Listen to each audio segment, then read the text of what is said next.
Her Rules, His Ring by Tyla Walker. Now, that sounds like an arrangement I can get behind. Oh, really? Should I draw up a contract? Only if it includes a weekly allowance for shopping on TylaWalker.com. I'm fixing to get me some new discounted stories. 40% off is the best deal around. Oh, I know. Say 40 has turned into your new catchphrase. Is that a yes? Hold it, white boy. I'm the one who is setting the rules here. I'll handle the contract. This is Her Rules, His Ring by Tyla Walker. Chapter 1. Emma. The roads begin to wind a little bit tighter, but with my favorite playlist coming through the speakers and the idea of this weekend finally happening, I can't help but be excited. I'm actually trying not to bounce in my seat with the excitement that I've been containing. I push some of my dark curls back behind my ears. I could hardly believe it when I received my invitation to participate in this art show. As an artist, of course, I had already heard about this exclusive show, but I had never been invited to be part before. It feels like I'm finally getting somewhere, getting noticed. Better yet, all my expenses are paid. An entire weekend to sell my work, being around other incredibly talented artists, and I don't have to pay a penny? Sign me up. I think I'm almost there, I muttered to myself, eyeing the road. Or am I? Can you imagine? Me on my way to some rich people art show, and I'd be the only one to get lost driving straight up a mountain that only goes one way. From my research, I'm aware that this is a pretty prestigious event, and they're very selective about who gets included. The goal is to invite people they think art investors will be excited to meet and work with. And by limiting the pool of talent, they draw the attention of big-shot investors who don't want to waste their time unless they're guaranteed quality. I can't believe I'm considered quality. My mind keeps picturing one of these people buying one of my pieces. My name's spreading like wildfire. This could be my big break. The weekend is going to bring me endless possibilities, and I have barely been able to sleep the past few days. I think about the pieces I have in the back seat, going over them in my head and why I chose them. If I had to describe my style, which is something I find myself doing often, I'd classify it as neo-abstract expressionist. My mind and the canvas are one and the same, which is the way I like it. I don't always know what I'm creating either, but I love the process, the way I got lost in the colors, in the creation on the canvas. It makes me feel alive to create, and I often reemerge hours later without realizing just how long I'd been painting. I find that to be inspirational. How many people can get that lost in their work and find such joy in what they do? I've never found the answer, but I love the way I create art. These pieces I've brought along with me are the best for the rich guy audience that I've been given. It's never been this kind of audience. Usually anyone can look or buy, but they never go for quite as much as I really want to sell them for. This weekend is going to be different, though, and I'm so eager to finally get inside the lodge and show off what I've brought along. I'm sure the other artists will be fantastic too, but this is my chance to finally shine, put myself in front of this grand audience, and I find myself bouncing in my car seat again as I get closer to the location on my GPS. Here it is, I finally crow triumphantly. See, I knew I could make it. Considering I'm alone in my car, I'm not sure who I'm really talking to, but it doesn't matter. I pull up to the mountain resort, taking in the place. The outside looks like a classic ski lodge, with wood logs making up the exterior. It has a certain grandeur to it, with big glass windows and a high peaked roof. But the chimney extruding from the top also gives it a certain quaint, charming appearance. I get myself parked and begin to walk around, my curiosity boiling over. I get inside, exploring the different sections of the lodge. There are signs everywhere, pointing visitors towards the rooms or towards the cafeteria, and most importantly, the showroom. I tremble with a mixture of delight and apprehension running through me. As I walk, though, the enthusiasm begins to dwindle down. This place is lavish. I can't find a better word to describe how fancy each location is. Every spot my eyes land on takes my breath away. Everything here is completely over the top, most likely to make sure all the art investors feel like they're in the right place. But I do not feel like I'm in the right place. The thrill from earlier becomes a sinking stone in my stomach, and I feel the urge to run, to get out of the lodge and go home to where I feel safe. But I know that's not plausible. I gave my word I would be here, and I came all this way with all this art.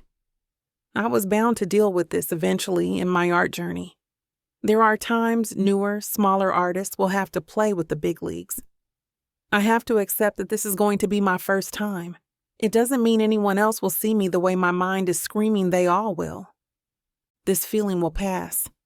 It's temporary. I find my coordinator, who welcomes me with a broad smile and informs me where I'll be set up, gives me the room key, itinerary, and other information I'll need. I thank him as I return to my car to grab my pieces. I'll do everything in one trip. I pass people who are setting up and others that are already admiring the artwork. I love being in this secret little world with all these different people and this one common denominator. I may be the small fish in a big pond, but I remind myself I was still invited to be here. I'm just paranoid. Once everything is in my section, I begin to display some of the best pieces I brought with me. I smile at the memories that come with each abstract painting. I'm putting all of those together before hanging up the few surreal pieces. It always causes a rush to go through me when I can see all my pieces together hanging up. With a few canvases left to hang up, I start to look out at my stand, and I'm proud of how I've decorated. I put my hands on my hips, and I let myself smile. See, Emma, you got this. You're just as talented as every other artist in here. Besides, these people are art experts. They feel art. They're not going to be turned away for superficial reasons. I take another step back, trying to determine where to put the last few paintings when I accidentally bump into a person. Oh gosh, I'm sorry, I tell him, putting my hands up. Are you all right? He's tall with this terrible haircut. He's wearing sunglasses, indoors. Why? And he lowers them in his phone to talk to me.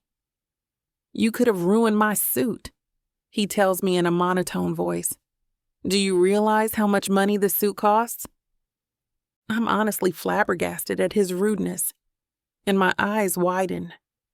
I try to say anything, but I'm too caught by surprise. Besides, it looks like any other black suit I've seen people wear my entire life, so I'm not sure what he thinks I should be able to tell. Do you even speak? He's so impatient, so fast. My throat tightens, and I force myself to choke out a response. Yes, I answer in a small voice. It's exactly how I was afraid people would treat me, one of the few black girls here. Watch where you're going from now then, won't you? If I have some chick ruin my suit before the first night has even truly begun, you'll be getting my dry cleaning bill. I knew that there would be douchebags here, mostly because douchebags are the ones who usually have money. But this guy is already exceeding my fears and expectations of what I would encounter all weekend. I only hope this isn't a sign of what's to come. He looks past me at my art and stifles some type of noise in his throat. Is this your art? You're one of the artists here this weekend? I am still struggling with getting words out, so I just nod to his question. I wish I could explain what my style is, explain that I've been creating for a number of years now. But instead of saying anything halfway decent, he actually lets out a chuckle. Wow, it's very charming, I must say. Good luck this weekend. I'm sure someone will find your art worthwhile. And don't run into anyone else. You could have a pretty rotten weekend if you keep ruining people's wardrobes. He gives me and my work another look, shaking his head before he turns and flips his sunglasses back down to his face, as if he needed to look more douchey. Then he glances at his phone and moves away from my section. Charming? I can't even register what just happened. The man spoke rudely to me, looked at my art for half a second, and judged it and me. I'm surprised he didn't let out a slur, considering how much animosity he seemed to hold for me. I apologized immediately. He didn't have to be such an idiot. I try to tell myself it has nothing to do with the fact that I'm Black, but I can't help wondering if it does. Or maybe I just want that to be it, because assuming he's racist means I can hope everyone else will still love my work. Not that I enjoy dealing with ignorant people, but I'd rather think that there's nothing I can do about him. And none of this has to be a reflection of my talent. Of course, when someone says your work is charming, it's hard not to take it personally. I have to swallow hard, choking back the voice that says, maybe I'm just not good enough to be here. But as I look around the room at all the other artists, admiring their work that seems light years ahead of my own, I'm suddenly not so excited anymore.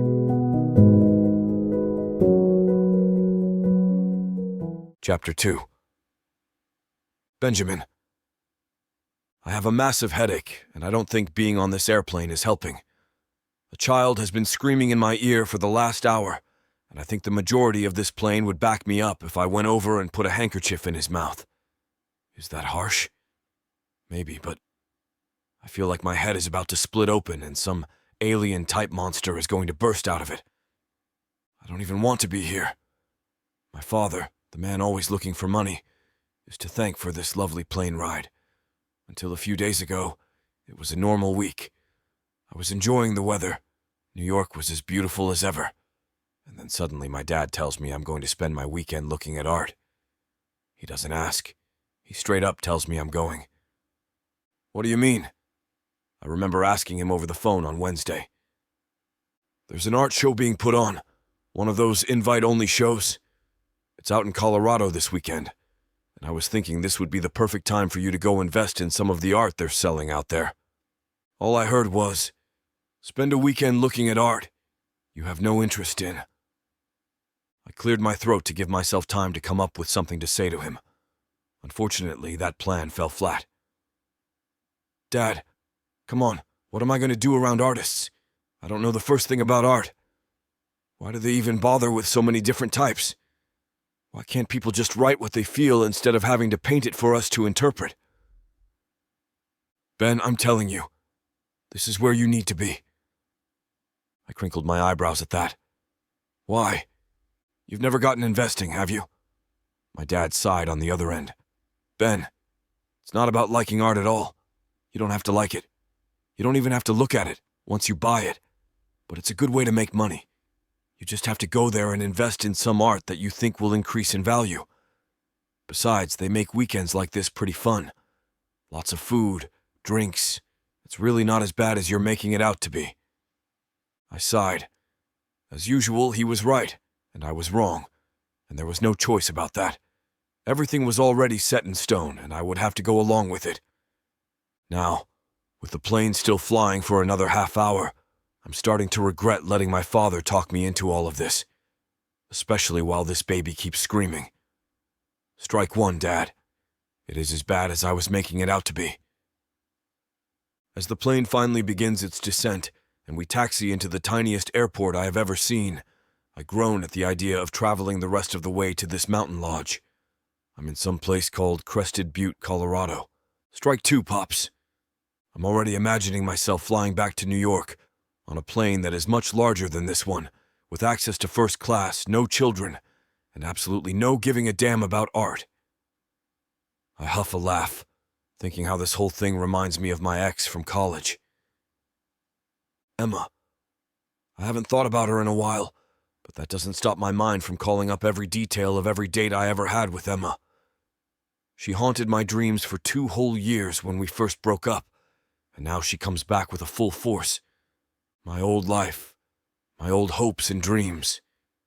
Emma was part of my plans, an aspiring artist who wanted to create.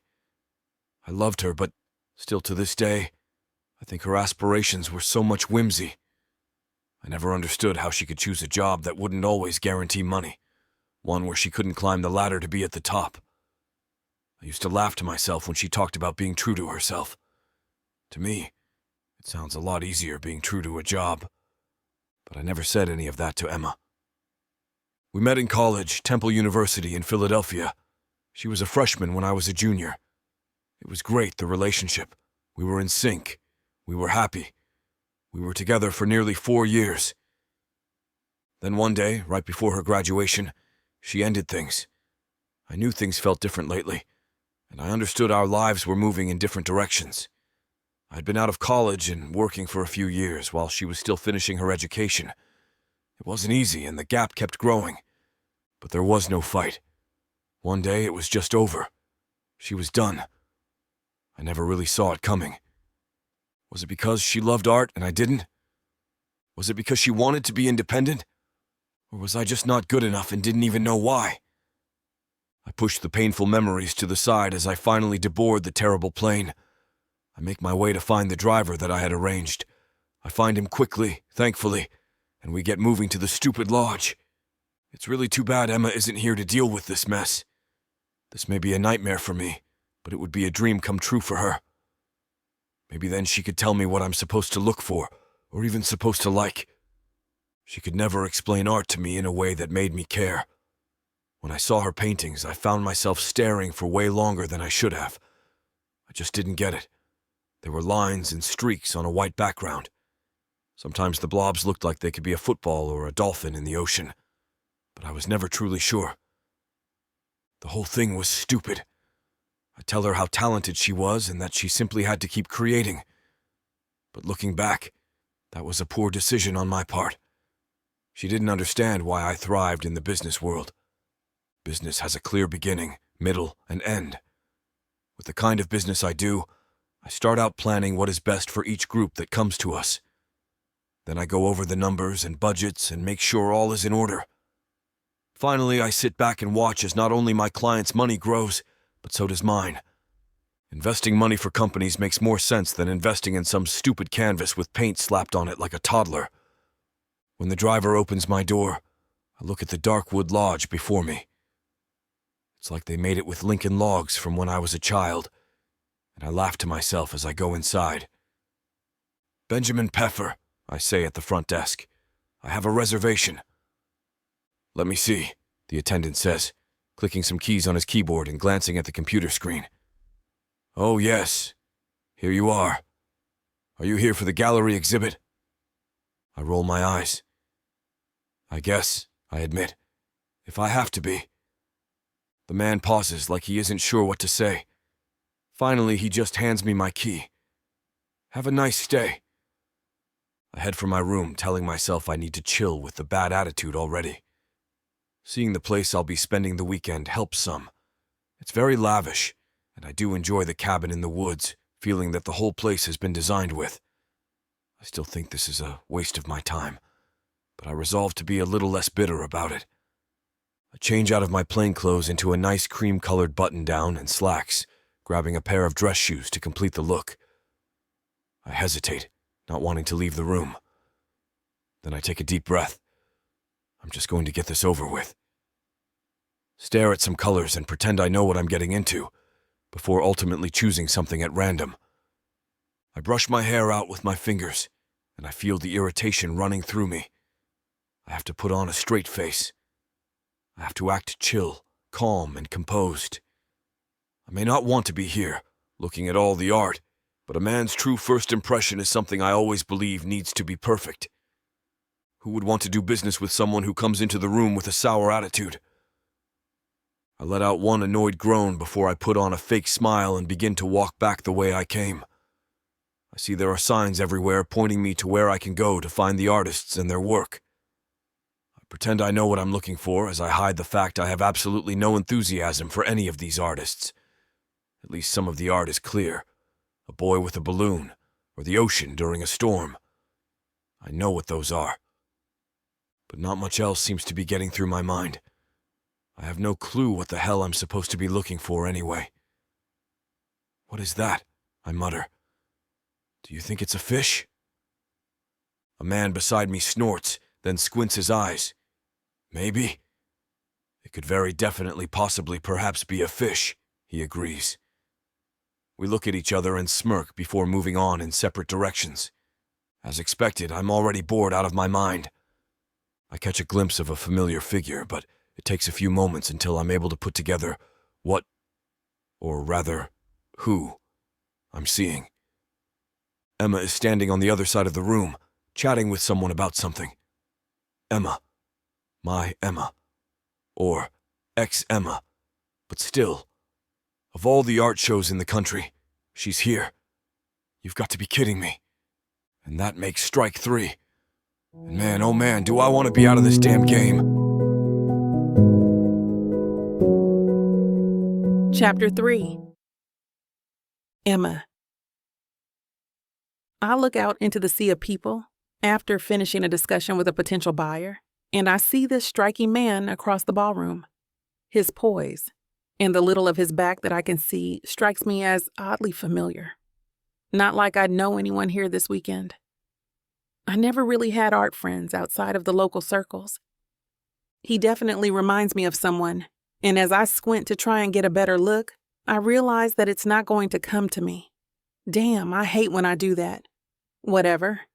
It's no use trying to play guessing games with someone who could ultimately buy one of my pieces. I instead turn away, looking back at the way I displayed each work.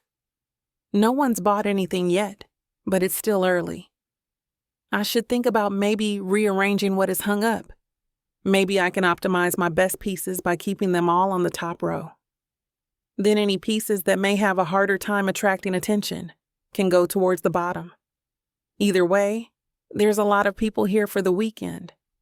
I may feel completely out of place still, but considering I was good enough to get invited here, I've got to keep myself optimistic. I'm still facing away from the rest of the room when I hear footsteps behind me. "You have some great work," he begins, and I turn around to face him.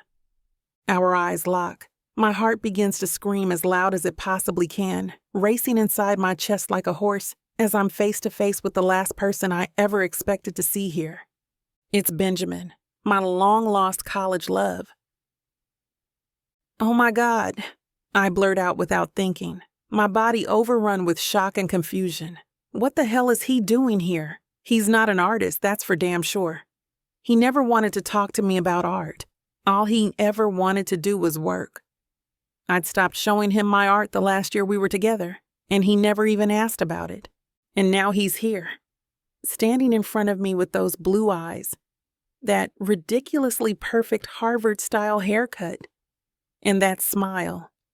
Did I fall into a coma when I got here? Am I dreaming that Benjamin is actually standing in front of me right now while I'm in the middle of one of the most important weekends of my life? I must be delusional, because Benjamin would never be caught dead around something like this. "Hi," he says to me softly.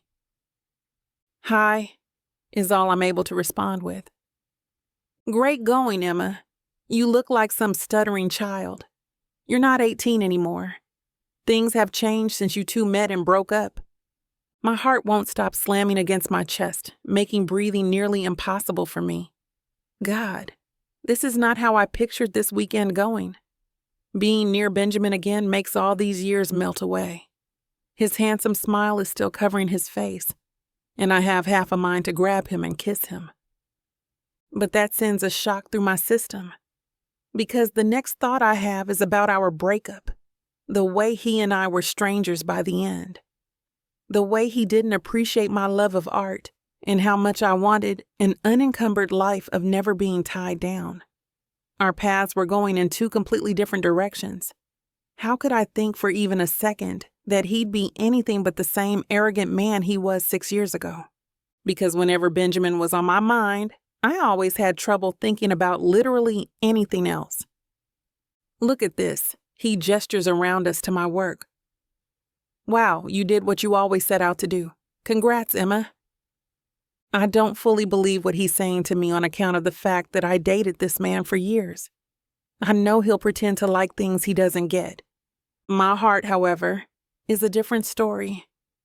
I can't control how it somehow manages to pound even faster in my chest. To my disgust, I feel my body swooning over this man. His charm has only grown over the years, but even with all the charisma and charm in the world, I won't forget how our relationship finally ended. It ended because I wasn't able to handle his obsession with work anymore. I wanted my own life, not to be tied down to some workaholic who lived and died by the NASDAQ quarterly. I had wanted him badly, but when it came down to it, I wanted to be an artist more. I don't even think Benjamin understands that we broke up because of all that. Sometimes I think he just assumed we were going to be strangers for the rest of our relationship. In a way, we had been. The last year together was barely a relationship, and I got tired of feeling lonely, even when we were both in the same room. I knew I wanted better than that, but I also knew that I deserved better. Thank you, I push out. Yeah, it's been hard work, but in the end, it's been worth it to continue creating and following my passion wherever it takes me. Does he even care about any of that? I have no idea anymore. I still don't even understand what he's doing here. He looks around a little before looking me in the eyes again. I'm glad you got the invite to come here. I know that this place is highly exclusive. You deserve to have a spot. Again, with that charm he gives me. He must know that it makes me crazy. But honestly, I don't know. I use this chance to finally question him. So, what brings you all the way out here?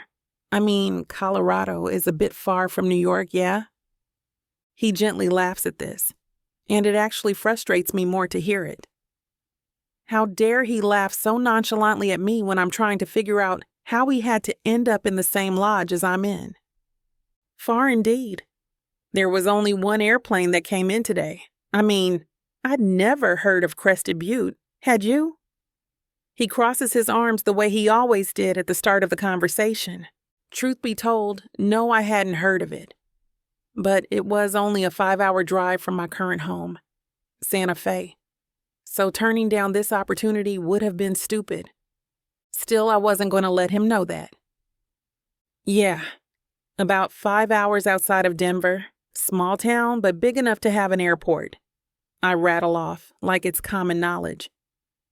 Oh, he says sheepishly. He scratches the back of his head. I guess some people do know this place. But I'm here to buy some works, something that could go up in value one day. I mean, knowing what you can do with a canvas and some colors, you must be having a great time here. Have you had a chance to look around yet? It feels like the tiniest stab in the heart, hearing him describing my art as doing things with a canvas and some colors. I'm sure he thought he was complimenting me, but in reality, it just makes me feel small again. It reminds me of what I've been thinking for the last few hours. I genuinely don't belong here. No, I tell him. Been a little bit busy. Oh, of course, he shakes his head. You've got to sell your art here. What is he expecting me to say at this point? Does he want me to compliment him on how he sees my world for the first time ever? Does he think I'll just fall all over him, fawn on him like I did back in college? I don't have anything in common with him anymore. We're two totally different people. We're never going to have that spark we used to back at Temple. Yeah. That's not what I want to say, though. There's a lot of better things I could say. You don't belong in this world. Stop pretending like you give a damn about what any of us do. That would be a good start. Does he remember what it was like in our relationship's final months? Does he remember how I wanted to spend time with him, wanted to go out with him, wanted to see him? But instead, all I got was a lousy text or phone call. He was always off doing work for other people and never giving a damn about me. Our relationship started off like a firecracker, exploding into the night sky. But when it ended, I could barely even fathom how he'd won me over in the first place. He and we came from two different worlds. He's here to look at pieces, buy them, invest his money into an artist with the talent to make him more money one day. I'm here because I want to express something, and I need to be able to pay my bills while I'm doing it. We're so different. He doesn't have to wonder where his next paycheck is coming from. He doesn't travel city to city just so he can feel something when he does. He doesn't have to create art in order to pay for his next meal. No. He has wealth. He has his privileged little life. I worked. I sacrificed. I made do with what I could. He'll never get what it's like in my shoes. Chapter 4. Benjamin. I can't believe she's here. She's here, showing off her art. How did I not know she was going to be here? I feel my throat going dry, my mouth turning into sandpaper, but I have to keep the conversation going somehow. It's been how many years since I've seen Emma? I'm not letting things drop this easily. This isn't right. This feels completely wrong. And honestly, it's really awkward. All of this time since I last saw her. Am I crazy to be this affected by her presence? She and I are over, and we have been for a long time. I have to treat her like any other person I'd meet at these events. Stop thinking about our past and how it'll never be the same. My eyes glance over at Emma's work. They linger over the lines and colors, and somewhere inside me, I feel something stirring. Has she gotten better over the years? Or am I just fascinated because I know it's hers? I don't know what it is, but there's something to her art. Something that grabs me. I like your pieces you've got here, I tell her, gesturing at the stand. God, that came out so odd. I can't believe she can still make me feel like this. This tongue-tied freak. I don't even know what the hell I'm looking at in her artwork, but I don't care. I like it. I may not understand it, but my brain begins to buzz as I take in the sight of her pieces.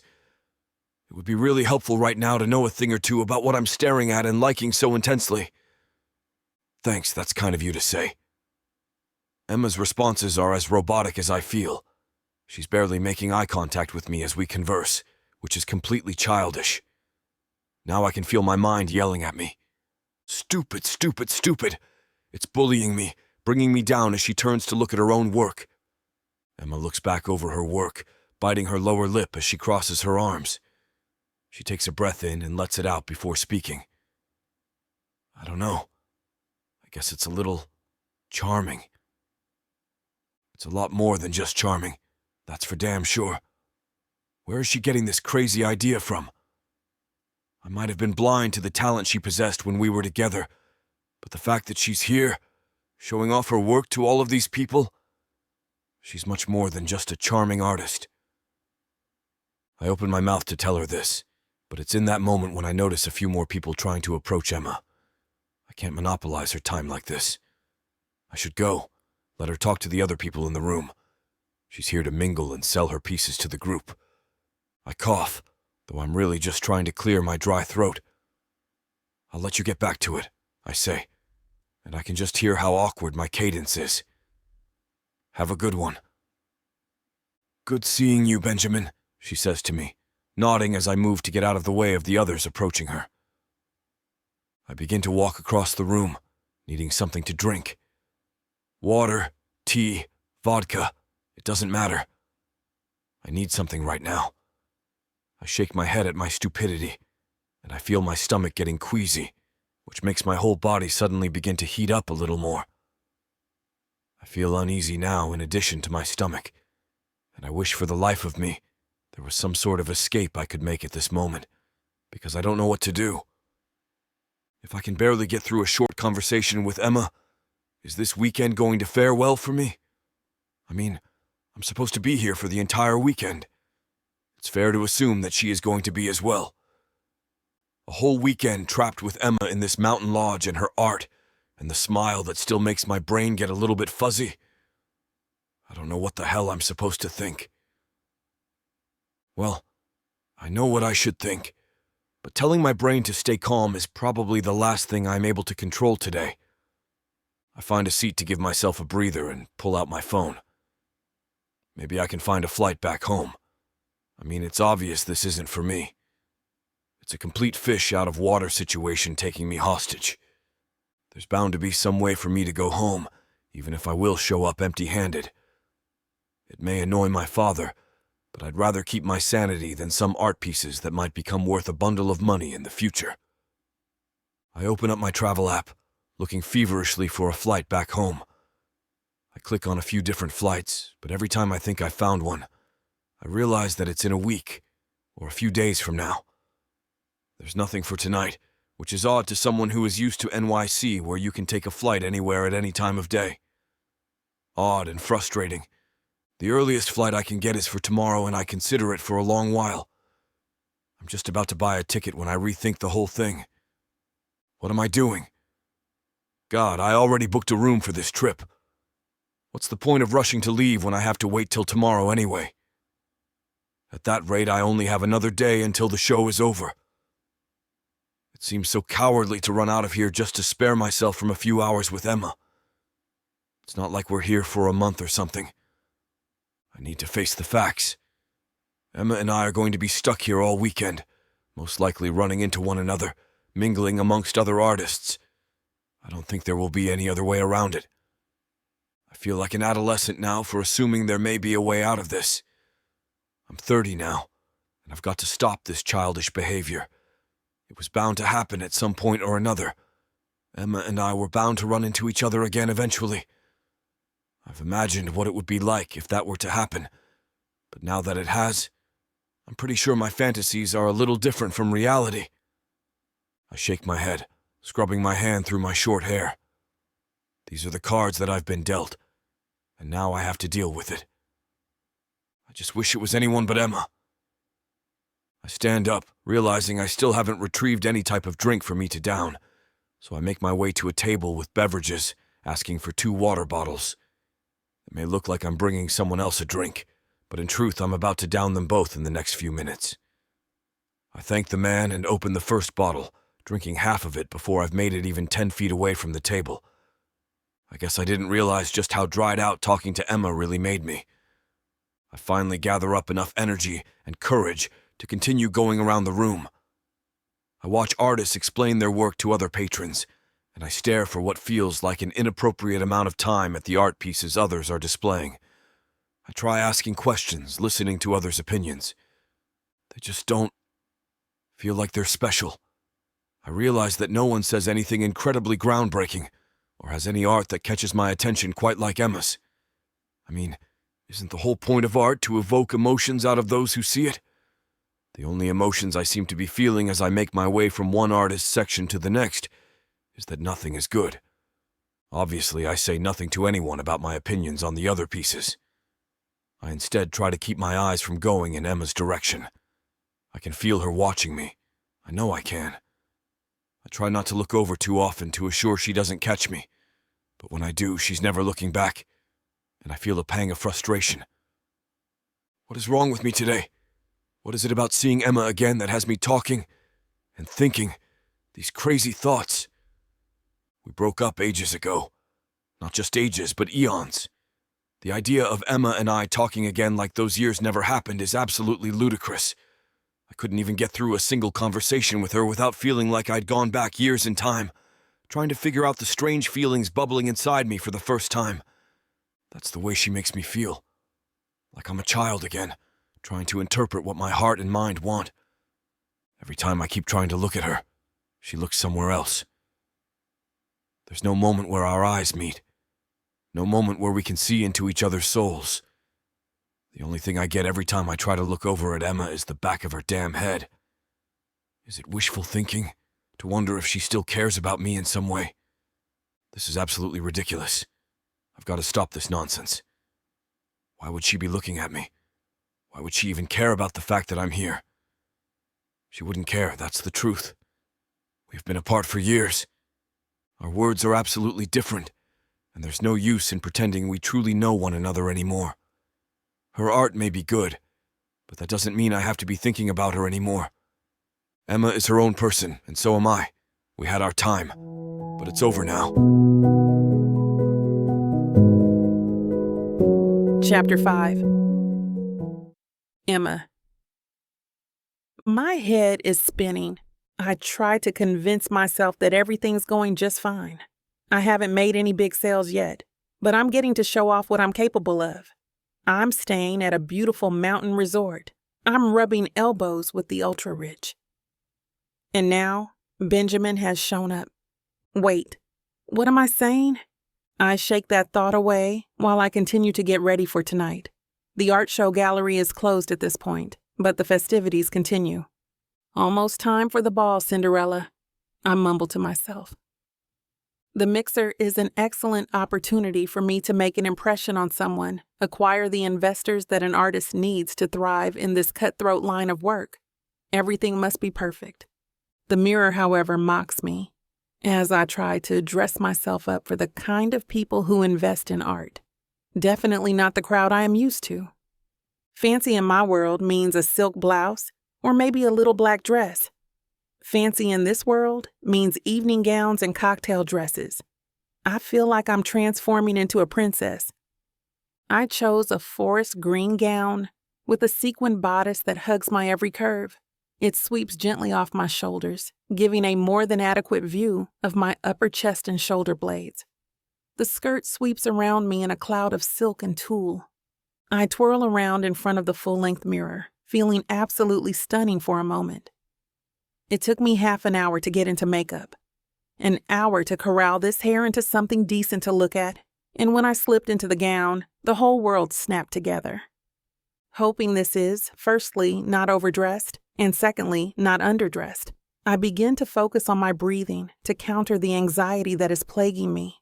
Who knows what this evening could unlock for me, for my future? It is thrilling and terrifying. If I do well and the heavens align, it could be my big break. If I screw up epically, I could go viral and have to live under a bridge. You got this.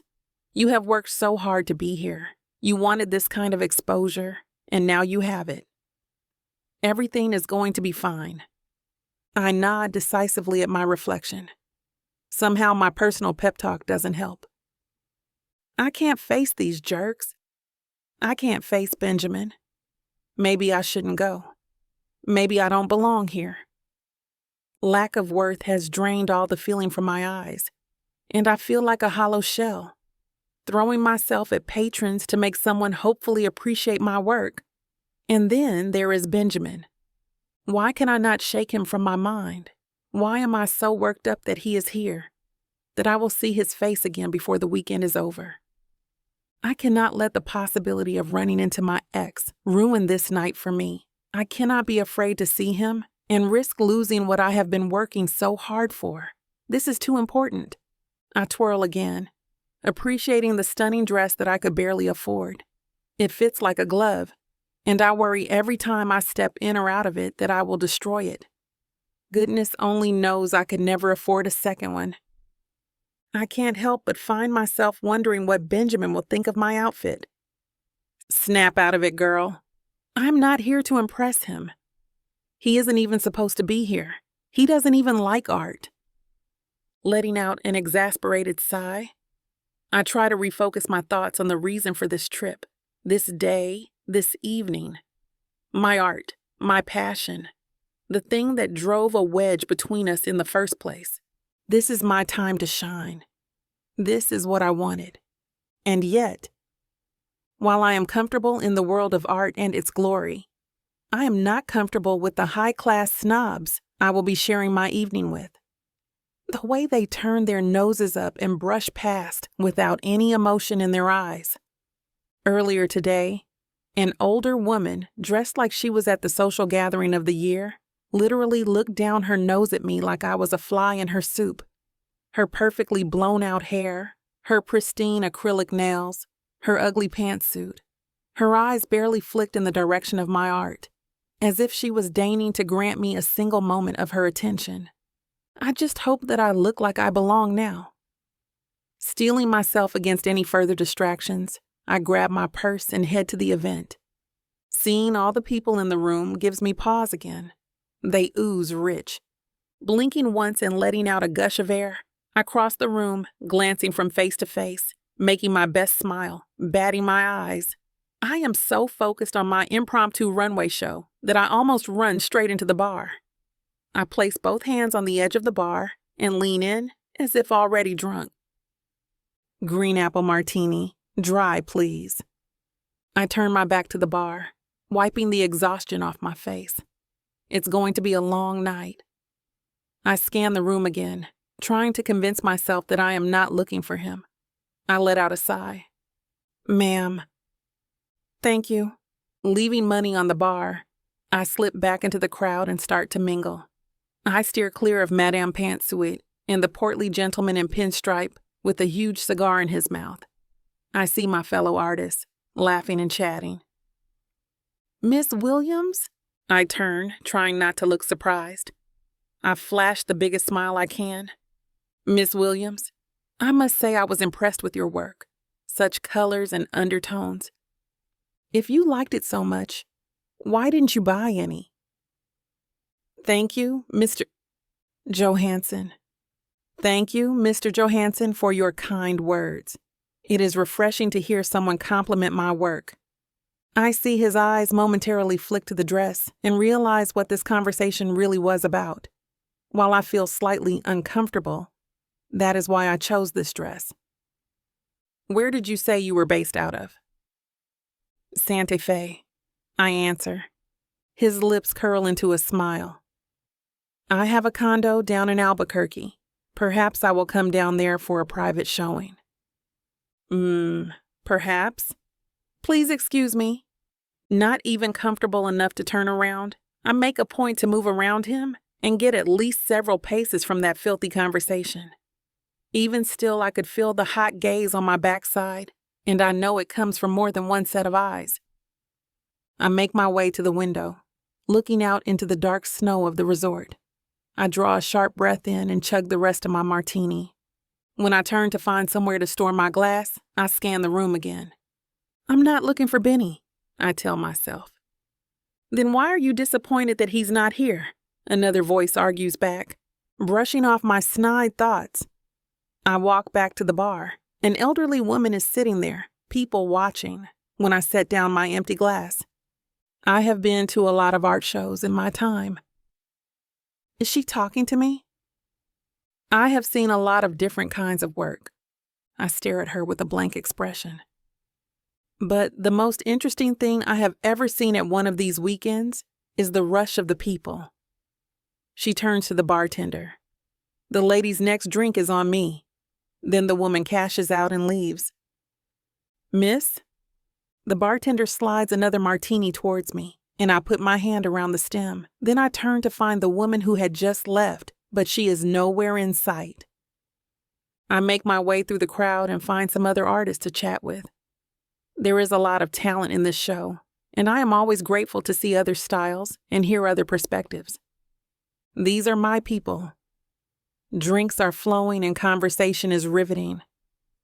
The conversation is comfortable and easy, but I still find my gaze moving around the room, hoping I might catch sight of Benjamin yet. Chapter 6. Benjamin. Here goes nothing. I step into the room, trying to act like I didn't just spend the last couple of hours in my room dreading this. Looking around, I don't immediately see Emma, but I know she is here. It's not that I don't want to see Emma. Today was uncomfortable, but there is no reason to avoid rubbing elbows with the other patrons like myself. So why are my hands shaking? I make myself a wallflower, shaking hands and exchanging pleasantries. Inching my way around the outskirts of the room, my endgame is the bar that is dead across the room. Peffer, how's things? I blink at the man in front of me, searching my mind for any recollection of this person. Doing good. I'm so sorry. Where do I know you from? The guy has well-kept hair that is long on top and blonde, making a wave of hair. Suntanned and brawny, he looks more like a surfer than a patron of an art show. Ronald. Steve Ronald. We went to Temple together. You beat me out for that engineering internship. He breaks into a huge, goofy smile, and it suddenly clicks. Oh, right. Damn, bud, you're looking great. How's life? Caught in the minutiae of comparing lives since college, my mind starts to drift to how different things would be if my father hadn't decided I would take over the family business. The pressure, the responsibility, the lack of flexibility in my life. So, I saw Emma was here. You two still together? I grimace. He takes the cue immediately. Oh man, I'm sorry, I just figured. Don't worry about it. Ancient history. If you say so, Peffer, I'll see you around. I wave him off and my mind starts to drift again, this time with Emma as the primary subject. If we were still together, would we both still have ended up here? Could I have held her career back? Could she have held mine back? I try to push the thought aside, meandering through the room. Then I run into a couple of gentlemen who worked with my dad in the stock exchange. A few backslaps later, I'm roped into some small talk about my family business. I straighten my back and stand tall, as I was always taught to do. An overweight gentleman by the name of Risotto taps his cigar into a nearby ashtray, and I resist the urge to hold my breath. Peffer, he says, nice to run into you here. Same to you, sir. What a nice surprise, I say politely. How is your father doing? Still in New York, I suppose? Yes, sir, when he isn't vacationing in Maui. This is met with a roar of laughter which annoys me more than pleases me. I'm really not a fan of my father's frequent trips. Ah, yes, of course. Good man. Thank you, sir, if you'll just excuse me. Yes, of course. I pass the jolly man and let out a deep sigh of relief. I shouldn't have come tonight. My nerves are completely shot. I glance in the wrong direction for a moment and see Emma. My chest pulls tight across me, and my heart seems to have revved up. That gorgeous hazelnut skin, delicately wrapped in dark green, her shoulders exposed to the ravenous crowd around her. She is surrounded by men, all of whom obviously have a good deal of money, and my chest burns with rage. I turn away, attempting to remind myself that I have no claim to her, no right to be upset with her entourage. Swallowing my pride and stifling my frustration, I continue wading through the crowd, avoiding eye contact for fear of inciting attention. Several other women, both artists and patrons, bat their eyes at me. I nod curtly in their direction but maintain my pace, without further contact. In spite of myself, I look back in the direction of where I last saw the vision of loveliness. She seems to have found herself amongst friends because her clear and apparent tension has melted away. I don't think she knows that I am here, and honestly, why should she care? Continuing my slow and laborious trek towards liquid courage, I hear her laugh echo across the room. It stops me dead in my tracks for a moment, and then I rush to the bar. Bourbon, 2 pieces of ice. I stare intently at the bartender while he pours the drink, practically throwing my visa at him when he slides the beverage over to me. I toss the bourbon back like a shot and ask for another. The bartender has a look of bewilderment, but does as I ask. I take the second glass and turn around towards the crowd. Sipping slowly, I start my slow span of the room when I find myself frozen once more. She is clearly enjoying the company she presently has, laughing and rocking forward in her chair. A wisp of her dark hair has come loose from her updo and is brushing delicately along the back of her shoulder. She is a radiant vision.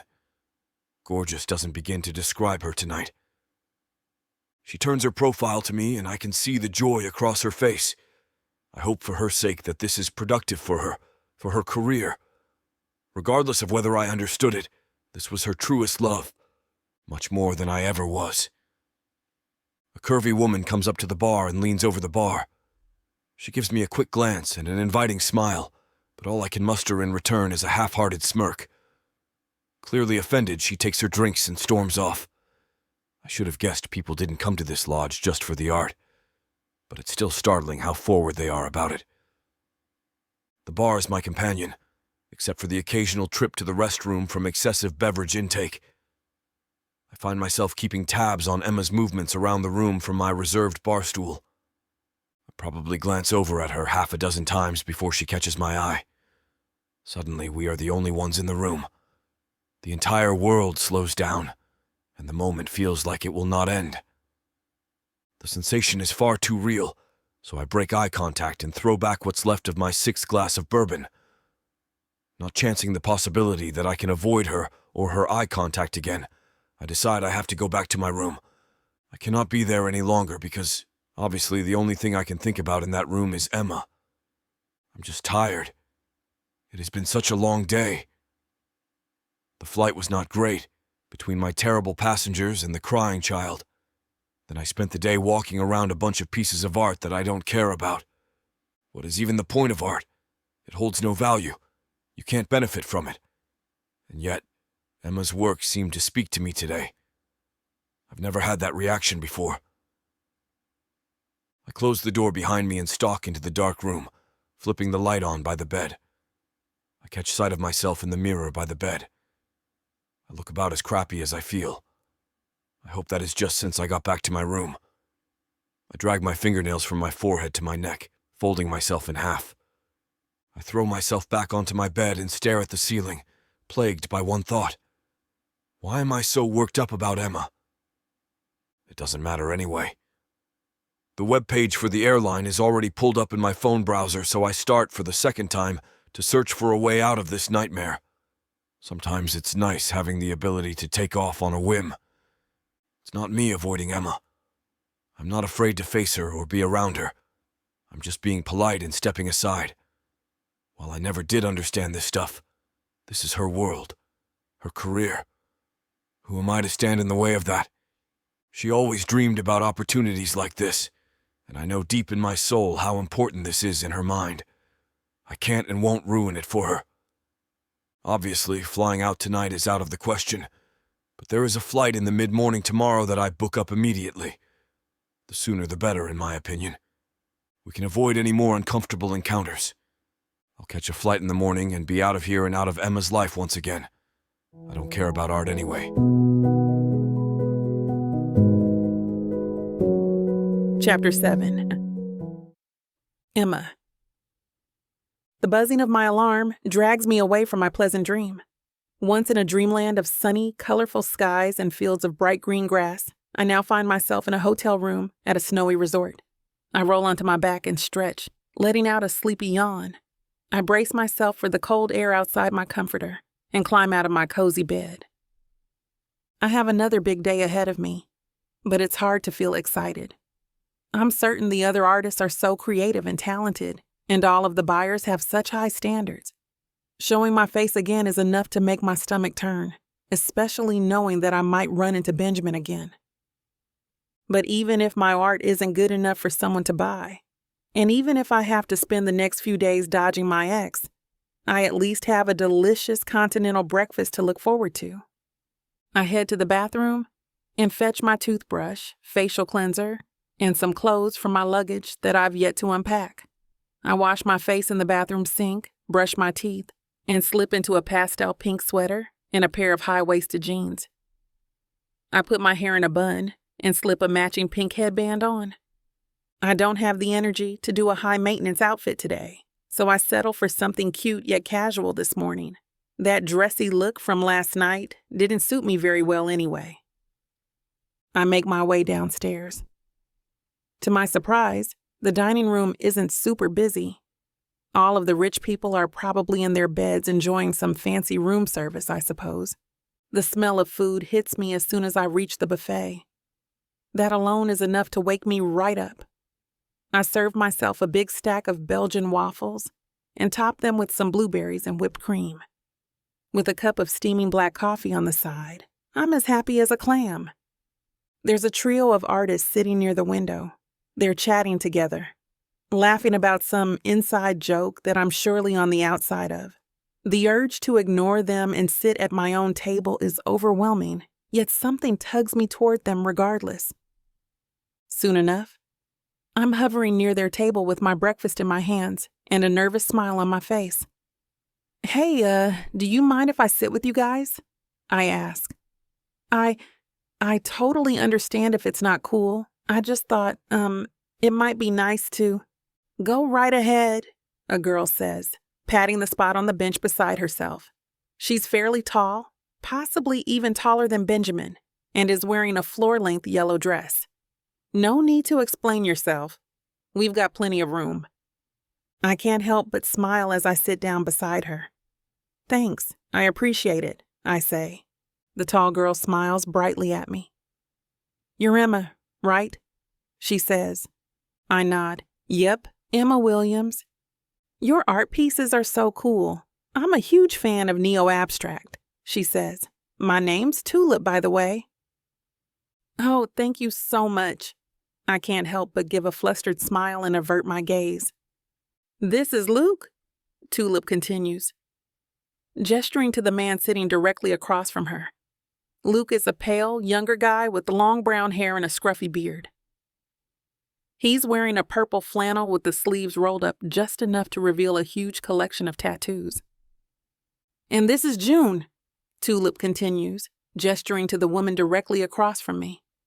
She's a short, chubby woman with dark brown skin and a buzz cut. Her bright red lipstick matches the maroon cardigan draped over her shoulders. As we eat our breakfast, the three of us discuss our art pieces we have on display. Learning about their preferred mediums, as well as talking about my own, helps distract me from my worries about the day ahead. Luke is a fan of sculpting. He's behind a 3-headed unicorn statue that's on display.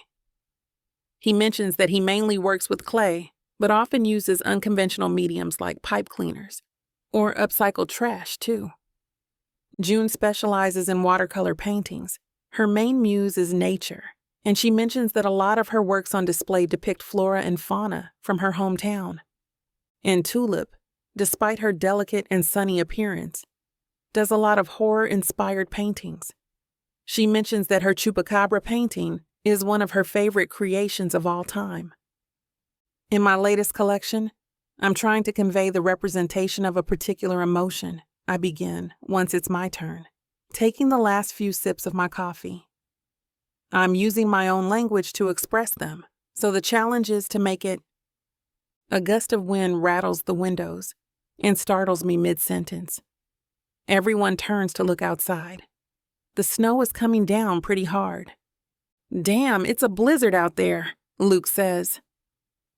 It's supposed to keep snowing all weekend, Tulip says, pouring a packet of sugar in her tea and giving it a stir. At least we arrived before it got crazy. Getting home is going to be a pain in the ass, though. So what were you saying? June says, turning to me.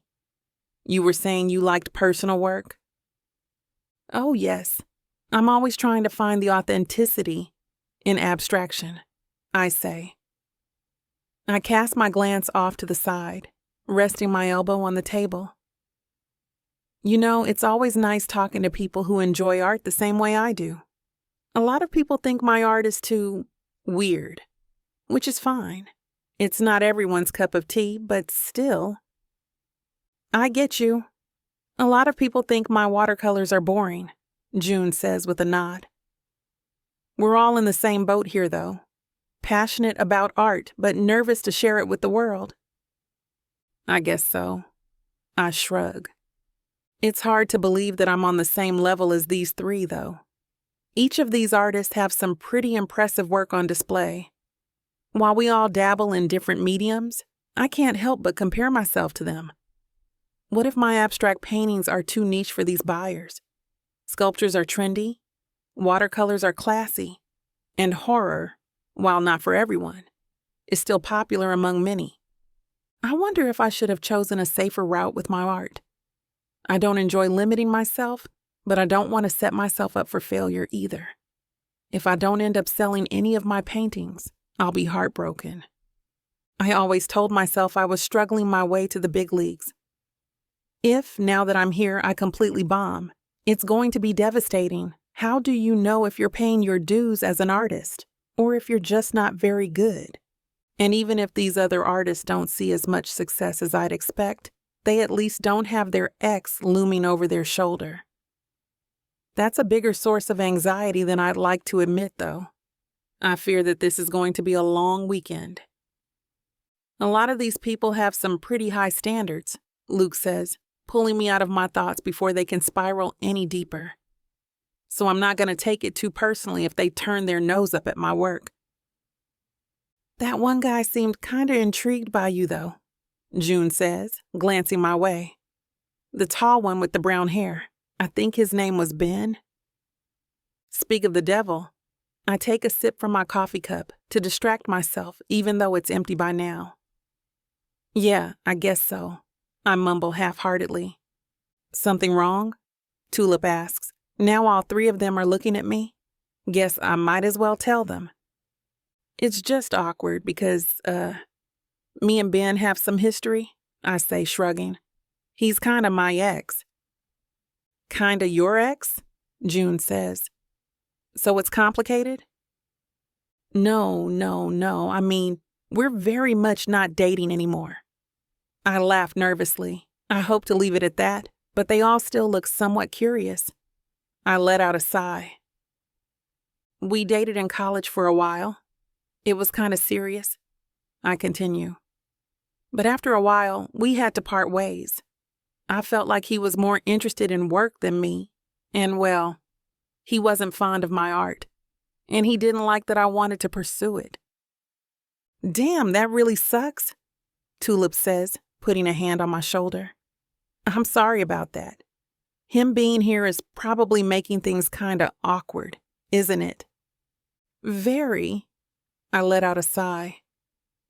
But it's fine. I'm just gonna try to focus on art because that's what I came here for. Exactly, Tulip says. And if he bothers you at any point, just let me know and I'll beat him up for you. Tulip, June gasps. Luke bursts into laughter. I'm joking, Tulip cackles. Mostly. I can't help but laugh too. It's fine, really, I say. He's not an ex in that kind of way. We just had our differences, you know? Before any of us can say anything else, we hear a loud crash just outside the window. A massive branch has fallen from a nearby tree. Geez, this storm is getting bad, I remark, somewhat shaken by the sudden loud noise. I knew snowstorms could get pretty bad, but I never knew they could be this extreme. The other three don't seem too worried about it, though, so I decide not to fret too much. It'll surely blow over before we know it. Chapter 8.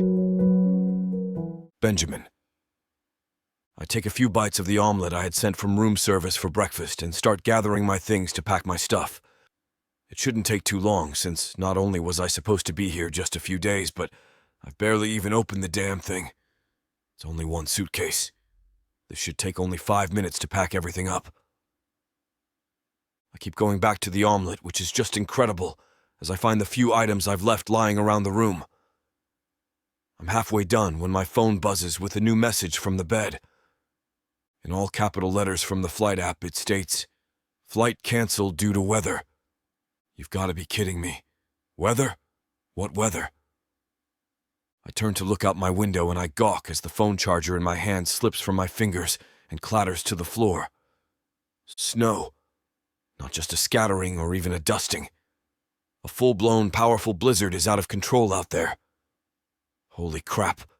How could I have possibly missed the fact that it's a massive white blanket of snow? It's coming down in droves, and I watch it dance around as it falls from the sky. It coats everything in its path, and I find myself gaping at it. It brings me back to when I was a child, watching the snowfall and hoping that the school would call in a snow day. I sat in front of my bedroom window for what would feel like hours, and every year it was as if I'd never seen the snow before. It is truly a magnificent show. Though snow usually falls quietly, I can tell from the gusting wind this is no silent storm. The wind gusts are the symphony orchestra, and the falling snow the dancers. I pull my mind out of the childhood memory, reminding myself that I am not a child anymore, and that this storm isn't a good thing. I'm not a school kid anymore. Snowstorms aren't dreams to wish for. Truly is a fantastic sight to take in, though, and I do get lost again for only a moment. Then, like a brick, everything comes back to me, hitting me in the face. I'm stuck here now. If I have a canceled flight, then anyone else trying to leave does too. And it could be longer than just today, or tomorrow. If this storm continues, I could be stuck for a lot longer. Son of a bitch. I push my half-eaten omelet away, frustration building up inside of me as I collapse on the bed, my head falling into my hands. This is great. I didn't even want to be here this weekend, pretending I give a damn about the art or the artists I'd be meeting. It was my father who had to try and convince me that coming here was worth a damn. And so far, he's been incredibly wrong. I can't wait to tell him what a waste coming here has been. I mean, not only have I now been stranded by a blizzard, but I'm stranded by a blizzard, surrounded by art I do not understand or even like, and my ex who is clearly doing so much better without me. What is it about her that keeps firing me up? The fact that she was more beautiful than ever last night? Is it because we made eye contact and I couldn't do anything but down my drink? Who was that person? What the hell is wrong with me? I pick up my head and stare at the wall for a few minutes, trying to figure out what to do, or even what I'm feeling. This is too much. I mean, we broke up. I'm not scared of Emma. What we had is done. It's fine. I don't have to keep finding reasons to avoid her.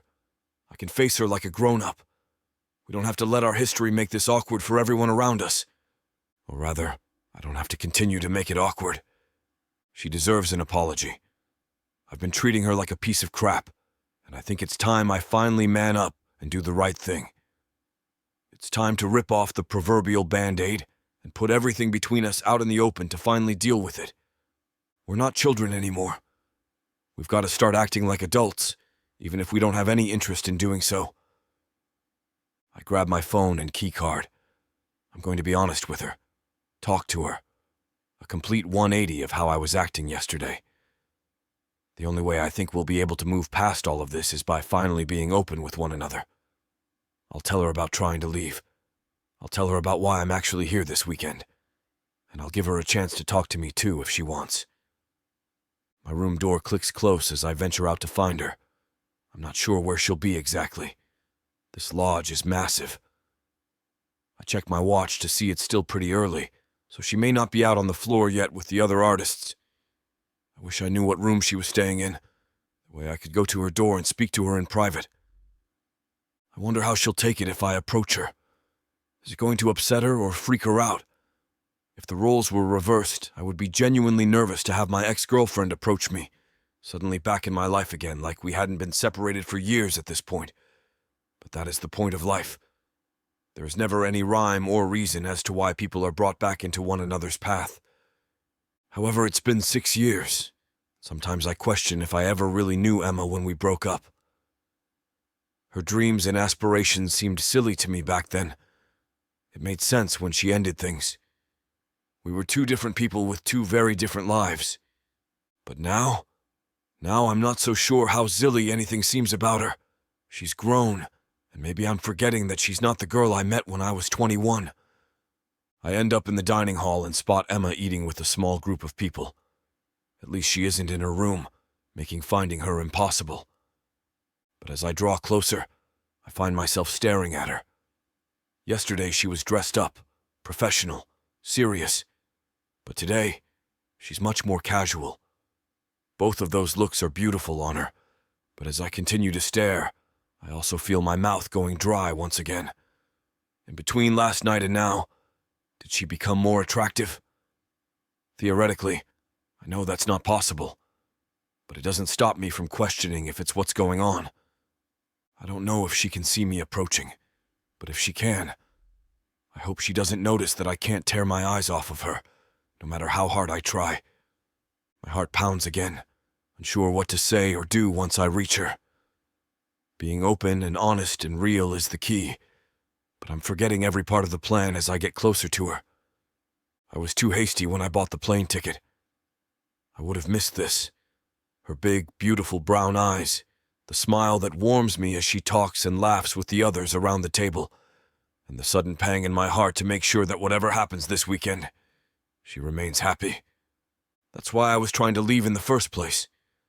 Her happiness is important, and there's a good chance that after we leave here, we may never see one another again. It's for the best that we find a way to get along. Maybe it's meaningless to wish things could become easy with the two of us. 6 years is a lifetime to some. She ended things between us, and I went out into the world while she was still finishing her degree. I forgot to pay attention to her world and see what was changing, not just between us, but in her life. She is this completely different person now. She might as well be a full stranger to me. But she's not. I'm not going to let us be strangers any longer. We can at least be friends.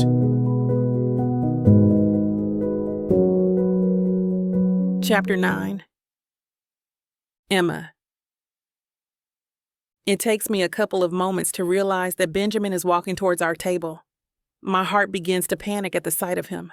I can't tell if this is a good heart palpitation or a bad one, in all honesty. It's sort of strange that he's just here now, standing so uncertain a couple feet away from us. I thought he'd left without even saying goodbye. He was acting just so weird last night, and he and I did share a glance at one point. But as soon as that happened, he left, and I didn't know what to say or even do. Now he seems to be waiting for me. And as I make full eye contact with him, I finally see the words form. "Can we talk?" He doesn't say them aloud.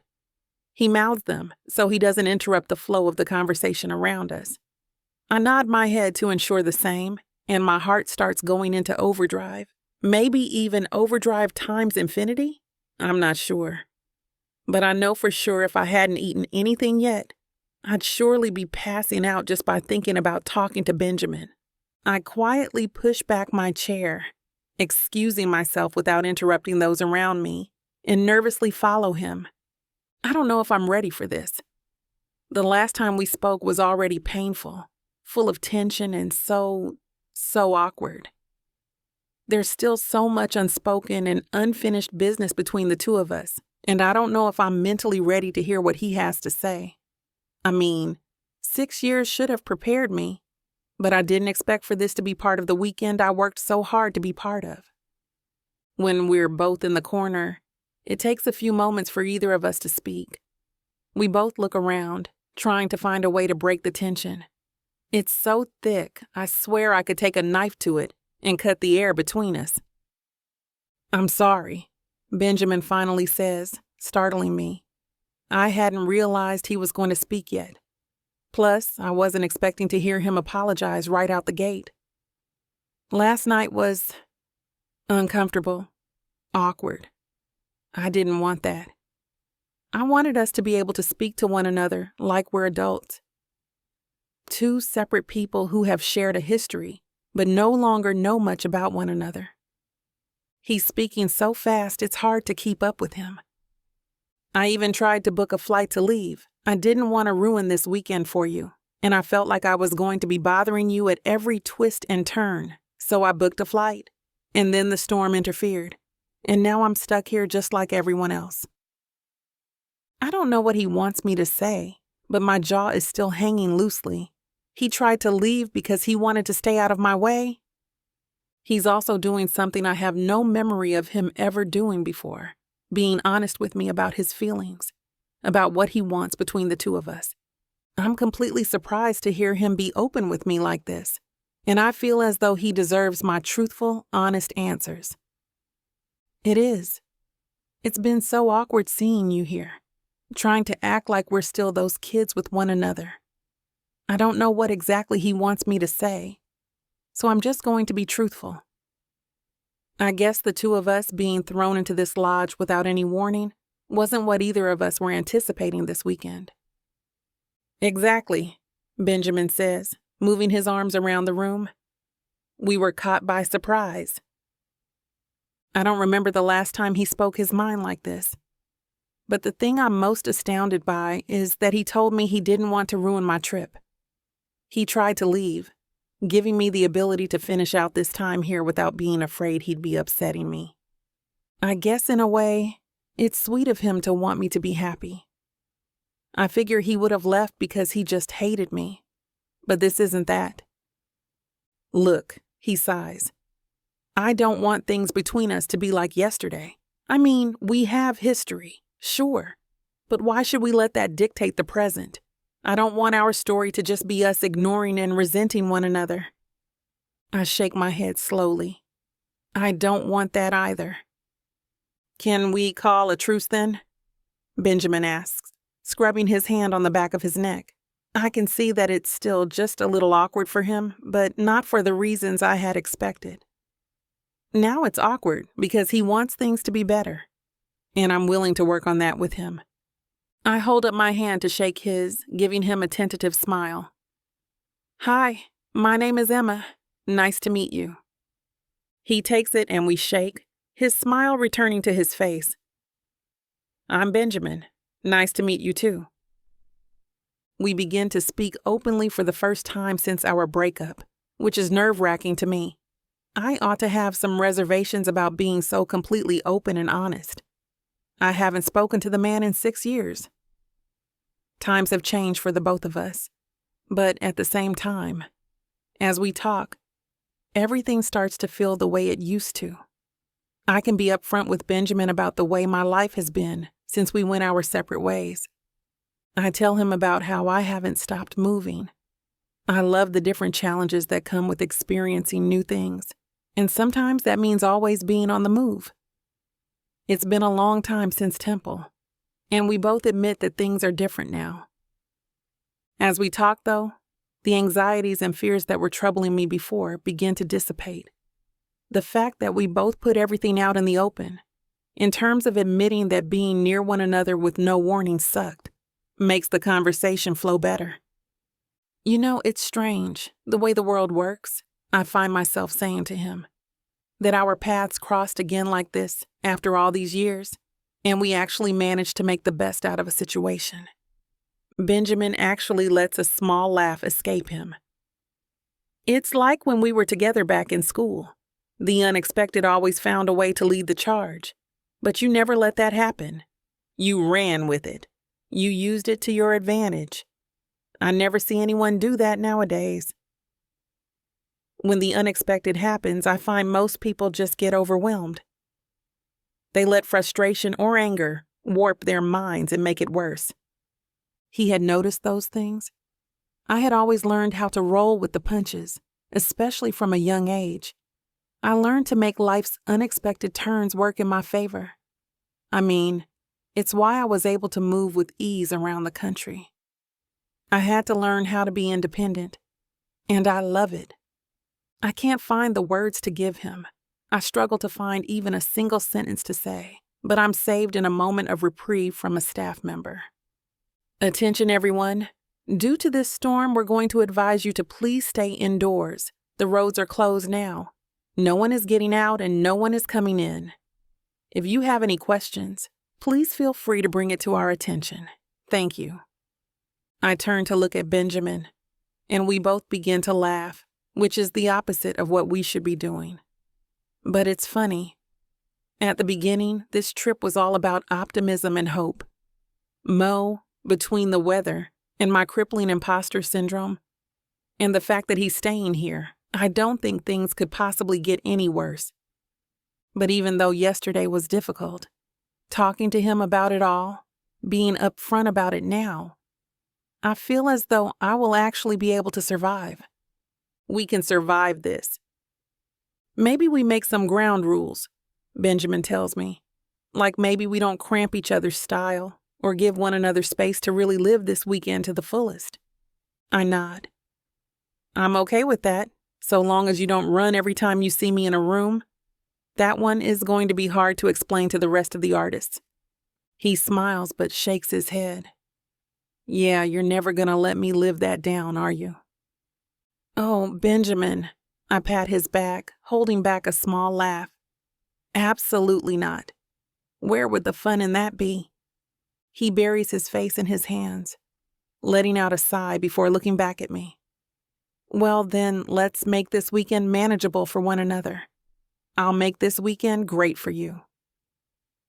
Okay, I vow to be friendly, kind, and open if anything is going on. I promise, turning to look out the window at the falling snow. I push my face against it to get the best view and to feel the cold on my forehead. I can hear his shoes turn him towards the window too. Silence lingers between us as we watch the world disappear behind the white blanket. I wonder, what comes next for us? Chapter 10. Benjamin. Snow is such a rare sight for me, Emma says, out of nowhere. She's leaning against the windowsill, her head tilted toward the raging storm just beyond the glass. A little bit of sunlight shines in, casting a glow on her face.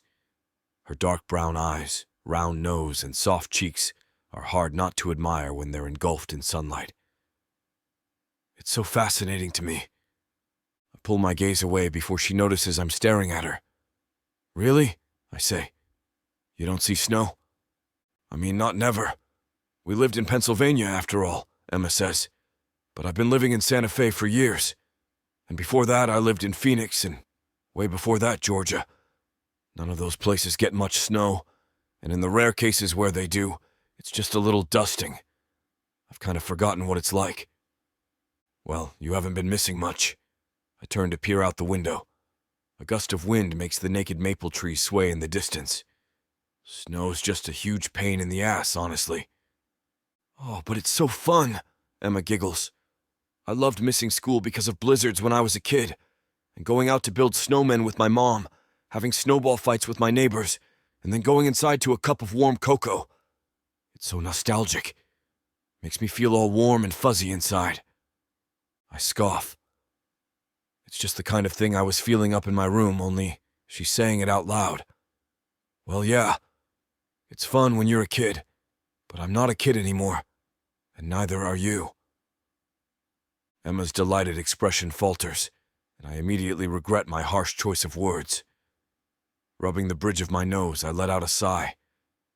I didn't mean it like that. I just meant that... Ugh. I trail off for a moment, trying to find a better way to phrase my thoughts. Snow just being magical just feels like such a kid thing, so I'm surprised that feeling hasn't gone away for you. That's all. Well, I guess I'm a kid at heart, Emma says with a shrug. And in your defense, it's been more than 5 years since I've seen a real snowstorm, so it's sort of like a new experience for me. I'll never understand Emma's fascination with the smallest of things. I guess that's just part of her artsy brain. Her view of the world is entirely different from mine. I couldn't imagine living that way, though. It'd merely be a distraction from things that actually matter. Still, the wonder in her eyes is pretty adorable. Even after I've stuck my foot in my mouth, she's gone right back to watching the snow with an expression of pure joy. I'm relieved that I haven't ruined her good mood. Let's go outside. The words are out of my mouth before I even realize what I'm saying. Emma turns to me again with a baffled expression. Wait, are you messing with me? I shake my head. Nah, I mean it. The storm is slowing down a little bit, so now's a better time than ever. And we don't have to go too far from the building. If things get crazy, we can just hurry back in. Is the cabin fever making you a little crazy, Benny? Emma teases. I thought you said snow was nothing but a pain in the ass. Hey, I'm trying to be nice, I grumble. You seem so fascinated by it, so I thought you should get to see it up close. You'll probably never get another chance when you go back to Santa Fe, so why not? All right, you have a point, Emma chuckles. But are you sure it's safe? I don't want to get blown away. It's a blizzard, Emma, not a tornado. You're not going to the land of Oz anytime soon, I say, playfully nudging her. Emma bursts into laughter yet again. Damn, it's easy to make this girl laugh. Regardless, I can't fight the smile spreading across my face. We both slip into our winter clothing and some boots. The moment we step outside, the ice-cold air hits our faces.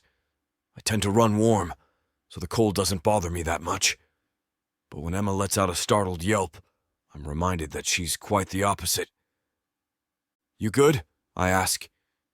Yeah, I just wasn't expecting it, Emma says, pulling her scarf up a little higher. I'll manage, though. She straightens herself up and continues out the doorway. There's a pavilion attached to the side of the cabin, providing us with a little bit of shelter from the storm. Rows of long, pointed icicles hang from the sides of the roof. Emma reaches into the snow and scoops up a small handful. She examines it closely, a smile spreading across her face as she spreads the tiny snowflakes across her gloved palm. Are you taking inventory? I tease. Just having a look at each individual flake, Emma says with a smile. No two snowflakes look alike, as you probably know, so I'll never get another chance to see these ones again. Maybe I could memorize what they look like and incorporate them into my next painting. I'm sure there's at least 2 snowflakes somewhere in the world that look the same, I say. You can't prove it one way or another. It's just a theory. Emma rolls her eyes. Then she throws a handful of snow at my face. Hey, rude! I brush the snow away with my gloves. Snowball fight, Emma declares. That wasn't even a snowball, I protest. But before I know it, Emma has formed a real snowball in her hands. She pelts it directly at my chest and causes me to stumble back. For such a tiny girl, she really knows how to throw. Oh, you're asking for it now. With a grin, I grab some snow and start assembling a collection of snowballs. Before we know it, we've escalated into a full-blown war. As we pelt each other with snowballs, the two of us simply can't stop laughing. I hate to admit it, but it's a lot of fun. And after a while, I start to understand why Emma clings to her nostalgia surrounding snow. Maybe it wouldn't hurt if I loosened up like this every once in a while. As I turn to throw my next snowball at Emma, I notice she's standing right at the edge of the pavilion, and right above her head is a massive icicle. A gust of wind blows, causing the icicle to wobble. Watch out! Without even thinking, I lunge forward and push Emma out of the way. The two of us tumble into the fresh patch of snow. Ow, what the hell? Emma says. Tackling is not part of the snowball fight code, if I remember correctly. Hey, I just saved your life, I say, gesturing to the cracked icicle laying by my boots. When Emma sees the icicle, her eyes widen. Oh. She looks up at the roof of the pavilion and then back at me. Well, thank you for saving me. I was being a little careless, I guess. Well, it's not your fault, I say. Like you said, you're not used to the cold weather. It's easy to forget how dangerous icicles can be.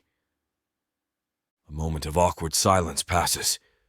Then, I realize I still have Emma pinned down in the snow.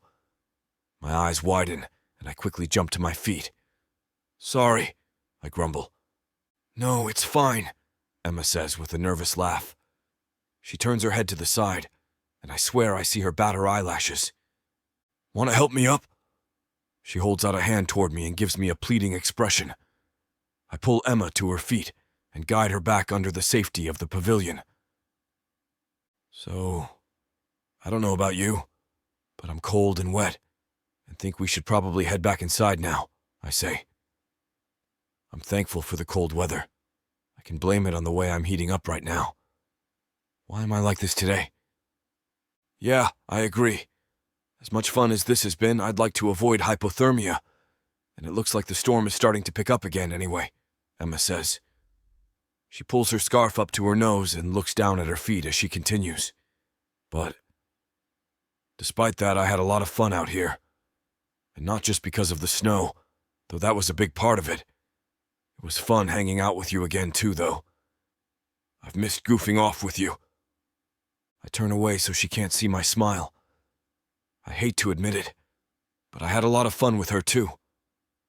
For a moment, I'd forgotten why I was even here, and I briefly felt like I was just hanging out with a girl I loved. Emphasis on loved. Those feelings are in the past, as is that childish feeling of nostalgia I just indulged in. Now, it's time to head inside and bring myself back to reality. Well, I had fun too, I say curtly. Let's go in and change our clothes. Good idea, Emma says. As I hold the door open for her, she hums happily to herself. There should be just enough time for some hot cocoa before the gallery opens. Well, maybe I don't have to go back to reality quite yet.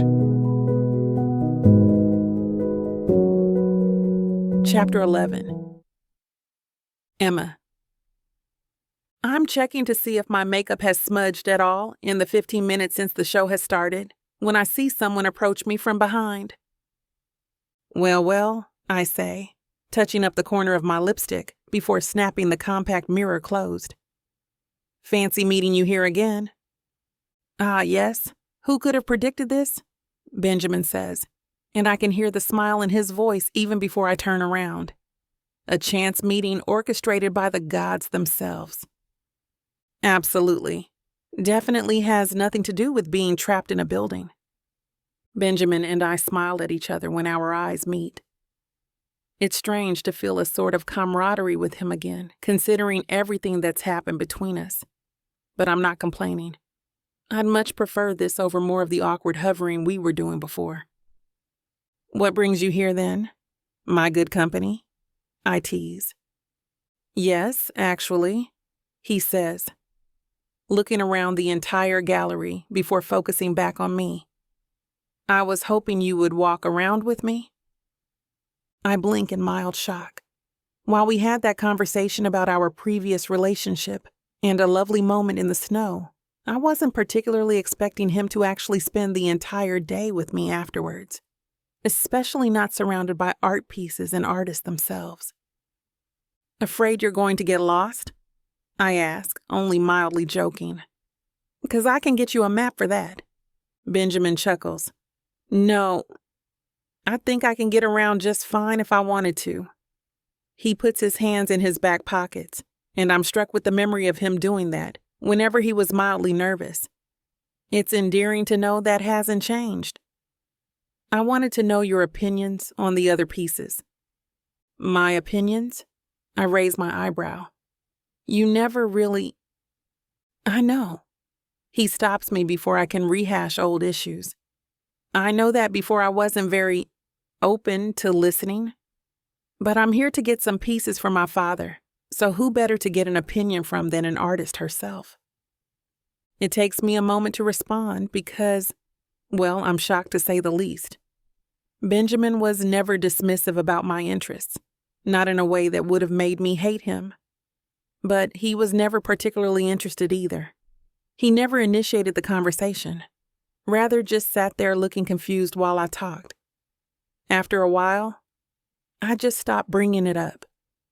I look him over and I'm sure it's only because I used to know him that I can see the trepidation lingering on his face, which makes me wonder if this will be different than those other times.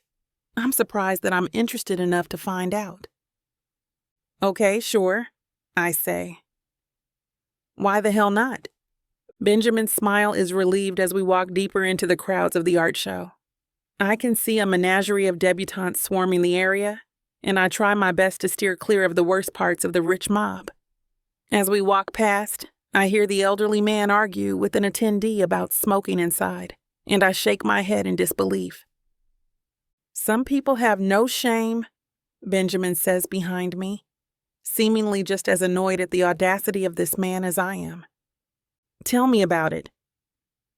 The first piece we get to that isn't completely surrounded is a large top view of a dining table fit with fancy food and drink. I take a look out of the corner of my eye to watch Benjamin's reaction as he looks over the painting. He glances at all little details, and I even see his hand twitch toward the painting as if he wants to touch it. How do they do that? He asks, fixated on a half-eaten pie on the table. Do what? Make it so 3D? He raises his hand, and for a moment, I really do think he's going to try and touch the painting, but he stops and just gestures over the whole thing. Is it clay? I can't help but snort, and Benjamin turns away from the painting to shoot me a dry look. No, it's not clay. Clay doesn't usually look like plastic, does it?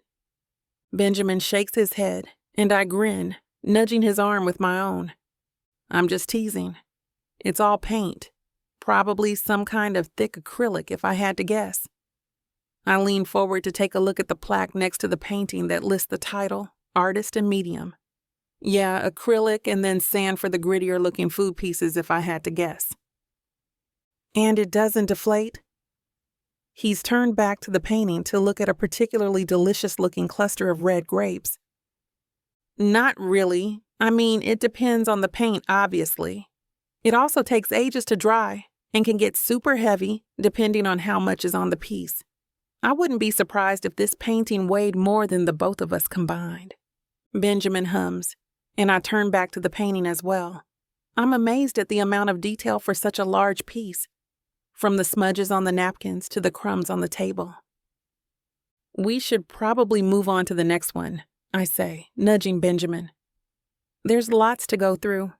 This one makes me hungry, but it's not the best one for a lesson. Benjamin chuckles and dutifully follows behind me.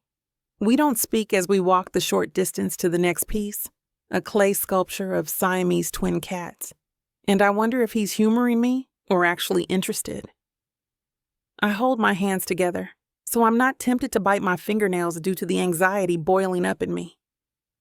You don't sculpt, right? Benjamin asks. I don't remember you doing pottery or anything back then. I shake my head. I didn't. Canvases and paint are already expensive enough without also having to keep up with clay and glazes.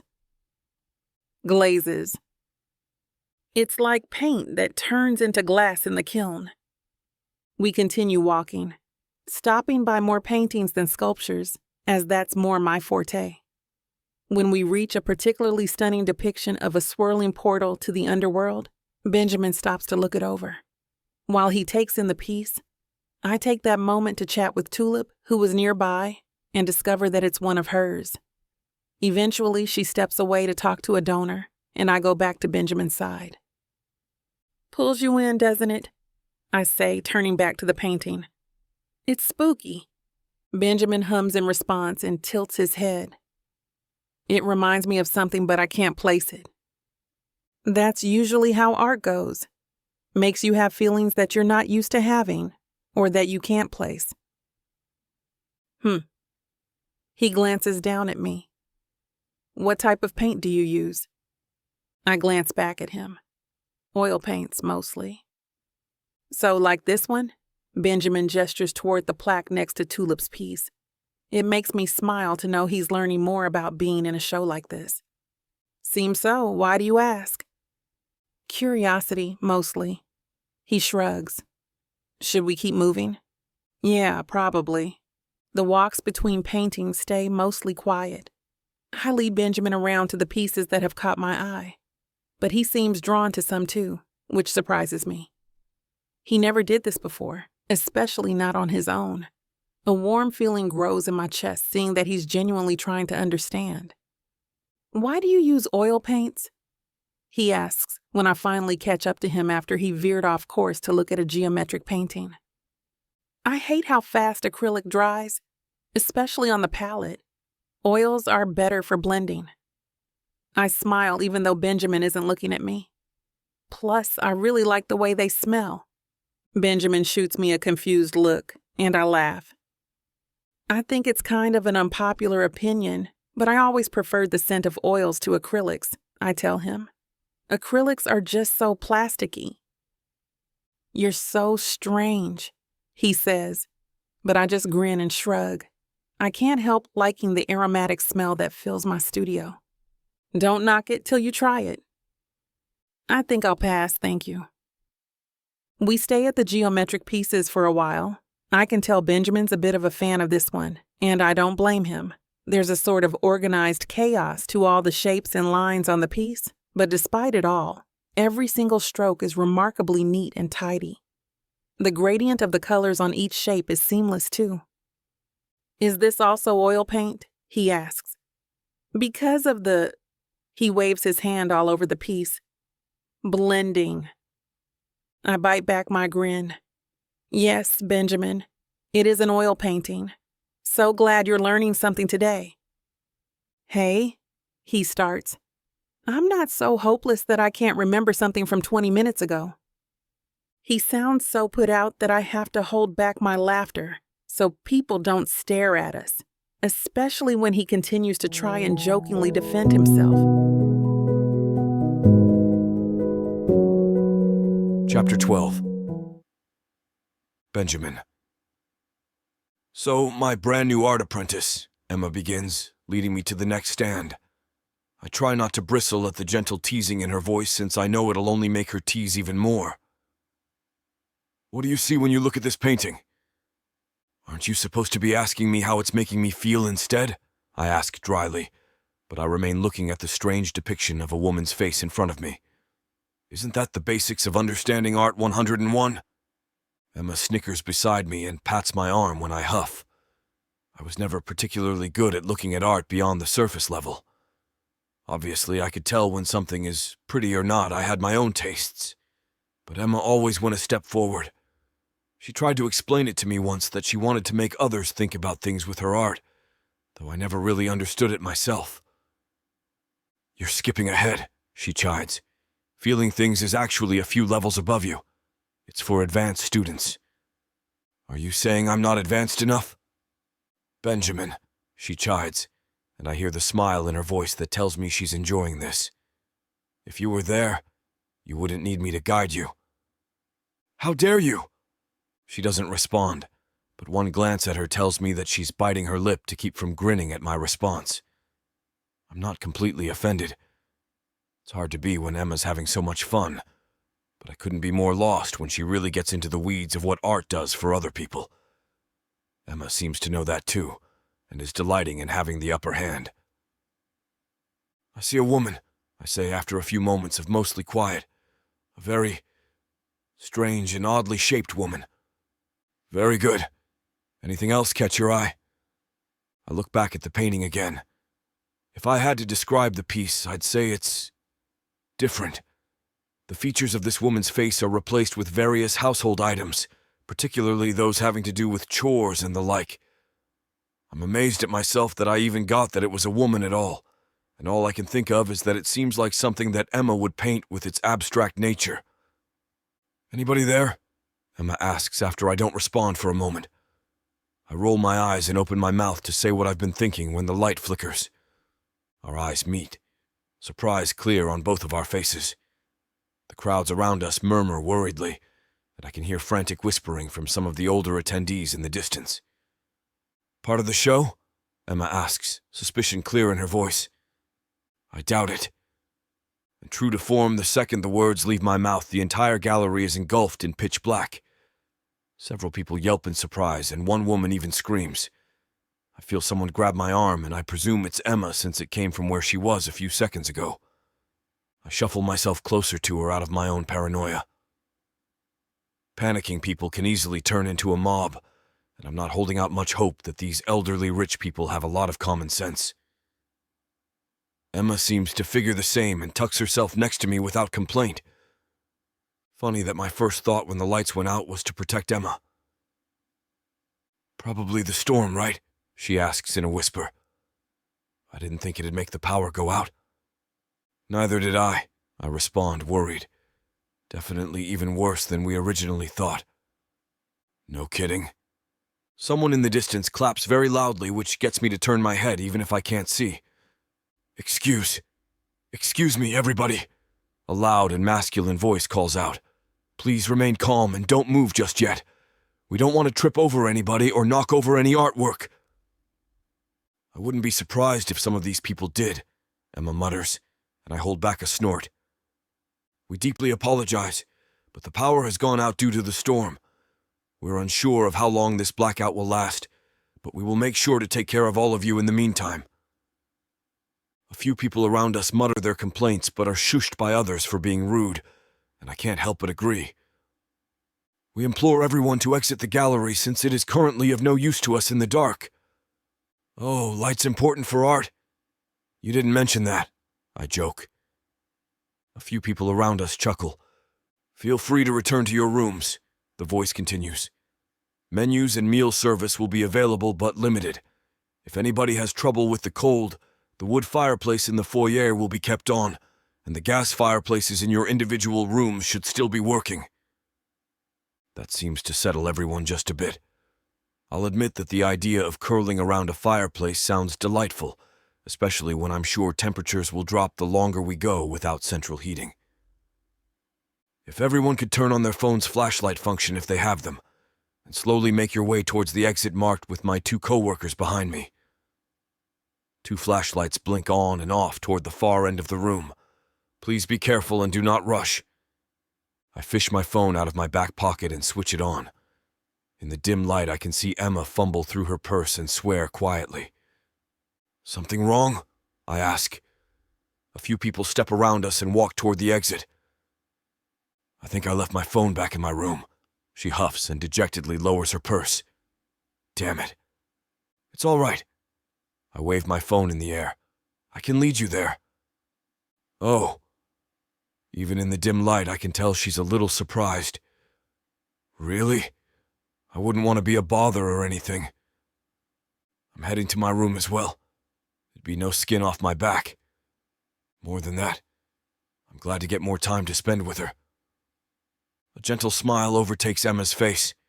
It makes her look youthful, even in the dim light, and I have an urge to look away. Thanks, Benjamin, she says, and takes my arm again as I lead us both through the stumbling crowd of artists and donors. It's a bit of a mess trying to get out of the gallery, even with almost everyone holding out their phones and the hotel attendees shining their flashlights. Emma and I almost run into other patrons a few times when they stop suddenly in front of us, and despite the assurances the workers make, I can hear some very irritated guests arguing for refunds and the like. Some of these people are acting like the hotel controls the weather, Emma says as we wind through people. Rich people are crazy. When we reach the grand staircase, Emma lets go of my arm to grab onto the handrail. I end up letting her go first so I can light the way for the both of us from behind. I better figure out how that gas fireplace works when I get to my room, Emma says. I'm not too keen on freezing to death tonight. You and me both. Oh, I'm sure you'll be fine, you gigantic space heater, she snarks, and the fake bite in her voice makes me laugh. You always ran Super W. Emma jerks forward and yelps suddenly, cutting off her train of thought. She starts to fall backwards before I manage to grab her with one arm and the railing with the other, so we don't get sent sprawling down the staircase. Oh God, let me down, Emma says, batting at the arm I have around her waist. Put me down, please. I scramble to set her as gently as I can on one of the stairs and crouch as best as I can in front of her. Thankfully, I manage to keep a grip on my phone somehow, and I shine the light towards Emma. Are you okay? I ask, the words coming out of me in a rush. The pain in her voice has me worried, and the pinched look on her face doesn't help. What happened? Did you slip? Yeah, I guess I missed the step, she says and bites her lip. Her hand moves forward to touch her ankle, but stops just short of it. I think I messed up my ankle. It hurts. I shine the light of my phone toward her ankle, and sure enough, it's already red and starting to get swollen. How bad is it, Doc? Emma asks, the strain in her voice obvious. I glance back up at her and shake my head. It's already red, I tell her, trying to keep the panic out of my voice. And I'm not a doctor or anything, but I'm sure that can't mean anything good. Emma winces, and I grab onto the outstretched hand to provide some comfort. I don't want to remind her that there's probably no doctor nearby to help, and I try not to think about it myself. Chapter 13. Emma. This is ridiculous. I can't believe I'm sitting on the stairs with Benjamin examining my ankle. It's throbbing, and he's not even touching where the pain is. Instead, he's gently moving my leg and touching my toes to make sure none of them are broken. I can't help moaning at the pain I'm experiencing. Stop moaning, Emma. I think you just sprained it. I roll my eyes at him.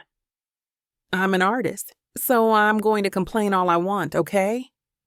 He chuckles, shaking his head at me. Still the same stubborn attitude.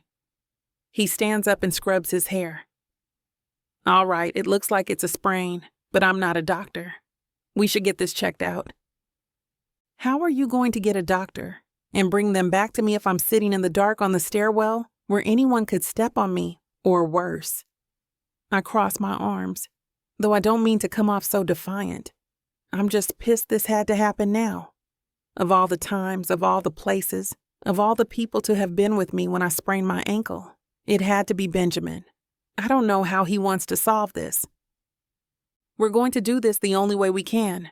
Lift your arms up. Ready? I'm confused, my stomach beginning to freak out. Wait, what? Lift your arms. I'm going to carry you. He has got to be joking. I raise an eyebrow. You want to get out of here, or you want to be left on the floor for an indeterminable amount of time? He asks, crossing his own arms. With an eye roll and a sigh, I lift my arms up. Benjamin reaches under my armpit and my legs, picking me up bridal style. The moment he lifts me up, a part of me melts. That's exactly what I was afraid of, I realize. My ex carrying me as we go to find someone to look at my ankle, in the dark, alone. I'm worried if I don't make a show of resisting it, he'll know how nice it feels.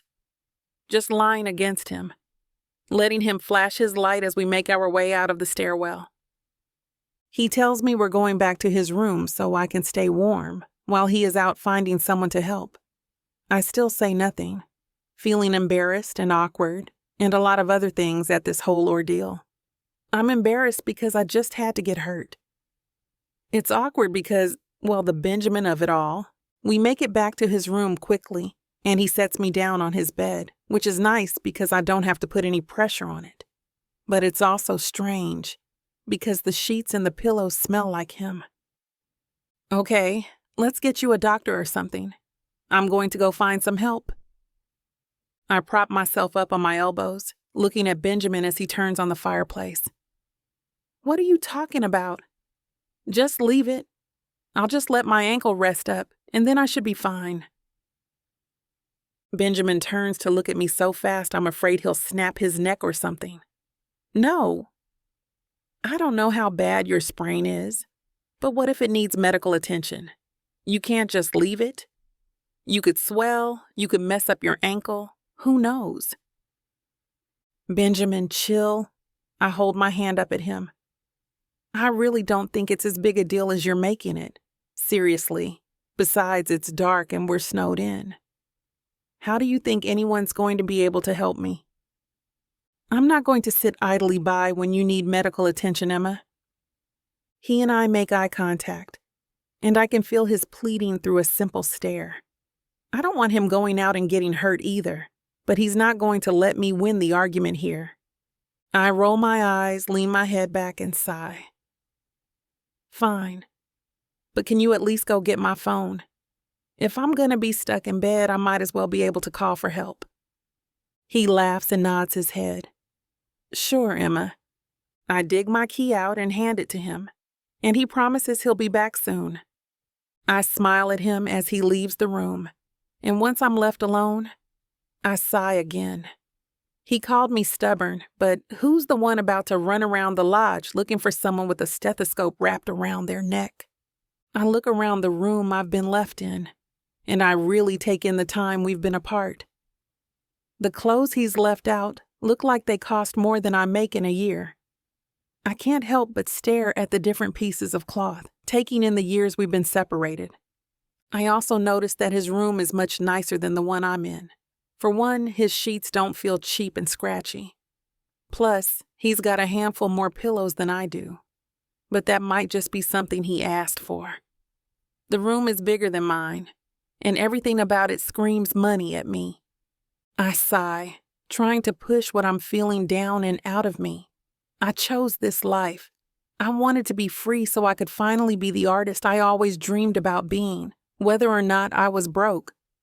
Ideally, I wasn't supposed to be broke, but that comes with the independent lifestyle. All Benjamin wanted was to climb to the top. He had this obsession with work, with money, with having it all, no matter the cost, and he was able to get that without me. He got what he wanted, right? Well, so did I. We both set out to accomplish something, and in a way we did. We just had to separate to do it. Two different people with no life together, no future. That's what we'd become. We didn't need to rely on one another to get anywhere, but was having someone to rely on even a little so bad? The door opens, and I start slightly at the surprise. Benjamin has returned with my phone and a woman following behind him carrying a bag. Hey, he smiles as he closes the door behind her. I got your phone and I found you a doctor. They have a doctor in the lodge? He smiles. No, though that would be helpful. I went downstairs and told the staff that you needed to leave so you could get an x-ray for your ankle. But the people I spoke to told me there was no chance we'd be able to leave. It's too dangerous. All the roads are closed, and they weren't going to let us leave, so I did the next best thing I could think of, and the staff helped me find Dr. Annabelle. Dr. Annabelle smiles and gives a small wave. Technically, I'm here as a guest for the weekend, but when I heard about your fall, I came as fast as I could. Can I take a look at your ankle, Emma? I like the cadence in her voice, and she's a lot older than the two of us. She seems like she has been doing this for a long time, and I nod as I try to sit up to make things a little easier for her. Yeah, thank you for coming. I appreciate it. Dr. Annabelle basically agrees with what Benjamin told me earlier. It's very unlikely that it's broken. A nasty sprain, even a bone bruise is possible. But I don't think you would have been able to get off those stairs if you'd shattered the ankle. It's a relief to hear her say it's not broken. But a swollen ankle in an unfamiliar place in the middle of a storm and a power outage is not ideal. The doctor wraps up my ankle with a compression bandage from her bag, and she takes some of the 7,000 pillows Benjamin's hoarding and puts them under the ankle. Okay, keep the ankle elevated. That's one of the most important things you have got to remember. She takes a few ice packs out of her bag as well, surprising me that she was able to keep them frozen in there. Use ice packs to keep the swelling down.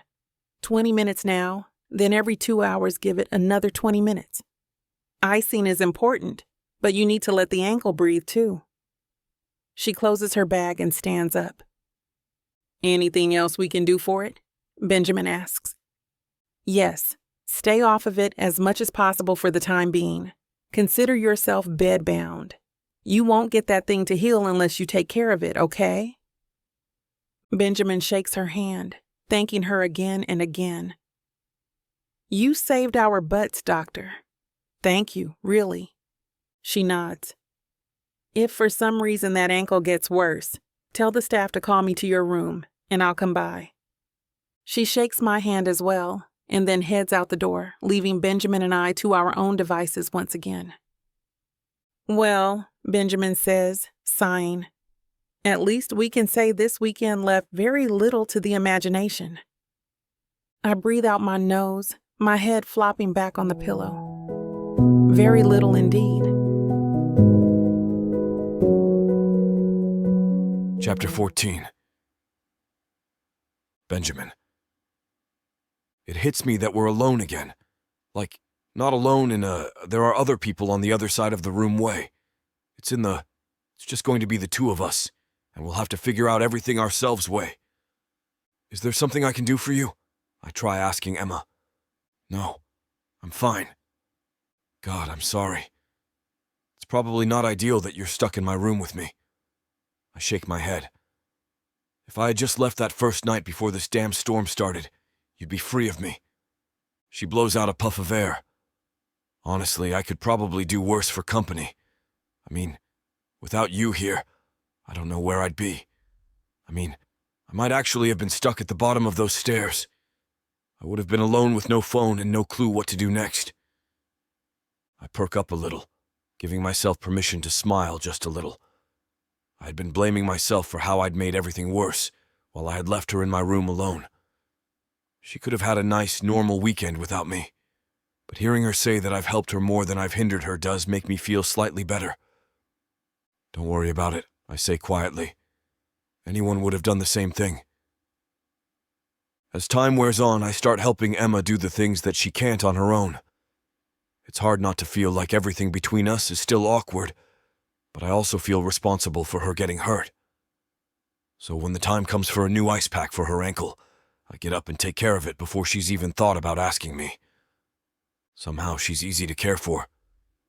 It's not just that I feel bad. I want her to feel happy. I sit in a chair in the room, trying to keep a distance between us. But even I have to admit that it feels weirdly stagnant. I just sit in the chair and stare down at my phone or have intermittent conversations with Emma. I think she feels bad because it's not long before she comments. You look like you've never been more uncomfortable, Benjamin. Just come share the bed. It's your room. I'm a squatter. That does make me laugh, and I do as she says, mostly because I would rather talk to her without feeling like I'm on thin ice. I sit on the bed next to her, and it does make me feel a little more at ease. So, I start. Can you tell me more about some of the art you've created? That's a bad question. How about why you've moved so many places the past few years? I mean, moving just once is a pain. I can't imagine getting up and going the way you must do. She smiles tentatively. I love it. The moving, I mean. Traveling just helps me gather inspiration as an artist. Depending on where I end up, what I see while I'm there, what I experience. It could be the difference between the Arizona desert and the Wyoming mountains. The more of the world I get to see, the more I feel I can show through my art. I never thought about moving like that, or her, but what she says strikes a chord with me. I figured for an artist to create, they sat down and thought about what they wanted to show on a canvas. But of course, Emma was using real life. I love that. I love how you see the world as inspiration, not just places you've been. Well, yeah, Emma says, pulling herself up to be in more of a sitting position. I adjust her pillows and take off the ice pack accordingly, which makes her giggle. The idea of just seeing a place and not wanting to tell someone about it is foreign to me. That's what art is for me. It's telling other people what I've seen. If I haven't been to new places, how can I expect to have anything to share with my viewers? Just like the first day I saw her and her art, I didn't fully know what I was looking at, but her art was the only set that made me feel anything. I didn't realize that art could do that for her, or for me. A few minutes later, Emma asks me to get another blanket from her room, as she's gotten colder. I give her all the blankets I can, as the fire has kept me comfortable. I bring in her bed blankets, and she bundles herself up like a burrito, which triggers a memory. Do you remember? I ask, getting her attention as the memory fills my mind. How in college all we ever wanted to get for our date nights were the burritos that the Mexican restaurant near campus sold. She smiles before laughing, shaking her head at the same time. Those burritos were amazing. God, I used to dream about them after I graduated. I would wake up so hungry, and the only thing that would have satisfied my cravings was one of those burritos. I miss that place. I swear I haven't had a burrito since that lived up to the hype. I agree. There's no place like it. We kept talking about the burritos and dates we'd go on together. I replace her ice bag again. When it starts to get late, I offer to go get food from downstairs. I don't want her to be hungry, and all the talk of food has me ready to eat as well. I come back upstairs with food for the two of us, and she actually claps her hands. Not going to lie, I half expected you to come back up here and somehow have burritos for the both of us so we could trash them. I set the food on the bed.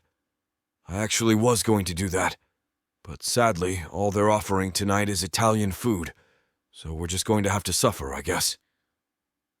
She snickers, and I hand her some silverware. As the time passes, it actually becomes easier to talk to Emma. I didn't think it could happen for us again, being in a place where we are able to be so free and easy together. It might have something to do with the fact she is sort of trapped with me, but she really is being a good sport. She even begins to make jokes. I guess now I'll never get to realize my dream of being a cross-country skier. I'm so young. How could the universe be so cruel? I snort, the food I am eating nearly coming out of my nose. Ah, yes, that long-lost dream of yours. How could I possibly forget? All your years of training to become the best you could be, thrown away and wasted. My life is over. I'll never walk again. She feigns disappointment, draping her hand over her forehead. Oh, the humanity, she cries out. I can't help but smile at her. She really is unlike anyone I've ever known. I think that's why I enjoy being around her. After the two of us eat, she asks me to get a few more things from her room, and I grab them before coming back to the room. She asks me to help her up. What? Why? Because I have to pee, Benny. Is that a crime? My heart skips 2, maybe 10 beats, hearing her say her nickname for me. I get her up and into the bathroom, closing the door so I'm not invading her privacy.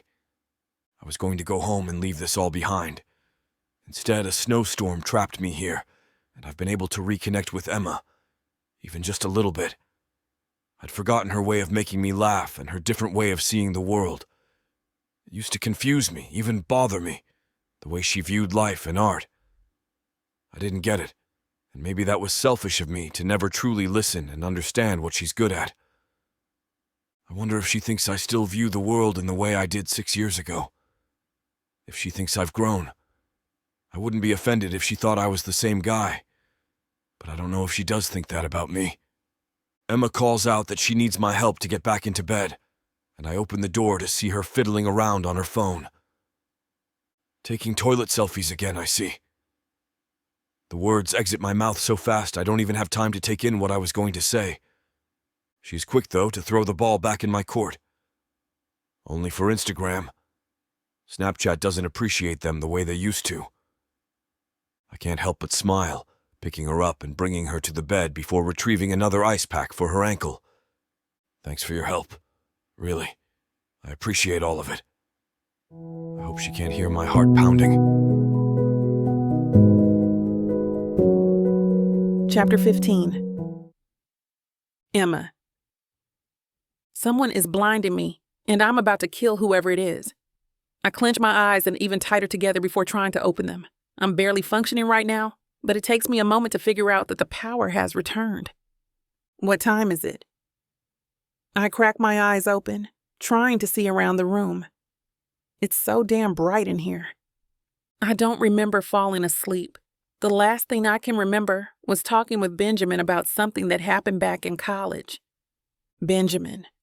I look over my shoulder at him, completely knocked out.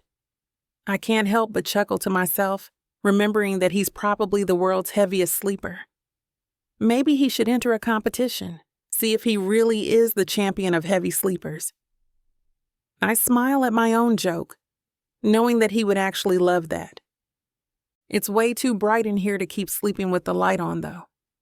I'm going to have to turn off that damn light.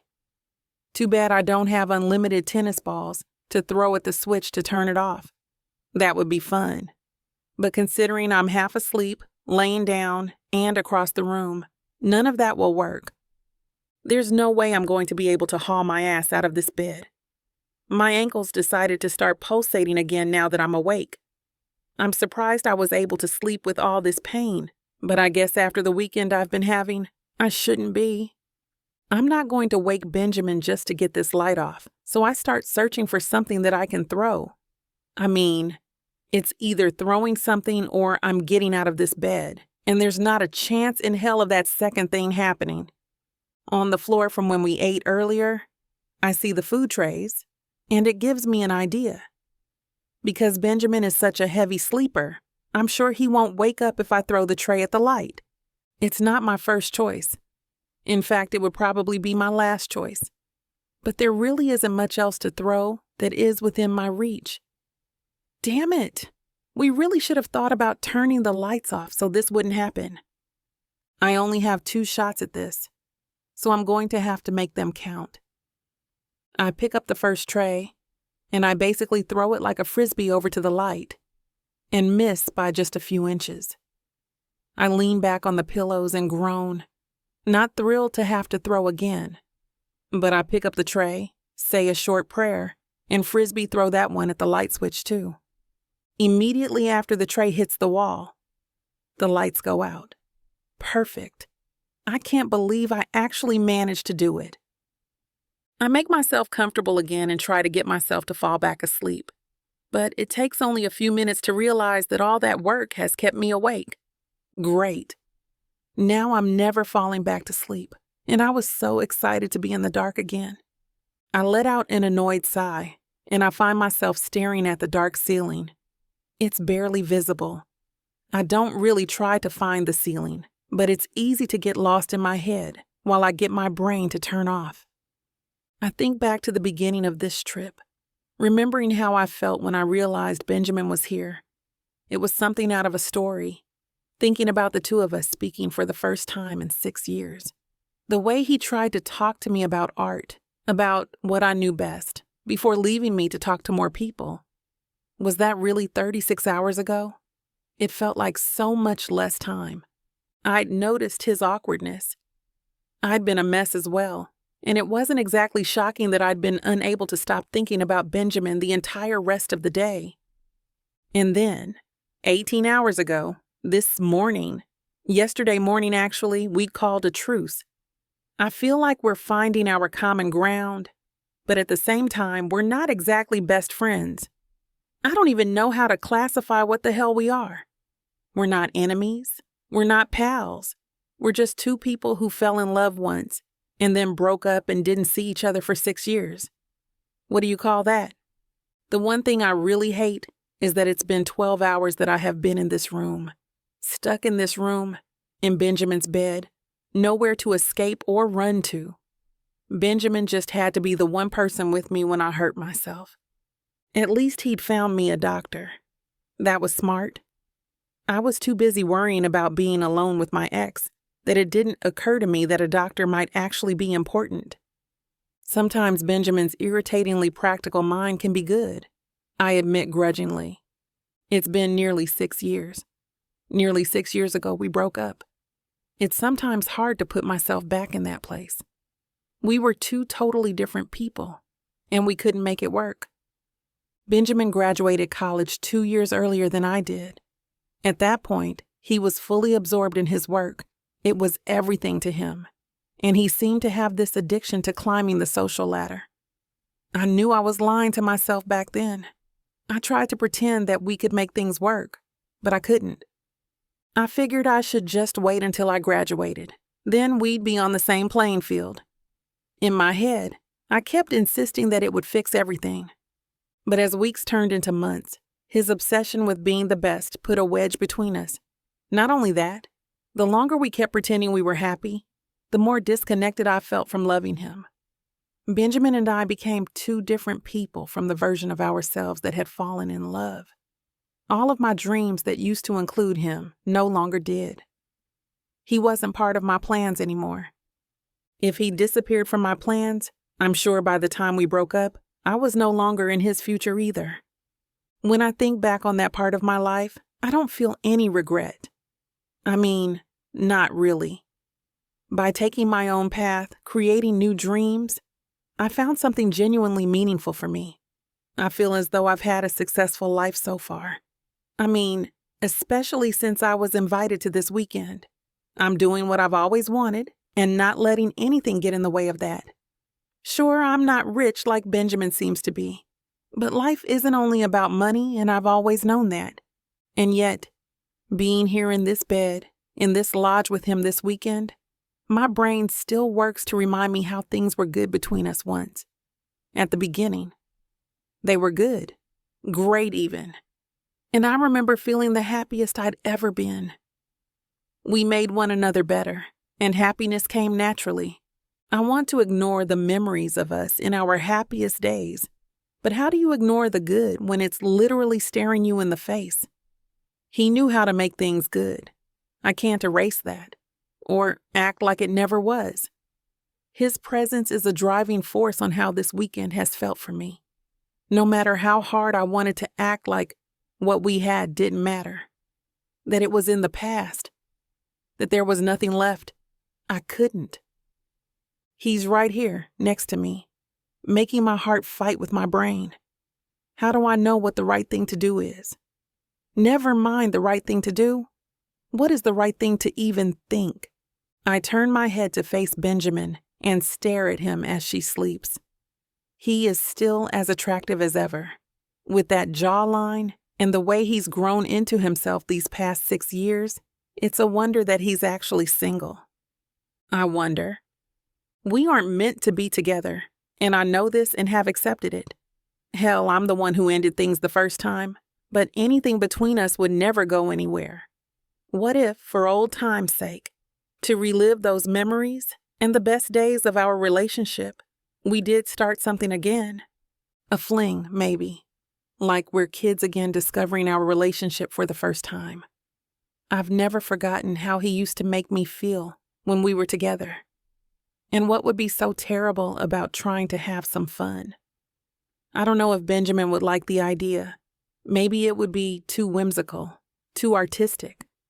I don't even know if he'd be able to stand me like all those years ago. But what's the harm in trying? No one was ever better at knowing me, my mind and my body like Benjamin. He may have completely drifted away from me, but I've never forgotten just how good he'd always made me feel. Even now, I can feel a tingle to go up my spine. My body is warm at the thought of having his hands on me. Even my throat seems to close at the idea of us together the way we once were. It could be a fun vacation memory, and I would love to feel him in that way again. If I make a move on him tomorrow, is he going to want me or push me away? Chapter 16. Benjamin. The sound of birds chirping and the sun shining directly into my eyes brings me to the world of the living. I blink hard, draping my arm over my eyes to block out the sun. I sit up and squint as I try to figure out what time it is. The power is back, so that's good. My clock is blinking at me, but it explains why I'm so damn hot now. But the power being back means we ought to be able to get out of here at the end of the weekend, right? I mean, I hope so. I look over to see that Emma's asleep, her legs still propped up but flopped to the side a little. She's going to need more ice soon, and we both will be looking to eat food. I stand up and dress quickly to get downstairs, managing to grab some easy foods like pre-wrapped muffins and bagels and some fresh fruits. I carry the trays upstairs slowly. They're heavy because one of them has some more ice for her ankle. If she was able to sleep through the night, then she's probably doing a lot better already. I'll have to ask her when I get there how she's feeling. I'm hoping she's better enough that she can walk around today. When I get back into the room, I set the trays down on my side of the bed, waking Emma up quietly. Wake up, sleeping beauty. I brought you some breakfast. Emma's eyes flutter open with me standing over her. She gives me a tiny grin as she starts to stretch her body out. Did you sleep well? I tease her. Even with the ankle? She nods, her smile spreading across her face. I actually slept like a rock. I mean, the power came back on at around 3 in the morning, so I woke up to that. But otherwise, I slept like a log. That's great, I tell her happily. I think your bed is probably 10 times nicer than mine is, so that might have helped. I squint down at her. I don't think that's even a little bit true, Emma. Come on. Believe what you want to, Benny. But the fact that I slept better on this mattress than I have in years speaks volumes to me. Benny. Hearing her say that name is always a shock to my system, and I try not to show the way her words have taken the breath out of me. Come on, let me help you sit up, okay? I brought you some food to eat, and you'll need it so you have even a little bit of strength today. I bend down to her level, helping her sit up on the bed so she won't make a mess on herself, leaning her against the headboard. Let's make sure you are comfortable, okay? I say quietly, her arm around my neck and shoulder again, just like when I picked her up in the stairwell last night. I look back up to her to ask how she's feeling, and if she needs me to move her again. That's the moment she leans in and kisses me. I'm startled. My head swirls with contradicting thoughts. I'm confused, first of all. She kissed me without preamble, without a reason to do so. Is it because I've been taking care of her? Or maybe as some kind of thank you? I don't know, and I'm staring into her eyes as if I'll find the answer there. They seem to question what I'm going to do about the kiss. Am I going to kiss her back? Am I going to tell her no, and then we awkwardly eat breakfast together? What do I want? They seem to be asking. And I realize I think I know the answer. I stop asking questions because the heat radiating from my lips where she kissed me is killing me. I can't stop myself from doing what I do next, which is leaning in and kissing her back. Slowly, I climb on top of the bed, settling myself on her stomach, before taking her face in my hands to kiss her the way I've wanted to for a long time. I don't know what led us here, but right now I don't care. I want to touch every part of Emma that wasn't available to me before. I want to caress her in my arms and make her tell me where she wants me. I let our tongues dance together in her mouth, unable to stop myself from letting my hands explore her face, her arms, her hips, her thighs. God, you taste good, she breathes into me. I can't help but laugh at her in response. What? I didn't even brush my teeth yet, I whisper back, and she giggles at this fact like I just said a bunch of dirty words in a row during class. She takes my face and turns me so her lips touch my ear. You taste like you, Benny. Hold it right there. The rest of this chapter is too hot for YouTube. Grab the unabridged version over at tylawalker.com for all the juicy details you'd otherwise miss. Use code SAVE40 for a great deal on all the dirt. Back to our story. You won't know what hit you, baby. I'm going to take you, break you, and make you mine. And when I'm done, you're... Now hold on just a minute. What? I got something to say. What's the meaning of this? Now you may be some fine-looking white boy, Got that right, baby. It takes hard work.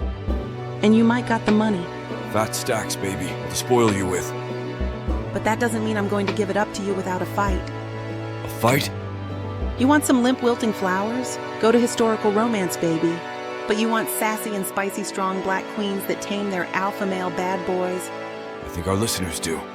Then you go on and look at Miss Tyla's Bougie Brides and Billionaires audio bundle. 50 hours of me whispering the most romantic things in your ears. Fake marriages, alpha male billionaires, strong black women, steamy scenes that will make your eyes roll back. And everything wrapped up in a happily ever after that will put you in an afterglow. Use code SAVE40 to get 40% off this bundle and any other digital product in Miss Tyla's store. Unabridged and uncut. Just like you, You're gonna have to find out. Tyla Walker Romances. Escape your life with sassy romance.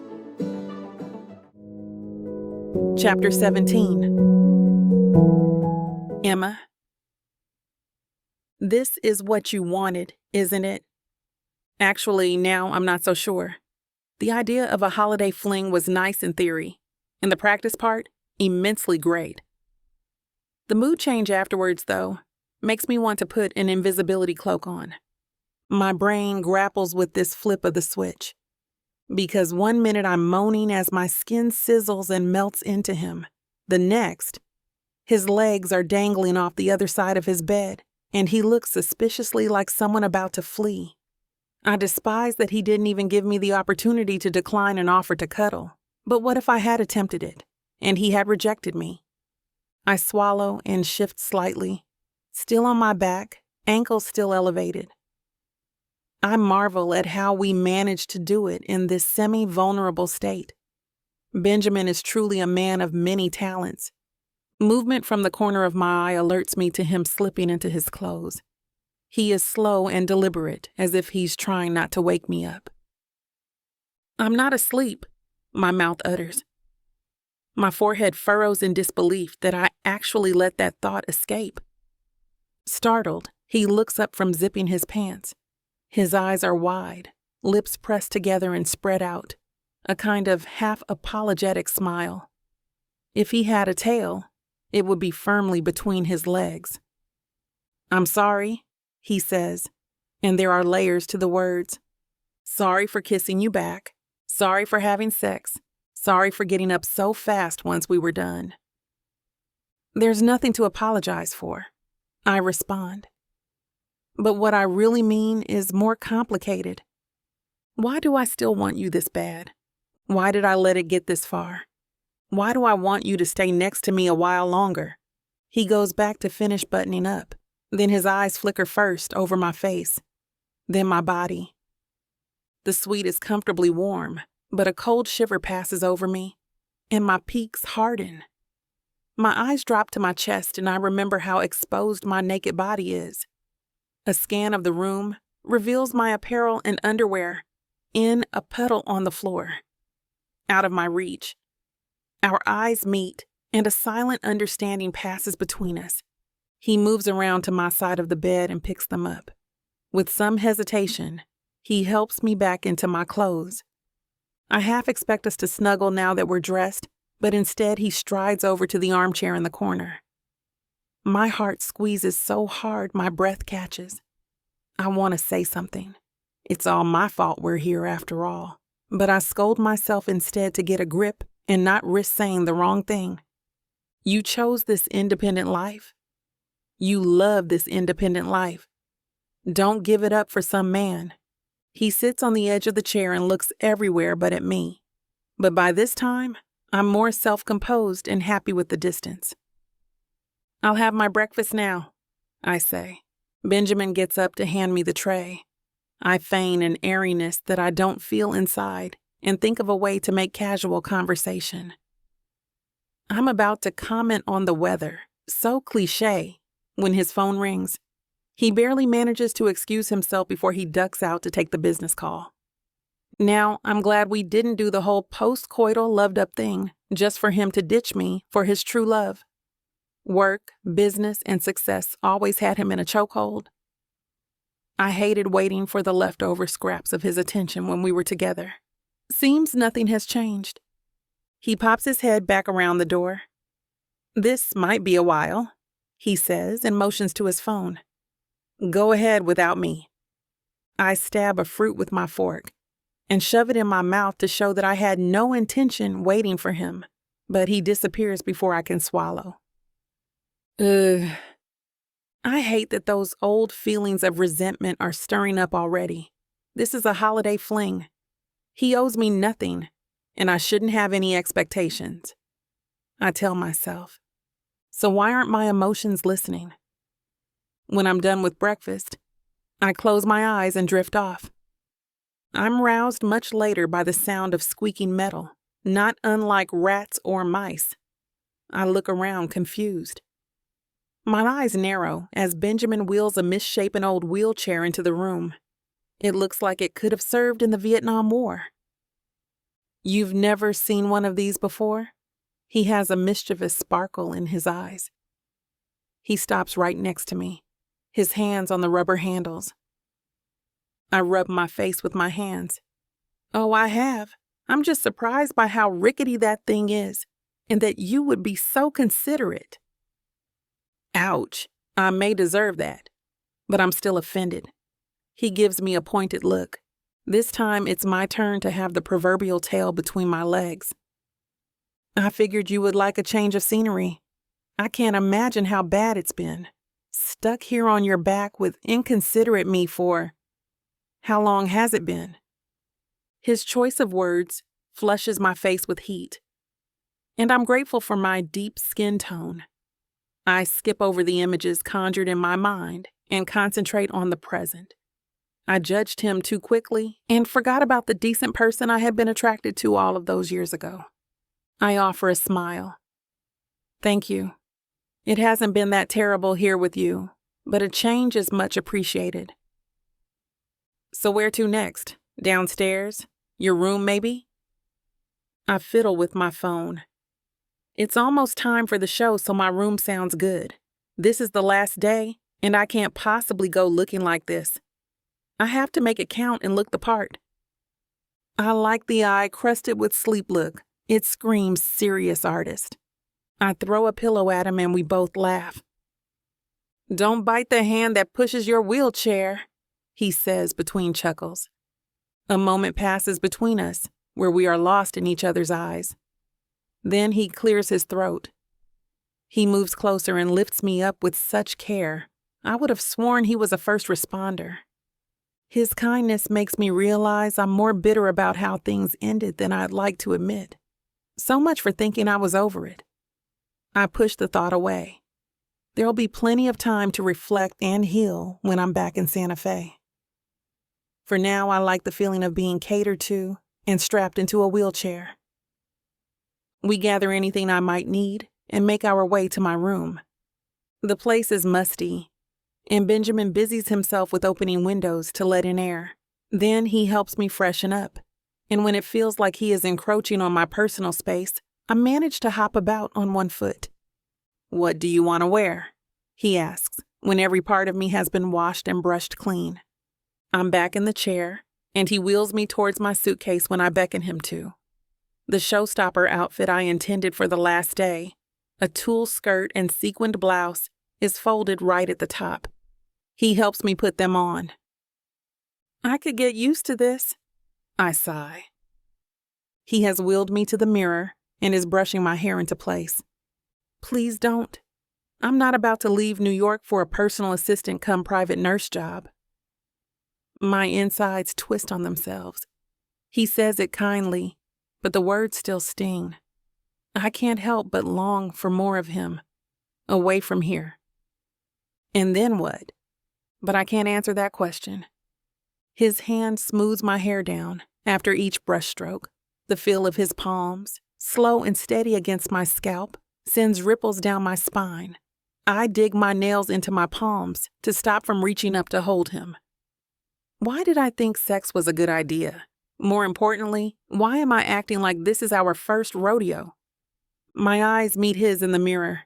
They are like magnetic blue orbs, and I know I'm done for. I try to tell myself that it hasn't even been 6 hours since we slept together. The feeling will pass.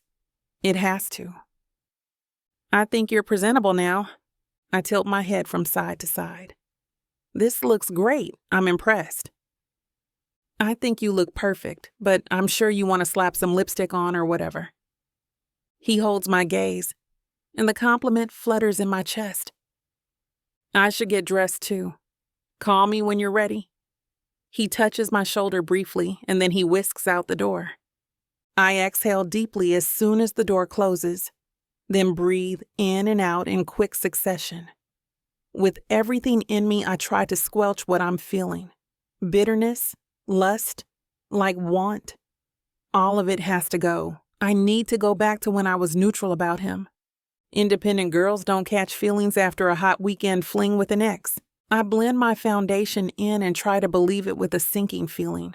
I can't let Benjamin get in my head. I absolutely can't. Chapter 18. Benjamin. Pushing Emma through the art show seems to be an excellent advertisement for her work. Everyone expresses their condolences on Emma's ankle, and it draws loads of traffic to Emma's booth. Miss Williams. Whatever happened? One of her male companions from the mixer comments. My blood boils for a second before she brushes him off. It's nothing. Not even broken. She flashes a golden smile. I'm so sorry. I will definitely stop by your booth in a while and check on how you are feeling. I resist the urge to narrow my eyes at the man. Another artist rushes her and gives her a huge hug. The patrons look at her with soft eyes, instead of the sharp and disapproving looks she had received the first day. My heart swells with pride for her. She has been engaged in discussion since the moment we arrived in the gallery. I grab her a bottle of water during a lull in conversation. So busy today. Maybe you should have broken your leg on the first day. All of your pieces would have been sold by now. I wink at her. She is not amused. I throw my hands up in surrender. I kid. You are very talented. Her face softens, but she still looks unconvinced. I know she doesn't hold me in high regard as far as her art career goes. But I'm still awed, regardless of what she thinks. Cross my heart. I don't think I realized how much skill you have. Of course, the wheelchair is attracting attention, but you are gifted, Emma, and you don't need the help getting patrons. I flash her the best and brightest smile I can muster. Her face cracks and she returns the smile. That means a lot to hear, Benny. I know this isn't your idea of a good time, but I appreciate everything you have done for me these last couple days. Really, it's been my pleasure. I am happy to see you succeed at something you love so much. I smile wider in spite of myself. I really am very proud of her, how far she's come, how well she is doing. And she did it without you. These last 6 years have proven that she didn't need me around, that she could make her way in this world doing what she loves. Something I didn't support her in. I was definitely wrong not to support her in her choices.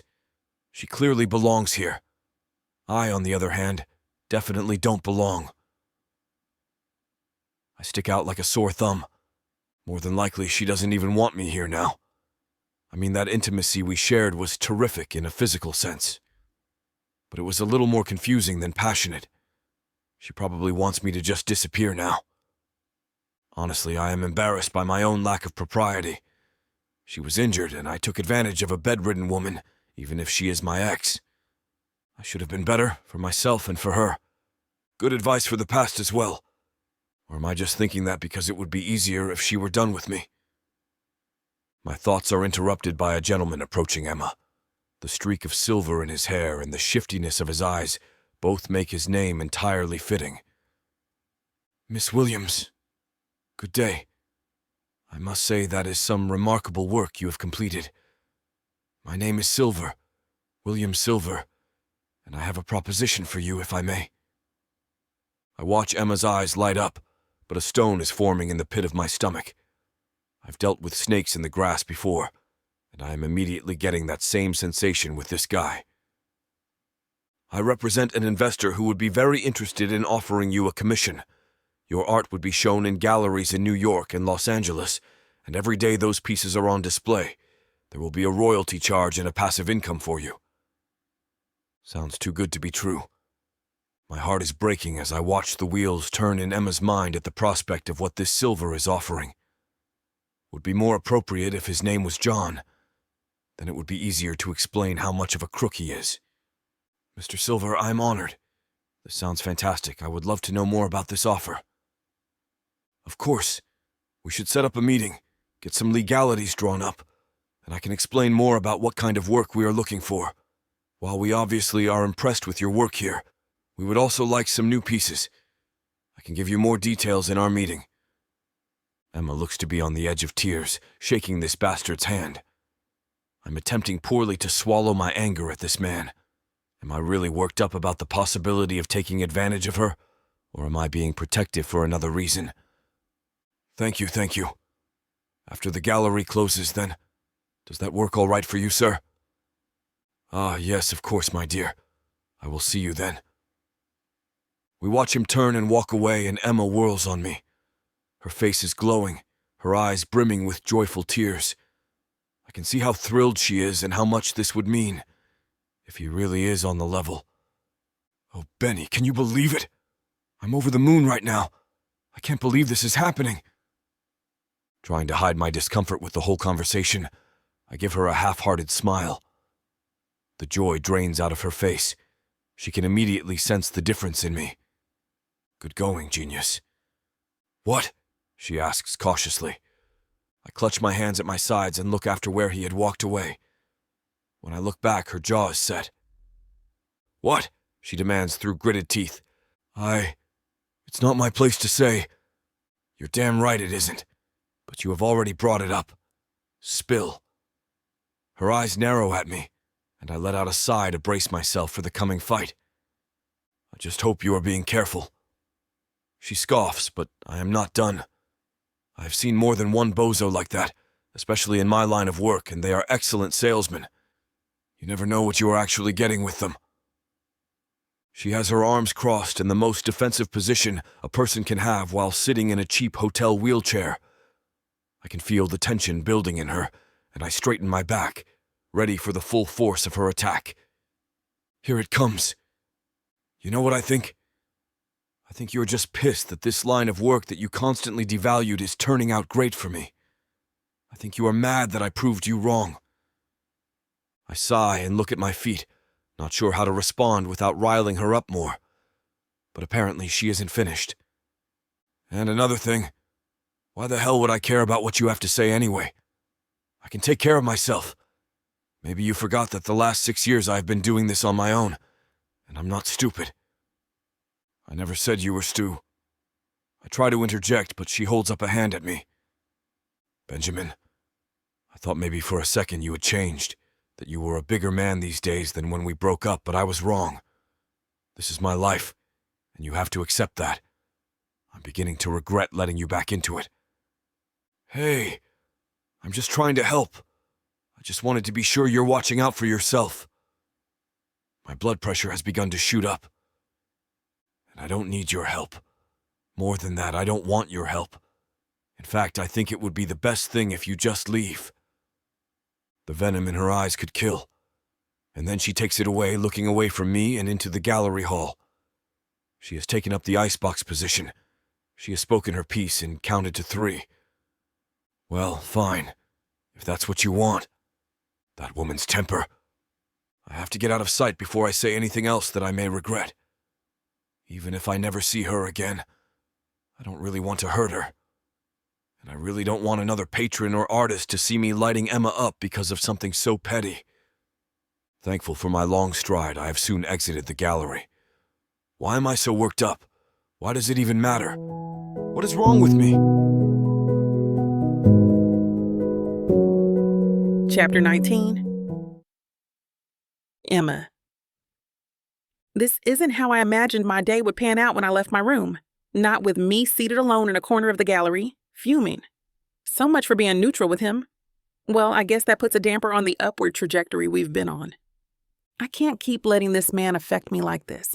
4 days ago, he was a distant memory, and now he has me worked up in more ways than one. It's not entirely his fault, though.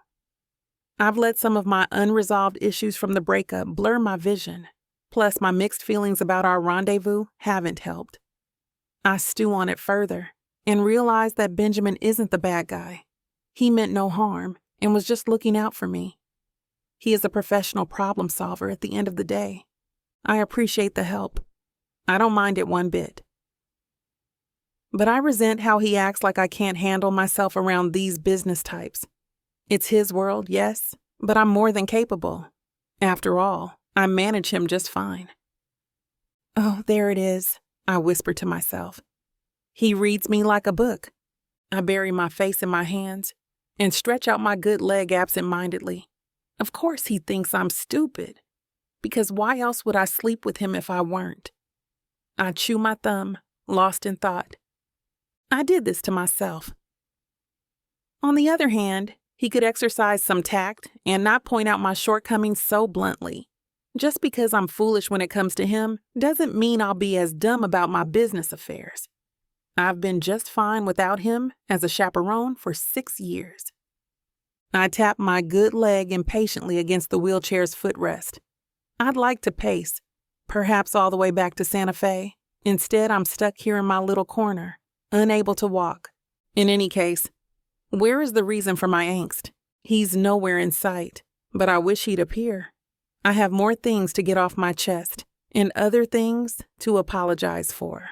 My annoyance bubbles in my throat and comes out in short, hot breaths. I don't have much of a vantage point, so I opt to crane my neck into oblivion. Still nothing. Have you lost something? My head snaps up. It's Tulip. Her lips are just as bright today as the first day I met her. Hey, Tulip. Nothing really. I shrug. Well, it looked like you were training for the Meerkat Olympics. I chortle. That's a good one. Maybe it's my over-exaggerated laugh. Maybe it's that I'm not so covertly watching an invisible tennis match. Something makes her narrow her eyelids at me. You're looking for that fine-ass ex of yours, aren't you? I catch my eyes mid-bulge and blink them back to normal. What? Of course not. Come on, I've seen you two being pretty chummy. She winks. I'll probably never see Tulip again. There's no harm in sort of confiding in her. We kind of got into it earlier. Are you back together? She raises both eyebrows. We aren't. Just trying to get closure. He is so frustrating, though. It's be like that. Listen, let me introduce you to someone who'll get your mind off. Ben, was it? I shake my head profusely. I don't need any more complications. Trust me, you need this one. She wags her finger at me and scoots off before I can respond. I exhale and lean back in the wheelchair. Whatever she's up to can't be worse than dealing with Ben. My lips pucker with annoyance at how he stormed off like a teenager. To his room, presumably. Maybe he really is leaving. I sure hope so. Scratch that. I don't care what he does with his life, as long as he stops being a distraction to me. In my head, I make a toast to his inevitable departure. Good riddance. I even try to mean it. Hopefully the weather will comply this time and not make things harder than they have to be. Him leaving does mean I have to sit tight in my corner since he is my designated pusher. Whatever. I'll just sit here and mentally prepare for my scheduled appointment with Mr. Silver. I don't want to show up pissed. No. That might give him the wrong impression, like I'm not excited about our potential partnership.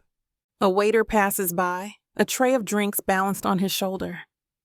I grab a flute of champagne and take a sip. This will do the trick, I think, as my brain starts to feel mellow. Tulip returns later on, a portly man in a three-piece suit in tow. He doesn't look like an artist. Meet Mr. Holden, Emma. He wanted to buy some abstract pieces from me earlier. What he described sounds more like your work. I hold out a hand. Nice to meet you. I'd love to show you what I do. Holden shakes my hand and nods. I'd be more than happy to see it, Emma. Tulip pushes me back to my display, and I hear Mr. Holden gasp. A warm, fuzzy feeling burns through me when I peek at his face. I wish I could take a picture and turn it into a painting. This is art, he says slowly. His eyes brighten with pleasure as they pass from piece to piece. Reactions like this are hard to come by. Most art lovers are so stoic. I relish in the feeling it gives me and flash a smile at Tulip. She presses my shoulder in return. I'll take these 4, he says. He points out his selection with a finger. My teeth dig into my bottom lip as I try hard to contain myself and not scream. First silver, now this. What a day. It almost feels too good to be true. Tulip helps Holden find the appropriate tags for the pieces that he wants, which he'll use to pay the resort hosting the show, and they'll then pay me. The commotion draws a few people to me. I sell 3 more paintings from this new set of eyes. By the time a well-preserved older woman comes over to request art from my social media that didn't make it to the show, my smile has reached my ears. Thoughts of Benjamin return to mesh with my happy state. But I'm no longer mad at him. I actually wish he was here to share these moments with me. Wait. No, I don't. Damn. I need to exorcise him from my system. Mr. Silver arrives for our meeting ahead of schedule. I feel elated and accomplished. Even if he hadn't shown up, today has turned out so awesome. This is just the cherry on top of the best day yet. He politely rolls me to a table in the resort dining hall to talk. A briefcase materializes from underneath the table. He snaps it open and pulls a thick document from inside. I stretch my hand to receive it when he pushes the pamphlet across the table. Don't worry too much with the bulky details up front. It's all jargon anyway. The most important part is that you agree to the paragraph before the signatures on the last page, then sign on the dotted line. I've ensured you're well taken care of. I ignore him and start from the beginning. My eyes water as they jump from line to line. I look up at his eyes. They are shifting, as they should be. Sign overall copyright? I sputter. He wiggles his nose. Miss Williams, it's in your best. $5,000 for, oh my God, 100 paintings. Delivered over 6 months? My voice rises with each phrase. The way it's written, in a deliberately confusing and misleading manner, one might think I'd get $5,000 apiece, and I could take 3 months on each one. Mr. Silver, what kind of rate is this? What kind of machine do you think I am? Please calm down. How many people are lining up to commission your work? I flinch. The words smack me hard in the face. Exactly. None. Consider this as a jumping-off point to get your name out there. Everyone starts at 1. He licks his lips. My heart and stomach drop. This can't be real. Benjamin was right. All of Silver's flattery was just to butter me up, and stupid me almost fell for it. I feel my heart pound furiously as I go back to finish the contract. It's the kind of thing that would fleece me. The slave labor in this is so cleverly disguised. I spit the words out, fully seeing red now. What about all that stuff you said about this being an equal partnership of like-minded people? It takes a month minimum to create one quality piece. Never mind 100 of them. And you want to pay me just $50 for each? He shoots me a look that makes me squirm. He truly thinks I'm nothing. It's not hard to see. He mutters something at me in a coarse tone, but I'm hardly listening. It's something about how I'm new to the business and certainly won't find a better offer with my inexperience.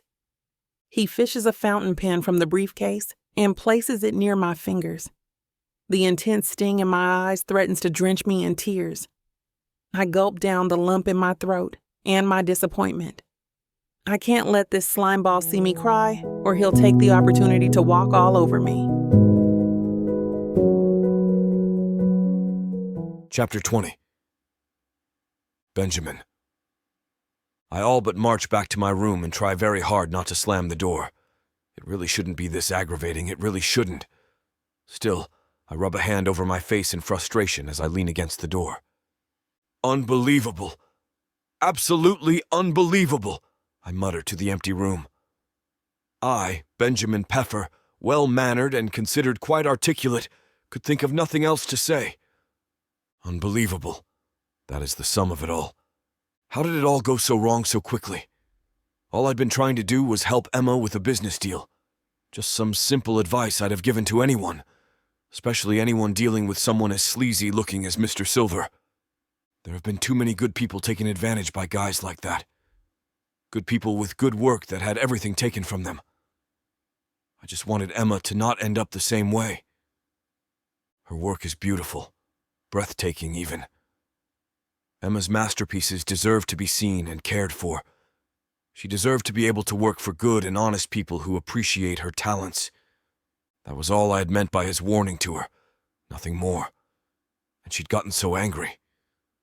She thought I believed her to be stupid of all things. Ridiculous.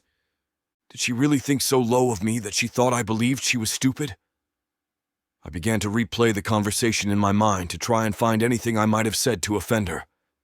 Anything I might have said here at all that might have led her to believe I thought of her in such a way. Then my mind began to wonder about anything in our relationship 6 years ago that might have made her feel that way. Had she always believed I felt this way? Or was this a new development? I can't ever imagine calling her stupid. Maybe I don't always understand what she does or why she does it.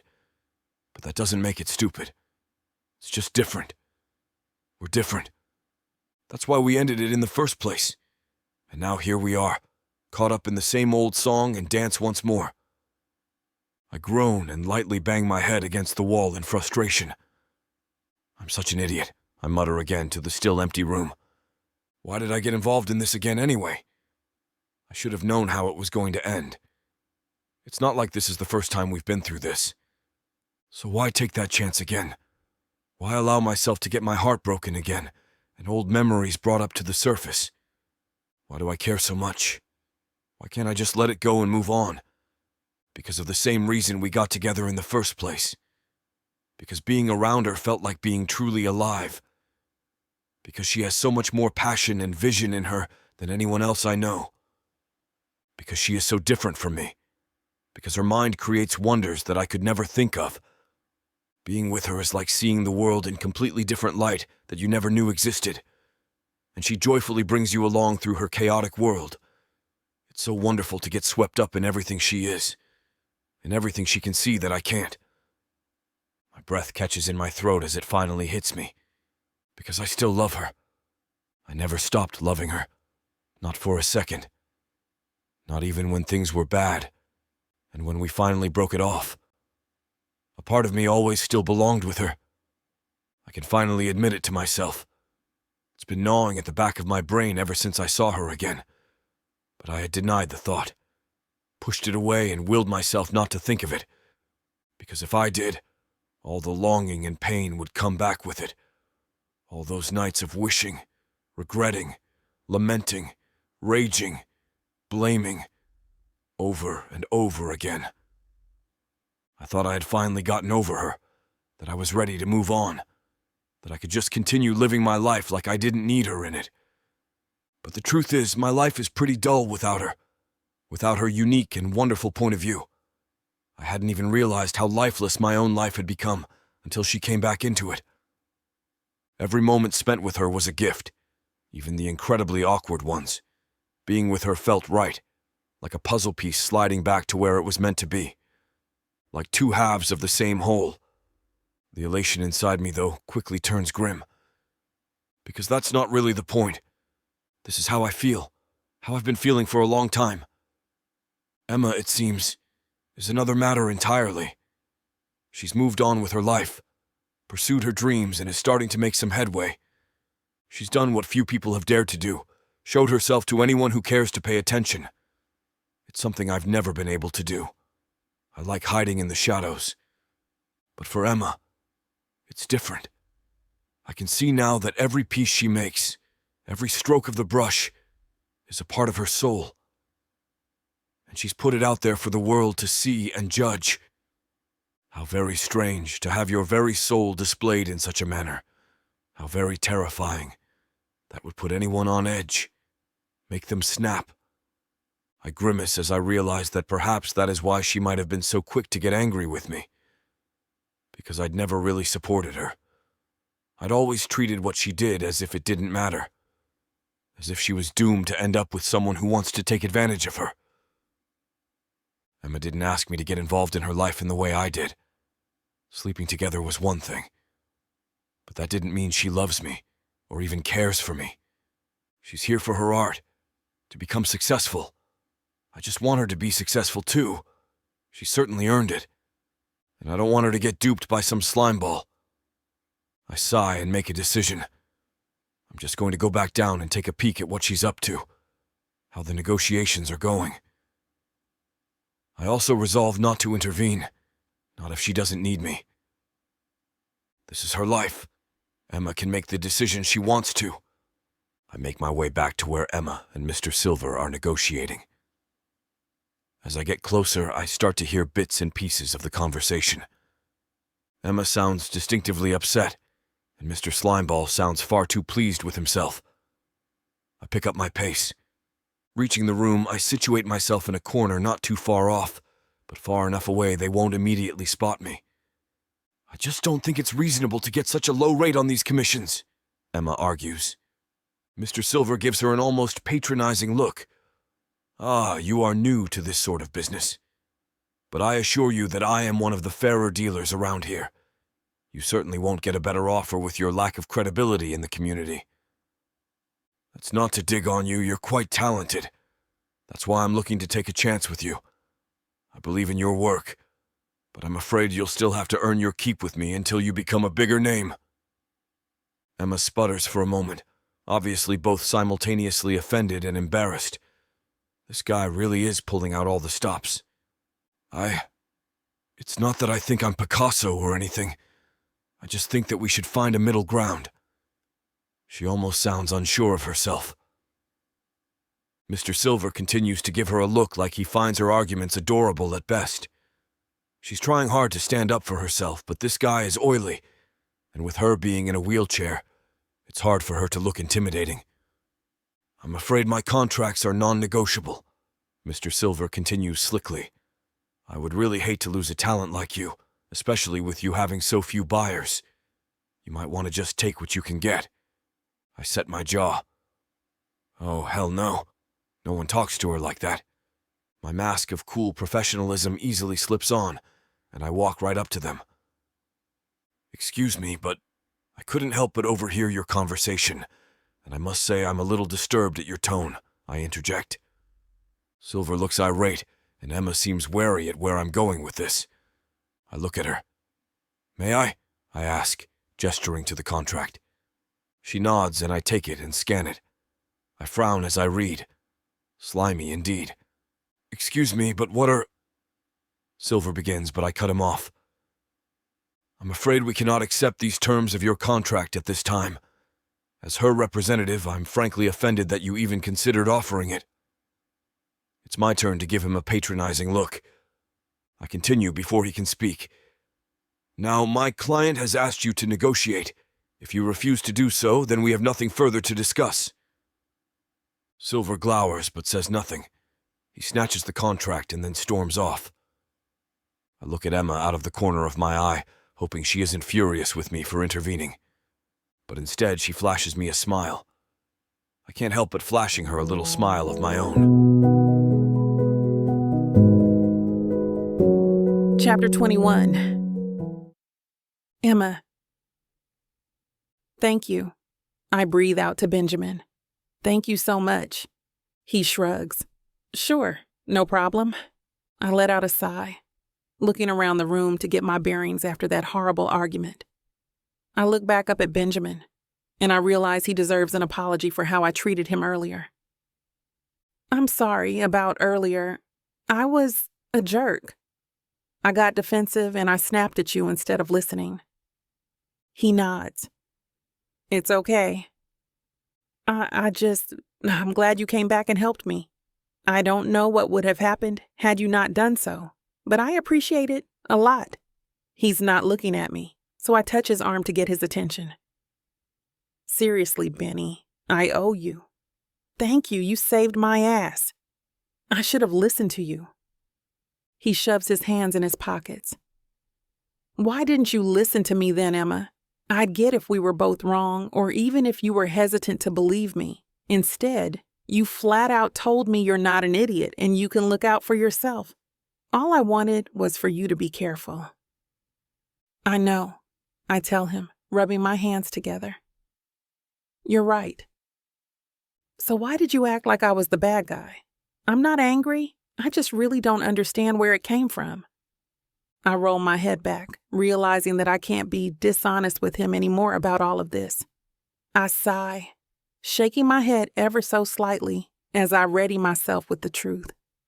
Because, I finally say to him, I never thought I belonged. I mean, your world is full of rich people. You and I are part of two different worlds, different universes. When you acted like you wanted to save me from Silver, I felt like I was back in that place from 6 years ago. It sounded like you didn't think I could handle myself, like I needed someone telling me what to do. I wasn't trying to tell you what to do, he disputes. I shake my head. I know, but you confirmed one of my biggest fears, Benjamin.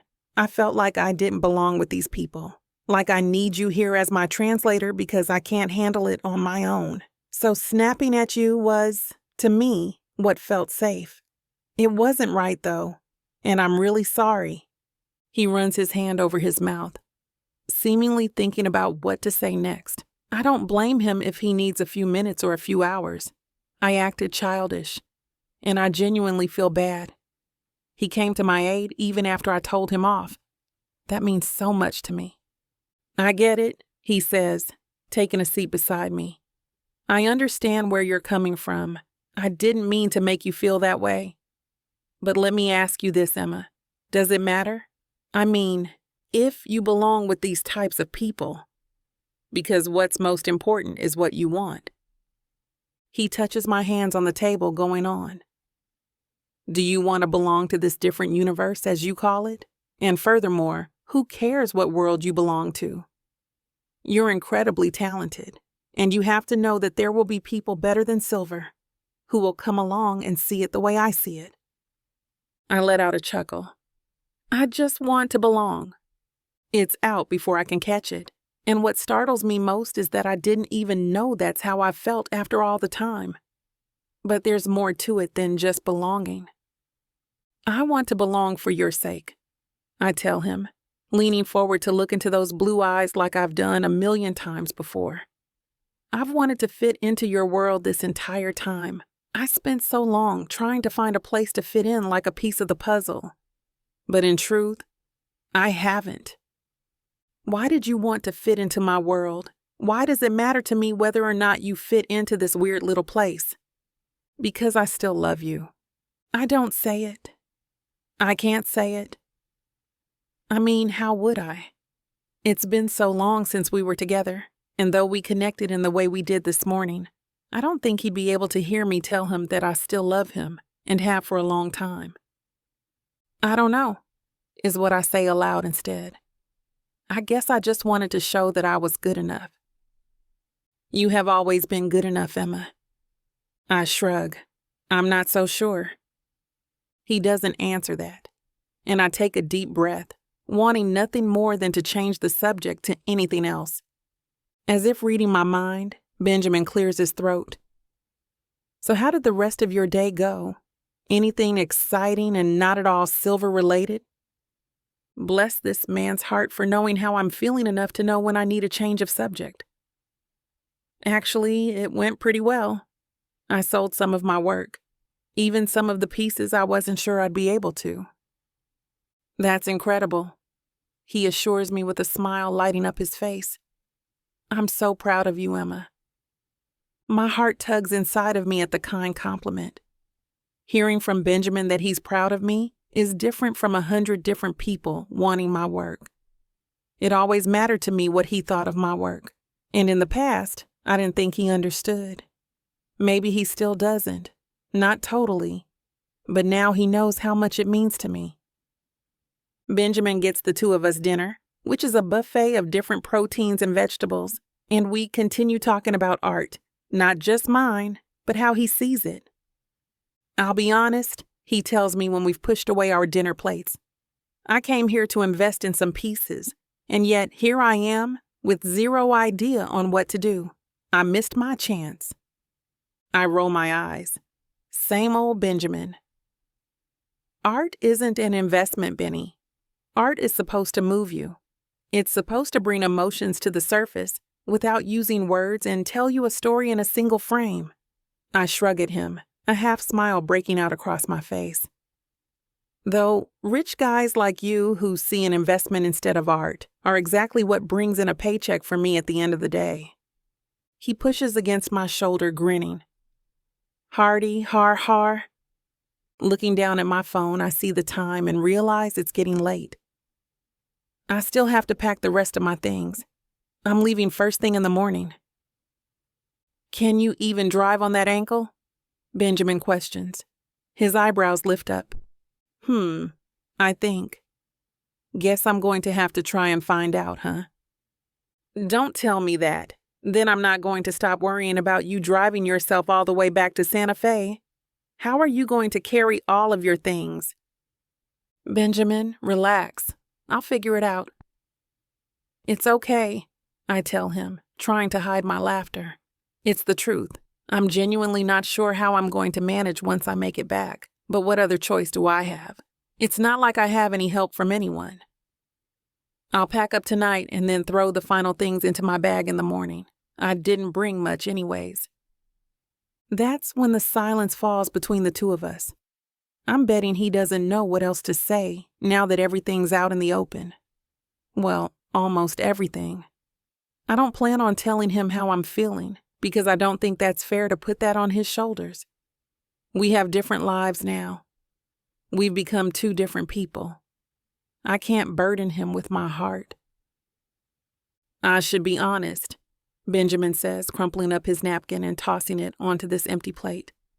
I missed both of my flights. I was supposed to fly out today, earlier this afternoon, but I couldn't go. And then there's the one from yesterday that was canceled, thanks to the storm. Why did you do that? I ask, though I think I know what the answer is. He shrugs. Something in me said not to leave. I knew I had to stay and see this weekend through. You know? I did know. I knew that he stayed this weekend because of me. He doesn't have to use any words to tell me that. I know that's what he's trying to tell me.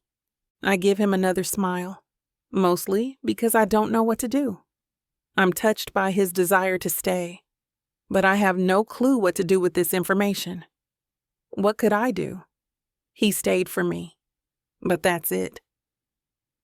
Do you want help getting back up to your room? He asks me while looking around the room.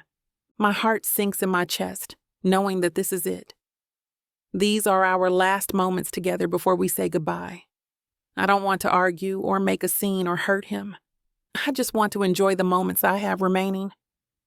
Yeah, I tell him, nodding as I look down and put my hands in my lap. That would be great. Thanks, Benjamin. The climb to my room is silent, and I find myself unable to think of a single thing to say. When he closes my door and says goodnight, I feel the tears begin to fall.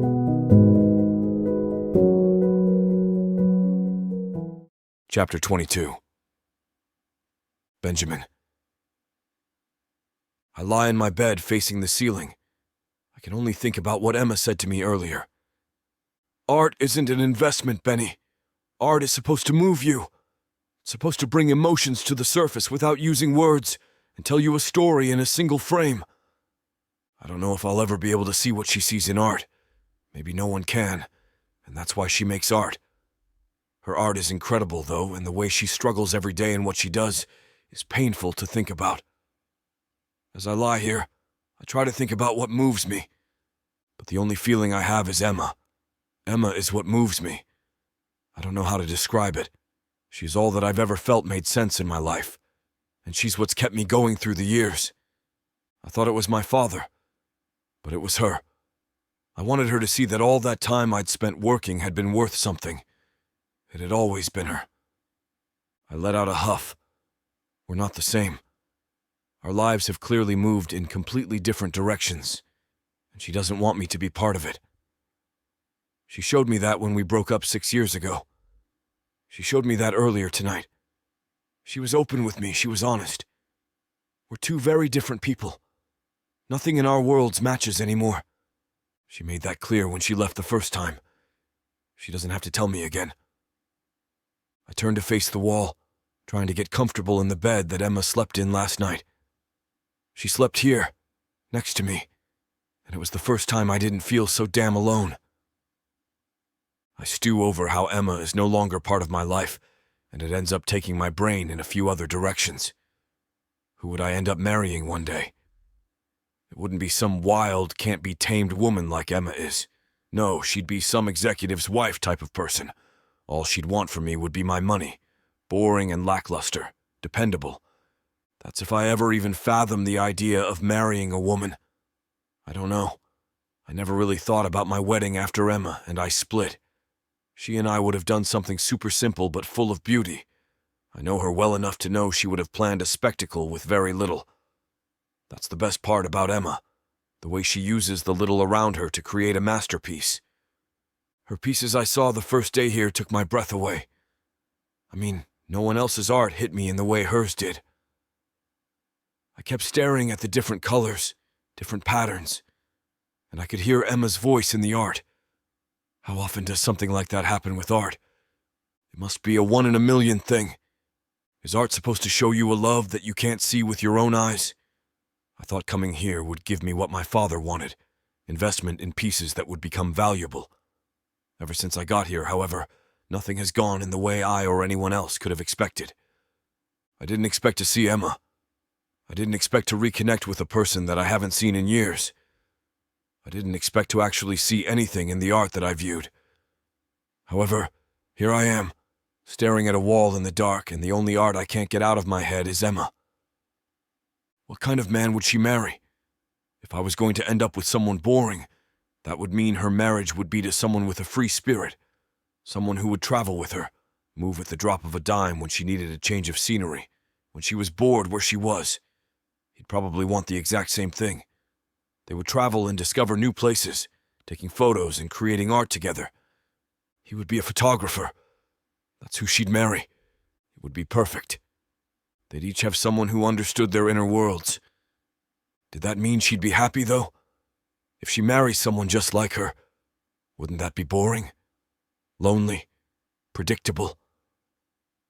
That begs the question as my stomach begins to sink, and I clutch it to get the pain to stop. Would I be able to take care of Emma? If she chose me, if by some miracle I could change her mind from all those years ago, would I be able to make Emma happy? That's the million-dollar question. She and I had sex. We reconnected in a way that I missed more than I could have expected. She wanted me inside her, wanted me to make her happy. She had initiated everything between us this morning, and who's to say it was a mistake? We didn't talk about it, and part of the reason is because I had no idea what she wanted from me. I didn't know anything when it came to Emma anymore. Every time I was closer to uncovering what she was about, it became even more clear that she wasn't the same woman I met all those years ago. Emma is grown up. We've lived apart, learned our own lessons, dealt with such different people and worked towards our goals. The goals that didn't involve each other. I kick off my sheets, pull on a pair of sweats and grab my keycard to get back in the room. I don't really think about what I'm doing, which is probably for the best, so I don't talk myself out of it. My palms are sweaty and I stick them into my pocket, repeating old habits from when we dated. I exit my room, walking swiftly to my destination. I can't remember the last time I did this before this weekend. She makes me nervous. She makes my stomach scream in fear. She makes me grow warmer. She makes me feel unlike any person in my life. If this is love, what am I supposed to do with it? I can't make Emma happy. She and I want different things. We're too different. We're in different universes, just like she said earlier. Because I never thought I belonged. I mean, your world is full of rich people. You and I are part of two different worlds, different universes. When you basically told me you didn't trust Silver, I felt like I was back in that place from 6 years ago. It sounded like you didn't think I could handle myself, like I needed someone telling me what to do. But you confirmed one of my biggest fears, Benjamin. I felt like I didn't belong with these people. So snapping at you was, to me, what felt safe. It wasn't right, though, and I'm really sorry. I confirmed fears she never shared with me. She wanted to fit into my world. She wanted to prove she was good enough. She was never good enough. She was perfect. She was my everything. She cares about me, and I care about her, but in the end, I don't think it's going to matter. I hope I don't wake her. She's probably passed out, especially with trying to get herself around with the bad ankle. I can't get myself to stop, though. I don't let anything stop me from knocking on her door. I'm not even sure what I'm doing here. We've made it clear where this is going. But her light is on, and it's the only reason I don't back away. Emma, I whisper through the door. Are you awake? I hear noises on the other side of the door, and I worry for a second something else happened to her. But then I realize it's just Emma trying to get out of bed. The fumbling is a little loud, but I hear her trying to scoot herself to the door to open it. I wish I had her keycard or was able to get in there again without having to make her do anything crazy. I don't want her to be on the floor with no way up. The door flies open towards Emma, standing there with her bad ankle off the ground. We're silently staring at each other for at least a few seconds. Oh, thank God. I thought you weren't coming after all, she blurts out, surprising me as she lets some tears fall down her face. I can't watch her like this. She is too beautiful, too wonderful to be crying. She deserves the world, not these tears. I touch her face, wiping away the staining tears. Don't cry, Emma. Please don't cry. I take a step forward and put my arms around her waist, bringing her lips up to mine. I swear I can hear fireworks going off in my head as I kiss this perfect woman. I can feel my own tears mixing with hers, and I realize just how overwhelmed I am. This is our goodbye. This is all we'll ever have together, is this weekend. We're saying goodbye again tonight. We're not meant to have one another. It's been clear from the start that we've been working on borrowed time all weekend. I pick her up so I don't hurt her ankle anymore, and I kick her door closed as quickly as I can. If this is all I'll have for the rest of my life with Emma, I want this to be her everything. Chapter 23. Emma. He hoists me up so quickly it takes me by surprise. My breath catches in my throat, and for a few seconds I forget that I'm crying. He carries me to the bed and gently places me down on my back. I look up at him. He is standing over me, face unsure, like he's contemplating what to do with me next. He sits down and gathers me into his arms. Shh, I'm here now. It's all right, he whispers into my hair. His hands rub me all over. I'm just so overwhelmed, I say between sobs. Don't be. I thought I wouldn't get to see you again. I take in a deep breath through my teeth to steady the stream of words threatening to pour out my mouth. I've had so much closure this weekend about everything that happened between us and how it all ended. I just didn't want to leave on a bad note. I lean back to look at him. His hands stop trailing me, and they grip my elbows. It's weird how much peace having him around brings. There's no fire in the room, but I feel like I'm huddled next to one, I take it all in as my tears dry. His ruffled hair, gorgeous eyes, and his slightly musky smell. I want to remember him just like this, so I etch it into memory. He stares at me for a long moment, then brings his face within an inch of mine. His hand cups my chin, and my lips part when I feel his thumb outline them. I'm suddenly aware of how dry they are.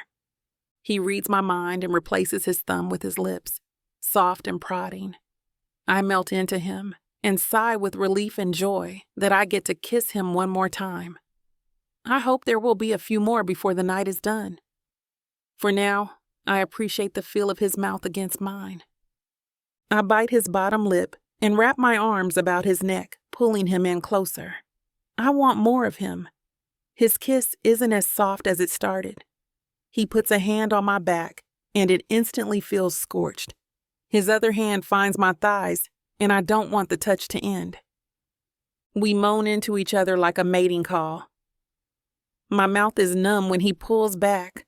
I touch my lips to make sure they are still there.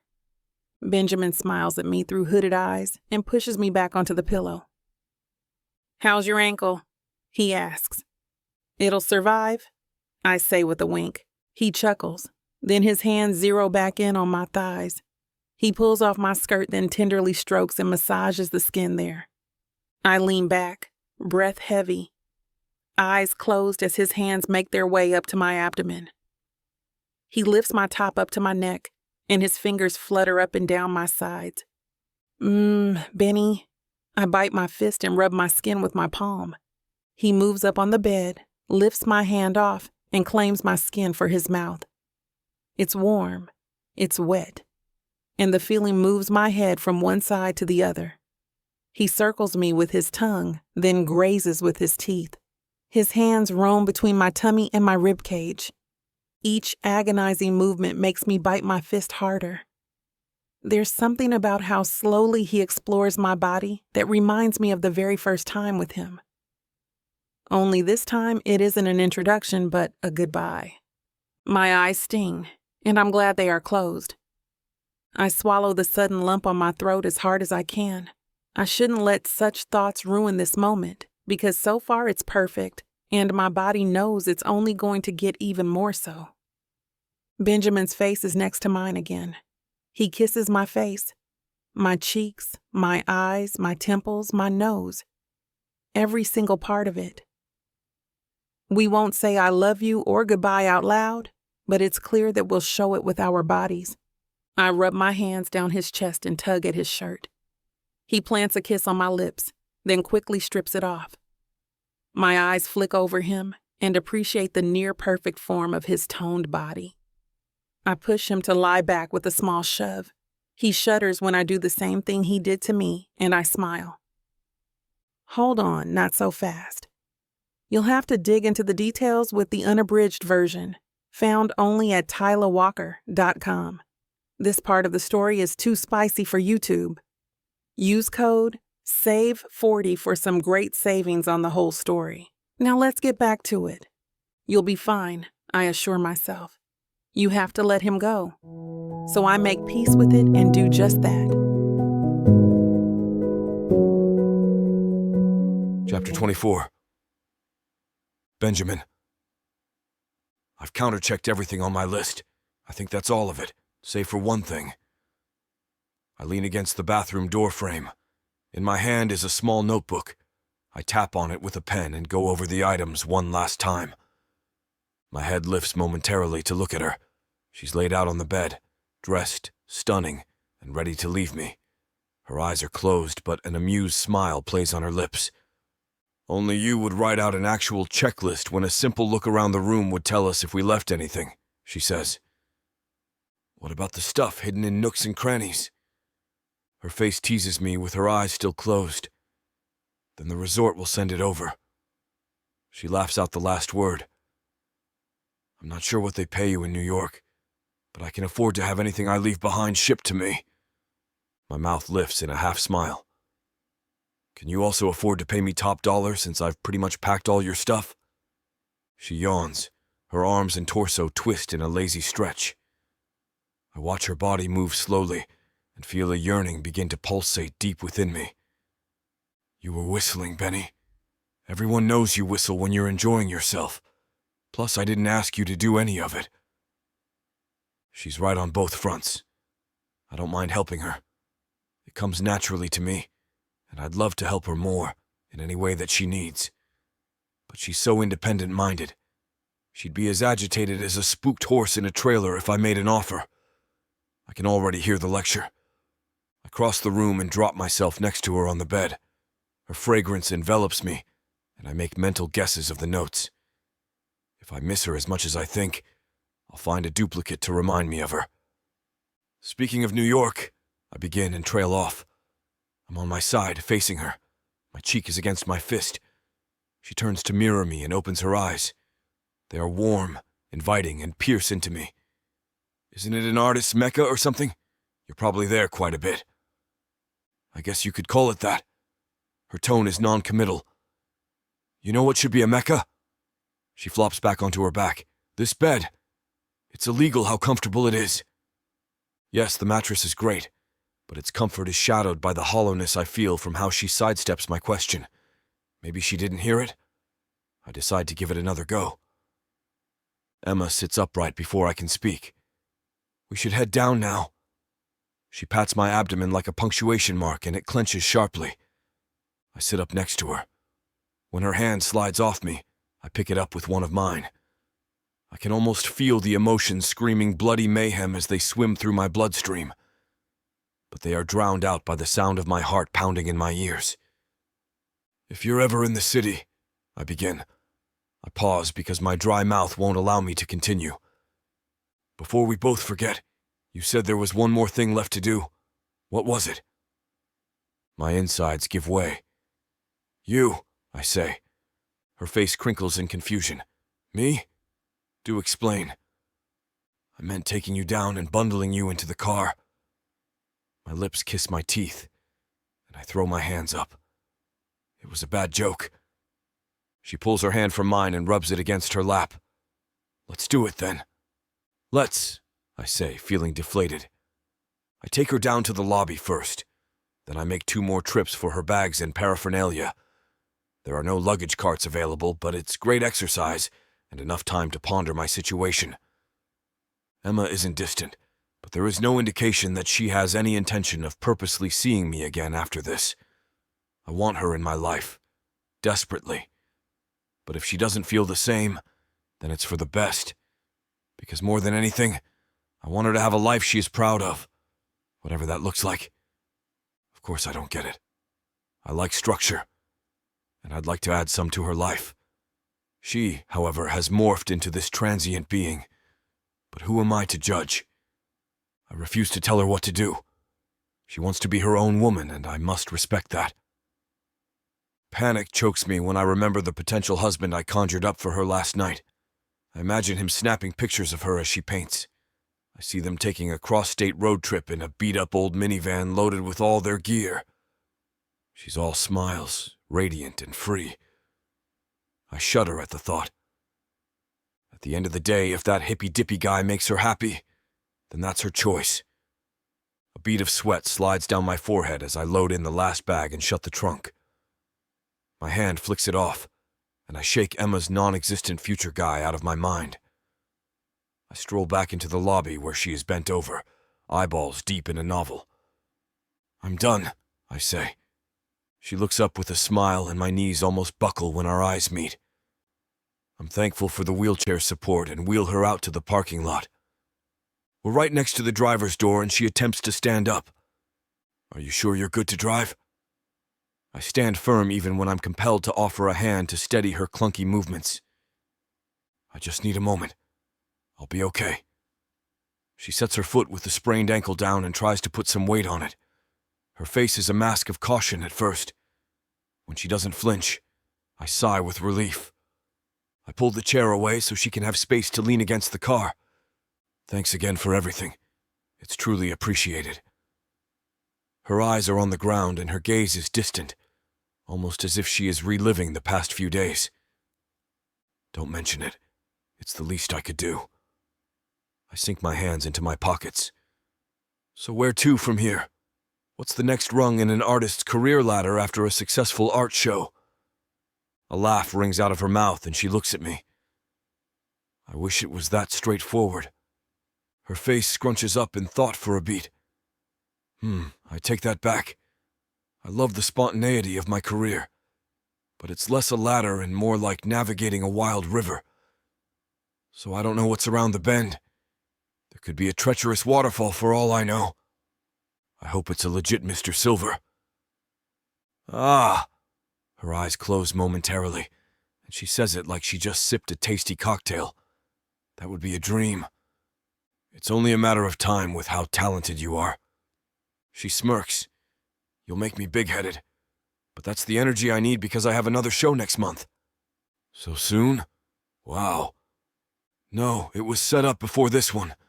It's a place called the Atelier, back home in Santa Fe. They have a triannual event to showcase local talent, and I'll be headlining their next one. Look at you getting first billing. The pride I feel spreads a warm smile across my face. I can see her beam too, and I know it must be a milestone for her. I'm happy for the successive wins and hope she gets more. My mind grapples for more things to say, any way to keep the conversation going, but the silence looms. Eventually, I help her into the car with some hesitation. I shut the door and she waves at me. Be careful driving home on your bad leg. Make sure you stop to rest if it gives you any trouble. I've got this, Benny. Don't worry, she says. Then she's off, and I feel my whole world sink around me. I watch her car till it disappears. I stay put, in hopes that she may have forgotten something. But 10 minutes pass, then 5 more. She's gone, buddy. I wonder if I should have given her a hug, if I was direct enough about wanting to see her again. But the signs were clear. She laid it on the table very succinctly, and any more action on my part would have become pushy. Emma hates pushy. With no sense of urgency, I wheel the chair back into the resort and hand it in. My flight isn't till late afternoon, so there's plenty of time to kill. What will I do till then? I consider my room, but every inch reminds me of her. It'll drive me insane to be cooped up in there alone. I slump into a lobby chair and whip out my phone. Soon I'm scrolling through her Instagram posts. There's mostly art, some of Emma and a few friends. I stalk back year after year until the beginning. When I'm done, I wonder how different the feed would look if we had stayed together. Kids, me, us, all together. The thought leaves a bitter taste in my mouth because there are only free-spirited photographers in her future, not an uptight corporate type.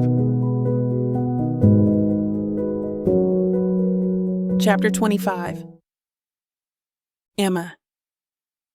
My balcony workstation is bathed in perfect natural light. It's mid-morning, the weather is nice, and I have a mood board full of project ideas. I should be painting, but I can't concentrate. It's not just a problem for me. I have a sponsor.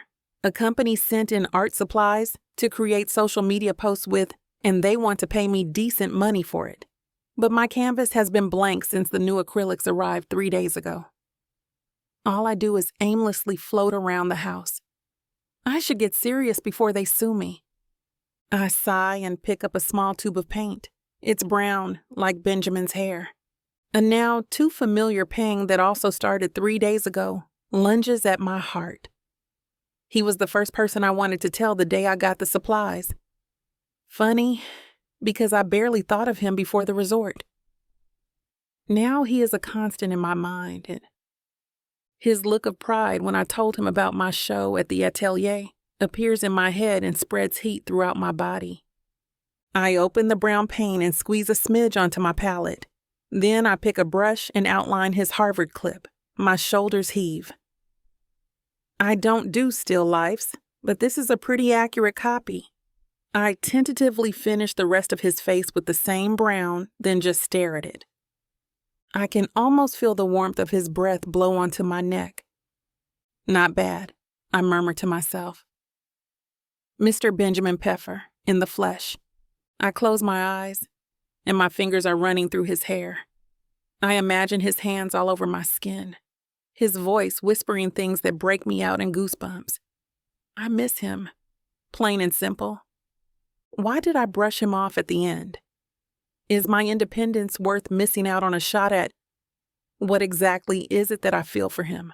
Like love? Could it have been so bad to try again? Our weekend together was amazing. Wouldn't a second attempt at us have been just as if not better? Did I just do what was easiest? The pang rises from my heart into my throat. I lift a hand to my neck and try to soothe the pain. To no avail. I wouldn't feel like this over a fling. I've had enough of those to know the difference. Oh God, what did I do? I open my eyes, and the light brings realization. A mistake is what I did. Voicing it aloud confirms it, and I suddenly feel breathless. I shouldn't have let him go so fast.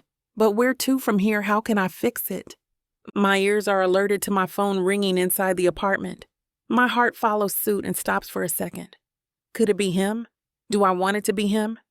Maybe whoever it is will give me some motivation. I find it on the couch and flop down next to it. So you're alive? My former roommate and friend, Hannah, screeches when I answer. Why wouldn't I be? My tone is cordial. Well, that's the only reason I imagine you missed book club last night. Plus, you've been super inactive in the group chat. It's unlike you. I skipped the book club on purpose. Didn't feel like dampening the mood with my lovesick moaning. All I want to do is mope around the house. Not work. And definitely not to chat with my girls. I've been busy. I have the show coming up soon. You know how I get. Turns out I do. I also know that you were done with your atelier pieces before you left for the winter-spring show. She says, damn. So lie to someone else, not me. I pout my lips like a duck and the top one touches my nose. She's caught me. How stupid am I to try and lie to someone I lived with for 3 years? She still knows almost every aspect of my life.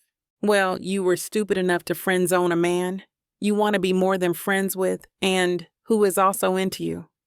We're not even on speaking terms, so friend zone is a stretch. Acquaintance zone? But I still have Hannah, and I need to talk to someone. I open my mouth, then slowly close it again. Should I fess up over the phone? Okay, you got me. It's not work. Something happened in Colorado, and I trail off with a shaky sigh, my voice small. Em, you sound terrible. I feel it, but I don't want to talk over the phone. Come over for dinner tomorrow, and I'll make that Alfredo you like. I'll bring the wine. Hannah's cooking and alcohol. I feel better already. We hang up, and I lie down on the couch. I won't get any work done until I've unburdened my problems. Instead, I decide to think of what exactly to tell her about my weekend away. After much thought, the right answer is everything. That's the only way she'll form her own unbiased opinion and help me reach a decision on my way forward. The heavenly scent of pasta hugs me as soon as I step into her place. It's like coming home to an old friend, I say, then fan delicious smelling air into my nose with both hands. Me or the food? Hannah asks from across the island. She dishes out 2 plates, then brings them over to my side and pulls out the stool next to mine. Obviously the food. Did you switch up your recipe? It smells and looks better than I remember. I gawk at the plate she places in front of me. You just haven't been here in a while. She twirls a heap of fettuccine and spoons it into her mouth. Okay, now spill, she says between chomps. What happened? 3 servings later, I've filled her in on everything that transpired with Benjamin. We're still at the island. Our plates are now cleared away, fingers wrapped around wine glasses. How serious are you about this guy? 'Cause New York isn't a hop, skip, and a jump away from Santa Fe. That's the thing, I say. It would be starting off as a pretty serious commitment, hey? You have your thriving life here. He is definitely busy over there. How much time would there be left over to pour into the relationship? Maybe you were right to leave it casual. I bite the inside of my cheek and purse my lips. That's what has me confused. Hannah puts a hand over mine. I look at her and return the smile. I don't feel like I did the right thing, I say.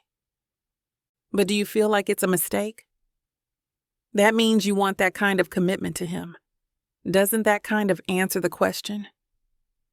I shake my head. Okay, say he called you right now. He's in town and wants to meet. What would you do? I shrug. He doesn't have my number, I say uneasily. Oh my God, Em, this is serious. Okay, what if we run into him at a bar and I ditch you? What does the rest of your evening together look like? My body shakes involuntarily as I think of everything I'd like Benjamin to do to it. There's definitely that, but I'd also like to just talk. I enjoy our conversations and his worldview on things. Sometimes, anyway. I'd also like to air out what I'm feeling right now. I wonder what would happen if I saw him again right this minute. Would he brush him off or be more open? Hannah interrupts my thoughts. Listen, it's not like you don't know the guy. It was good the first time, yes?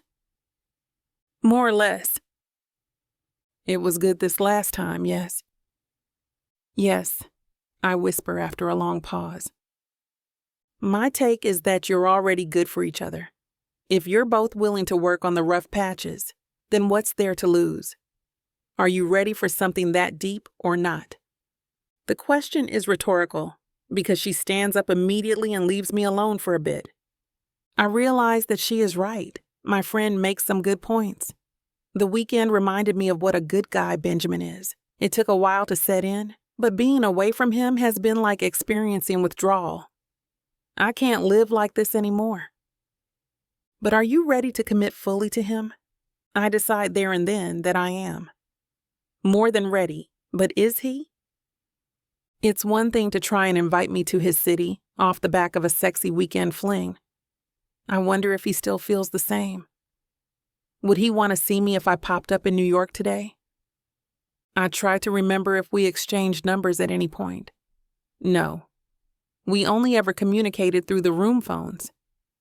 If his attempts to stay in touch were genuine, he would have found my number. Wouldn't he? Perhaps he also just wanted a casual fling. I gulp down the rest of my wine. It makes my head spin, but I need the distraction from all these adult thoughts. Being tipsy doesn't stop my mind, though. It keeps trying to come up with some trick, some way I can track him down. But if I have to track him down, it means he doesn't want me to find him. All I know is I have to do something. I have to let out how I feel and how much he means to me. And there's one thing I've always turned to when I feel this way. Chapter 26. Benjamin. A huge snowflake lands on the tip of my ear and melts. This quickens my pace as I head to work. I lift my hands to wipe it off, and my watch slides down my arm. Emma would love this weather. Emma. I miss her so much I'm on the verge of losing my mind. 4 weeks on, I've finally accepted that I won't get over her anytime soon. She's all I think about. It hits me at the most unnecessary times. She inhabits my dreams. I wake and think of her. And I still think of her when I take business calls with our Swiss affiliates. If thoughts truly become things, how hasn't she materialized right in front of me by now? That would be one for the books. A car whips by and splashes sludge on my shoes. This wouldn't have happened if I'd followed my usual schedule. I should be at a mandatory breakfast briefing with my dad, but I canceled it at the last minute. He's been on my ass about my sour mood ever since I got back from the art show. If only you knew what is me down, Dad, if only you knew. Yeah, I don't need his well-intended nagging right now. We've had a years-long streak of successive meetings. One day off won't hurt. Plus, I'm in charge now. It might be time for some new traditions. I duck into our standard Manhattan office building. Glass, steel, concrete, the works. The snow is in full force, so I'm happy to escape the cold. I skip the elevator and decide to take the stairs, 7 flights up to my floor. Should be enough adrenaline to keep me distracted. I have a few merger contracts to get through before lunch, and a mind full of Miss Williams will not be of service. The damn steps remind me of her. Of course they do. I race up and remember how I lifted her up when she got injured, hauled her stuff down to her car. She was right there in the palm of my hands, and I let her go. I'm the world's biggest idiot. I'm winded by the time I reach the 4th floor landing. My thighs are heavy bricks as I march into my office. I sulk by the window and watch the traffic below. Not for the first time, I wonder how her drive back was. It would have been nice to get some sort of confirmation that she's fine. We could have tried harder, I'm sure. The connection we had, still have, is too strong to ignore. There's something there that's more than the casual thing she tried to make it out to be. So what if we aren't geographically compatible? I could travel, she could travel. We could meet up halfway. Our location isn't really the problem. No. I tried, in my own half-assed way, to let her know where I stood. It obviously wasn't good enough since I still don't know where she stands. I'm mad that I didn't find a way to get her to open up to me in a way that could have helped us work things out. I leave the window and sit down in my chair. Any second now, I expect my assistant Jack to bring in my coffee. There's a rap on the door and he lets himself in as he usually does. He knocks on the door like clockwork every day. Precisely 10 minutes after I walk in. Come sun or snow. Everyone needs a Jack in their lives. However, the thought of making any sort of conversation today makes me grind my teeth together. I settle for being fake busy. "Thank you, Jack," I say without looking up from the document in my hands. I'm on a blank page and hope he doesn't notice. He wordlessly places it on a wooden coaster and leaves. A little later, he returns. I'm far away, probably in Santa Fe, when he appears in front of my desk and clears his throat. "Sir, Mr. Peffer Sr. would like to know why you're unreachable and why you skipped out on your weekly meeting today." I realize just how sad my attempt to avoid my father is. In a way, this is still his company, and everyone is his inside man. It might take a generation to weed out his loyalists. "What do you think I should tell him?" I ask. My voice lacks its usual candor. It's more accusatory. Shock strikes his face but fades quickly. "That is not for me to decide, sir." "I have an easier question then. Hope you can answer it. Have you ever been in a long-distance relationship?" He shifts uncomfortably. "Yes, I have." "Really?" I say with a tilt of my head. "Is it still going on?" Jack's face turns beet red. I realize how unprofessional this must be. It's unlike me. I've never been this cavalier around him. I hired him shortly after my graduation for his bulletproof work ethic and prim and proper mannerisms. Our relationship has stayed on the formal course ever since. I fold my arms across my forehead and lean back. I feel so stupid. "I'm sorry, man," I groan. "I've had a rough couple of weeks, but that's no excuse to take it out on you." "I understand, sir. No offense taken. Please take the rest of the day off. Just make sure to get me an intern." That sounds like a nightmare. Whatever will I do with myself till tomorrow? His face is impassive. I'd rather be here. I smile and nod, knowing he means it. "About your question." He pauses. It didn't work out. Neither one of us were willing to be vulnerable enough with each other. That makes some sense. Vulnerability without pride might have saved me some heartbreak. He leaves me with his profound words. This is the first I've heard anything remotely personal from him. It's something to think about. I realize the biggest problem with Emma is neither of us said what we wanted. It was all a guessing game of assumptions. We were both so concerned with what the other wanted, we never figured out what we wanted. If I'm honest with myself, it didn't take long after seeing her for my feelings to resurface. I should have said something, right there and then, before we complicated it with sex. Or even after, who cares? I should have been open and vulnerable back at the resort when we were still together. That could have given us a chance.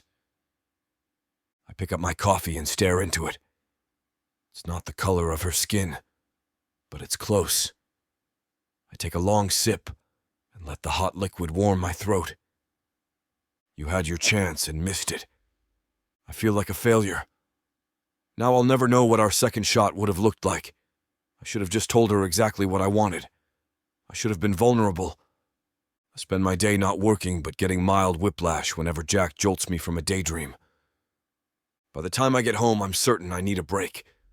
Not a working holiday, not a family vacation, but a solo trip. I probably need a therapist, too. Emma has been on my mind enough times to fill 10 dissertations. I sit in the dark, dozing on the couch with my stiff work clothes still on. The curtains are drawn. The tick and whir of the appliances is a gentle lullaby. A part of me just wants to black out and sleep for a week. Then there's another part that wants to plan my alleged holiday. Alleged because it's not set in stone yet. My stomach grumbles and I get up to stray into the kitchen with my laptop. I pull some leftovers from the fridge, then sit at the breakfast bar. A few web pages into looking up the best Big Sur hotels, I remember something she said. You'll make me big-headed. But that's the energy I need because I have another show next month. My mouth opens with the realization that next month is now this month. I get up, pant, and pace a few steps.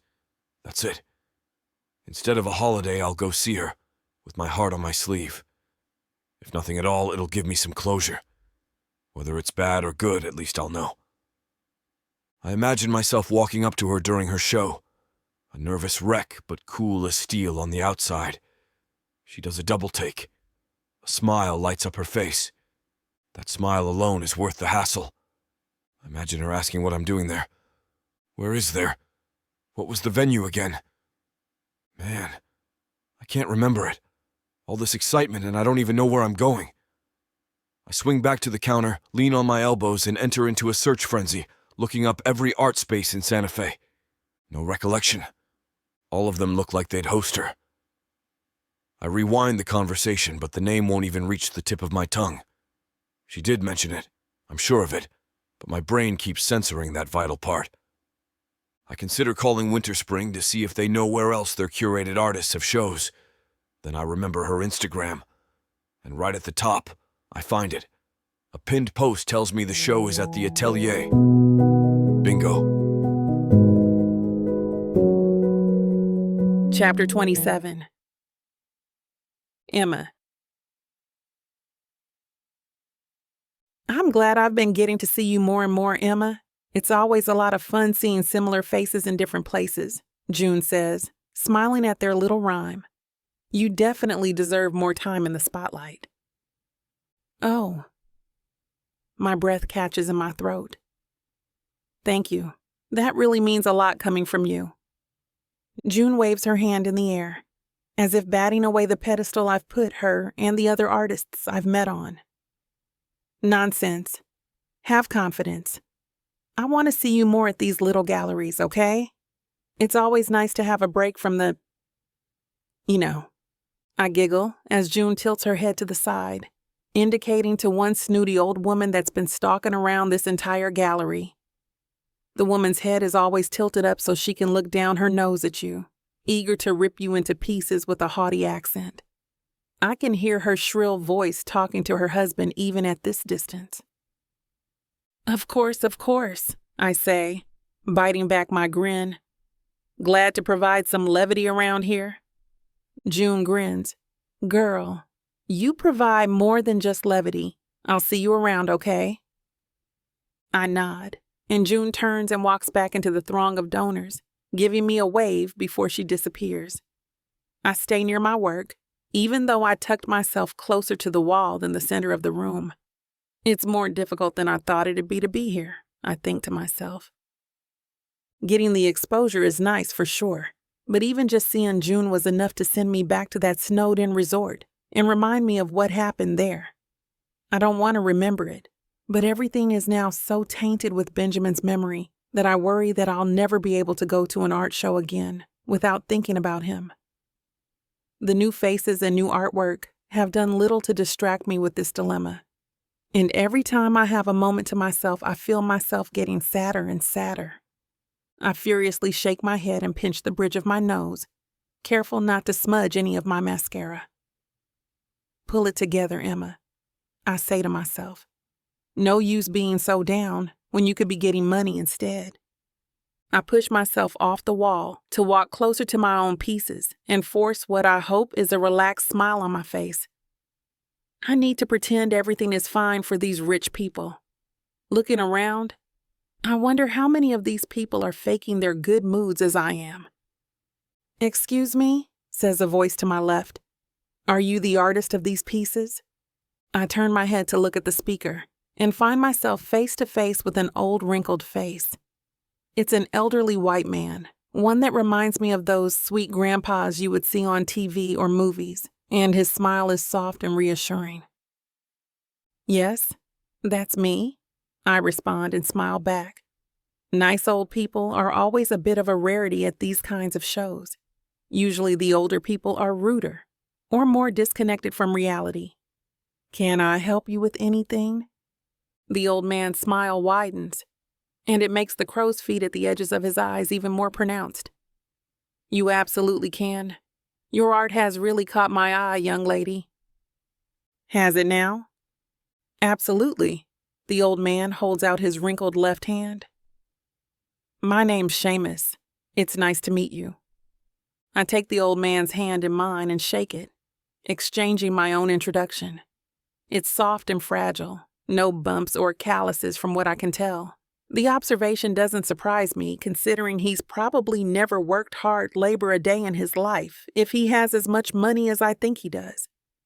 Seamus looks behind me to one of the pieces in my area and glances back at my face. His eyes are soft with a kind of emotion that I can't read, and he gestures his arm out. "Walk with me?" he asks. I nod, and the two of us take slow and steady steps to the main piece amongst the rest of my works.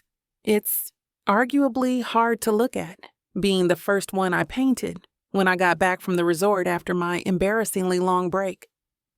It's a sort of abstract representation of what I was feeling at the time, with loneliness and loss in the forefront of my feelings. There's something like a silhouette of a person in the far corner, tilted far away as if being repelled by the main focal point in the painting, a burst of spheres and diamonds that have the only color in the entire piece. "This one is my favorite," Seamus says next to me. His voice is soft, and I have to strain my ears to hear him amongst the chattering of the rest of the participants. "It caught my eye when I first walked in here." "Really?" I say, not being able to hold back my surprise. I didn't expect many people to like it." A moment of silence falls when Seamus doesn't respond, and I glance out of the corner of my eye. Seamus is completely fixated on the painting, running his gaze over the entire length of it with an odd expression in his eyes. "Do you put a lot of your heart in your work, Emma?" he asks, out of the blue. "Oh, yes, sir, I do." Seamus nods like he already knew the answer. He hasn't looked away from the painting yet, and I wonder if it's speaking to him like it spoke to me back when I was struggling. "I could tell. You know," he starts, rubbing his chin. "I didn't always like art so much. I'd always grumble when I got dragged by the misses. I was the kind who said it was all too boring or confusing." I smile, even if my heart twinges in my chest. "That reminds me of somebody I know," I tell him. He chuckles, a laugh that lies low in his belly and shakes his entire person. "Is that so? Well, things change for me eventually." "Why is that?" I stopped and just, thought about it. If paintings and art were just boring old pictures, why'd my dear cry and smile and laugh whenever she saw them? Why did they make her so emotional? Seamus's smile turns wry. I realized the effect art had on people a little too late for us to talk about it, though. The realization, while Seamus is still a stranger, is disheartening. Maybe it's because it hits so close to home. Maybe it's because he has a kind face. But the news that whoever this woman was is gone makes my heart ache. "The point is," Seamus says finally, clearing his throat, "your painting reminds me of her, It makes me think about the untouchable happiness that people pursue. She'd love a piece like this. He glances at me, kind old eyes making me feel too seen. I wanted to check in on you and tell you that happiness isn't always so unattainable. You'll get it someday. My throat constricts against my will, and I feel like I won't be able to say anything without bursting into tears. Seamus smiles at me, pats my arm, and walks away with a quiet goodbye, leaving me in front of the painting. It feels like I'm stuck in that spot for ages, but eventually I have to pick myself up and move on. I go through the motions of talking to other donors who wander by, explaining my paintings and joking about how ironic it is that these are my most popular. I apparently had to get a sprained ankle to get inspired like this. I joke to a middle-aged woman, leaving out the other details. She doesn't need to know my heart is in pieces. Suffering is art, as they say. An hour passes, and I eventually go back to my spot near the wall and lean against it, people watching all of the attendees. It's hard to talk shop when you're distracted. I watch people for a while longer, looking at the other artists and donors talk about their thoughts, feelings, and inspiration. One artist looks like they're about to cry, and I presume they got a good offer for their pieces. Good for them, I say to myself. The words are hollow. I close my eyes for a moment to center myself, refusing to wallow any longer. I can't be on the verge of tears on such an important day for my career. The past is the past, I whisper. It's done. I open my eyes, conviction returned, and then I freeze. A familiar but shaky smile greets me, and my heart falls all the way down to my feet. Hey, Benjamin says, voice soft but still deafening to my own ears. I came back from my investment piece. Chapter 28. Benjamin. You really don't have to do this, Emma frets. Don't feel obligated on my account. I shake my head, focusing on writing down the number for all her pieces on the check. The curator, a rich man in his 60s with thick sideburns and a hungry smile, is smiling so hard he could burst with the amount of money that he's making, not to mention what he'll make the rest of the day. This is worth it, though. I'm not, I tell her, signing the check a little too forcefully out of my own excitement. I'm doing this because I want to.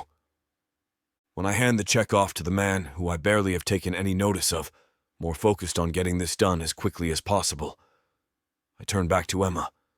She's wringing her hands nervously and biting her lip, and I want to pick her up and spin her in my arms. It's an obstacle to not go through with it, but I manage just so I don't make fools out of the both of us.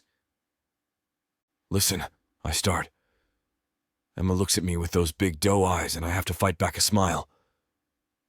You have to trust me, okay? I want to do this. Not just because you're my friend, but because these pieces are also really good. I refrained from telling her walking through them made me feel like my chest was caving in. I could see that she was just as affected by our separation as I was the moment I looked at all her pieces. It was enough to make me rush this whole process of talking to her. Emma sighs and straightens herself up. She looks beautiful, as always, but there's something about her now that makes her seem angelic. Maybe it's the lighting, or just that I haven't seen her in so long. But regardless, my heart skips a beat, and the ring box burns a hole in my pants pocket. Careful, Benny, she says, and I have to bite my lip from smiling at the nickname. I'll get a big head if you keep complimenting me like that. Did you not have one already? I can tell she's trying to put on her usual persona, and I don't mind letting her. We're both nervous. I'll have to fix that. You're supposed to be a professional artist after all, aren't you? Emma snorts and pushes me away. It's so good to see her smiling again.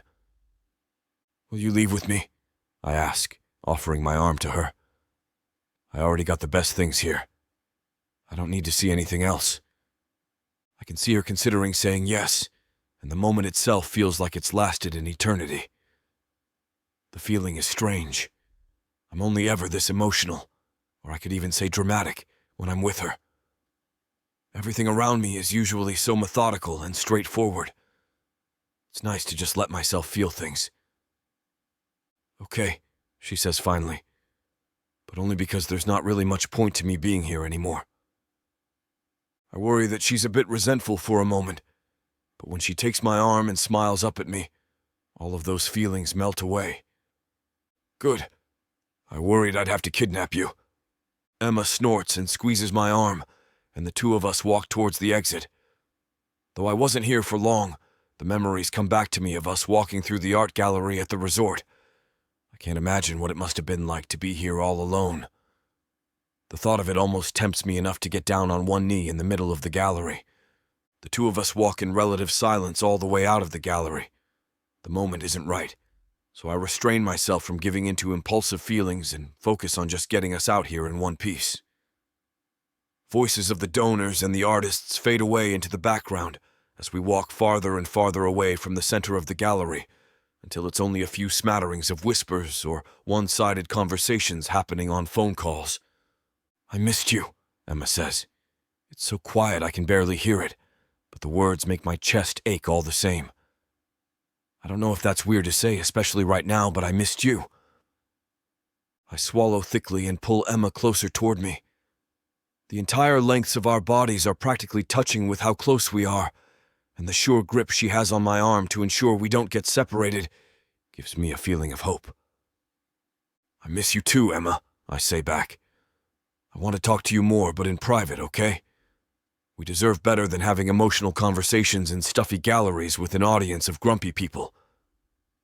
Emma laughs softly, and the two of us resume our silent walk towards the lobby. I don't want to leave the building. I'm convinced this conversation would be good to have in a somehow even more public area than the art show, but I do manage to find us a secluded corner. There are barely any workers around, and those that are remain far too occupied with their own jobs to pay attention to two people in the distance. With the art show in full swing, there's no donors around either. It's perfect. I wave her to one of the armchairs and she lets go of my arm to sit. The lack of contact is saddening, but if this goes right, I won't have to deal with it for very long.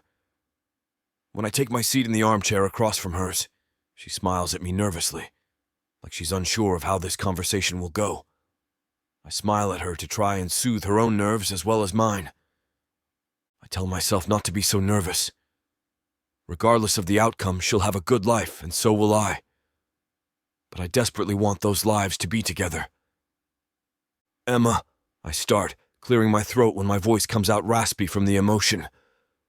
"I want to talk to you about everything. Our previous relationship, the things that happened at the resort, it all meant so much to me. I couldn't just let this go and let it stay like this forever. Or we'd never see each other again, or if we did, it'd be as strangers." I lock eyes with her and can read the emotion clearly on her face. Her eyebrows are raised in shock, but she doesn't seem upset. She places her hands on her knees and nods. "Okay," she says, voice soft. "I'm listening." Vulnerability, I remind myself. Vulnerability without pride. I know we're different. We always have been. And I know that's made us not see eye to eye on some things. And it's made me a difficult person to share your interests with. I was too focused on everything being so practical I couldn't focus on the joy that you brought into my life with your passion. I'm so sorry that drove us apart, and I'm sorry again for not wanting to fight for you more. I run a hand over my face, desperate to keep everything in check. The truth is, I need you. I need that excitement you bring to whatever you do. I need your presence around mine. I know that I wasn't open to this before, but Benny, Emma cuts in. "It's all right." "It's not," I respond. "I want this to work. I want to make you as happy as you make me. I'll do anything to support your goals, Emma, even if it means just cheering you on while you paint something. I'm not perfect. I know I'm not. And I'm still learning all the ins and outs of things that aren't business-related. But I promise I'll learn for you." I reach a hand towards my pocket.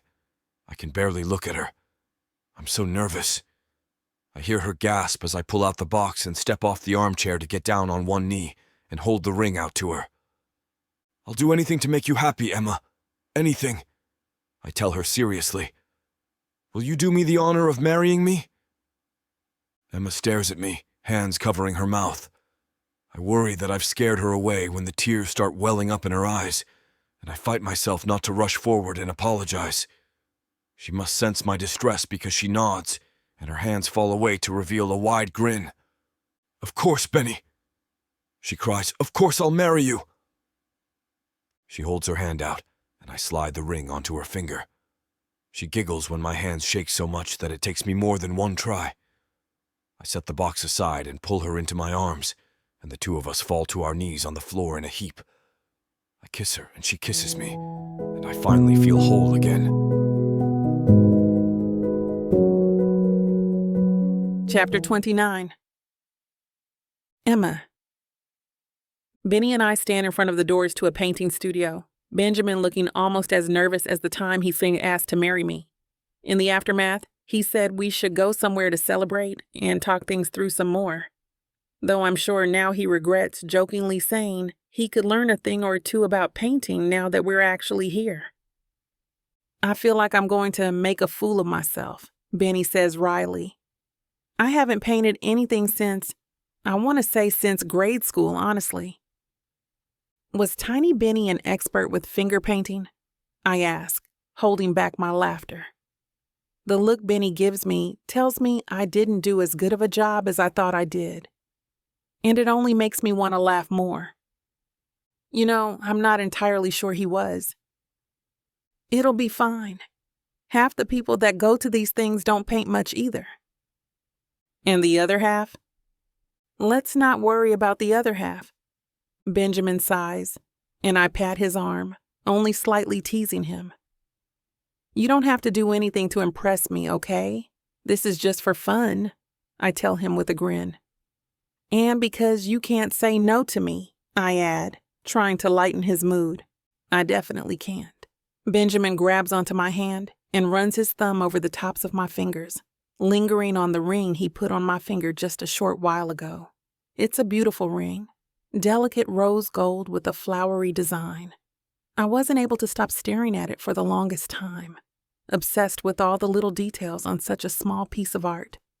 The memory of it, despite being so recent, makes me smile. Benjamin squeezes my hand to get me to look up at him, and I find him smiling too. A fragile and gentle little thing. Seeing him already try to be more open with his emotions, rather than stay calm, cool, and collected, makes me fall in love with him even more. I want to protect that smile and cultivate it with every fiber in my being. "I think we should go in now," he says with a chuckle. "People might think we're loitering otherwise." "You think so? Are you sure you don't need a little bit more of a pep talk?" Benjamin rolls his eyes as I tease him, and I use my other hand to crook my finger to tell him to lean down. When he obliges, I kiss his cheek, which only makes him light up even more. "You okay?" I ask. "More than okay." The two of us hold hands as we walk in, smiling politely at the worker who greets us. Benjamin tells her about our appointment while I look around the room. It's a fairly open room with the lines of easels and canvases. A few other people participating in today's class are already there, talking with their friends or partners, or just fiddling around with the various painting supplies on the tables. The entire vibe of the place seems very colorful, yet calm and quiet, like no one is willing to break the peace by being too loud or demanding. It's perfect. Benjamin squeezes my hand and jerks his head toward the far end of the room. The two of us walk in silence and pick a pair of chairs and easels in the corner of the room. Benjamin picks up one of the tubes of paint and looks at it curiously. "Not at all like finger painting, huh?" I tease. "Not even a little bit." I watch Benny look through all the supplies for a moment before I do my own snooping. The quality of the paints is higher than I expected for a studio like this, considering they must go through massive amounts of it every class. Even the brushes and the canvas feel nice, and nothing seems overly misused or broken. Acrylic is the fast-drying one, right? Benny asks, holding up the tube of paint. But it smells like plastic. It sure is, I say. The fact that he remembered our silly lessons in the resort makes me grin. Gold star for my favorite student. I get up to plant a kiss on his cheek again, feeling him fight back a smile. The two of us go back to our snooping. I tell him a little more about each brush and supplies when he asks, even though I'm sure the teacher will explain everything once the class starts. It's fun hearing it from you, he says as an excuse. I knock my knee with his, too happy to respond with actual words. Excuse me, everyone, a middle-aged woman calls out. Let's all get situated so we can get started today. My name is Agnes, and I'm excited to take you along with me to learn a little bit more about painting. The two of us sit quietly and watch as Agnes explains the steps to the class. Our subject will be a set of old 90s toys, and we can interpret them in any way we want, whether that be treating this as a still life or trying to go a little funkier and more abstract. Benjamin glances at me out of the corner of his eyes when she says that, and I helplessly shrug. Recreating things one-to-one never particularly interested me. I like being able to mold strange pictures out of boring reality. Overall, the class seems very hands-off and low-key. Agnes tells us that she'll be both painting along with us and walking around if people need help, but not to feel pressured if you want to just chat and have fun. This is nice, I say, once Agnes finishes talking and everyone gets to painting. We can just do what we want now. Benny hums next to me, squeezing out some paint onto a palette. It is. I expected it to be more stressful. He nods. Either way, I wanted to ask you about your plans now that we're together again finally. Plans like what? I ask. Future stuff? He nods nervously. We currently live on opposite sides of the country, and I understand if you want to stay here since it's important to you. It's not, I tell him. I mean, I like it here, sure, but I also just moved here, so I'm not particularly attached to anything or anyone. I thought I'd find more inspiration here since it's a pretty bustling and gorgeous place to be, but I shrug. A moment of silence passes between us as I block out shapes onto the canvas. New York is a pretty inspiring place to be, Benjamin says after a moment. A lot of artists go there, I've heard. It'd be pretty difficult to not understand what he's trying to say, and the fact that he's trying to be subtle about it makes me laugh. Is that so? Benjamin nods, biting his lip as he tries to mix a shade of aqua. I'm just saying, it could be nice to visit if you're struggling to find inspiration here. Maybe have a studio there or something if you need it.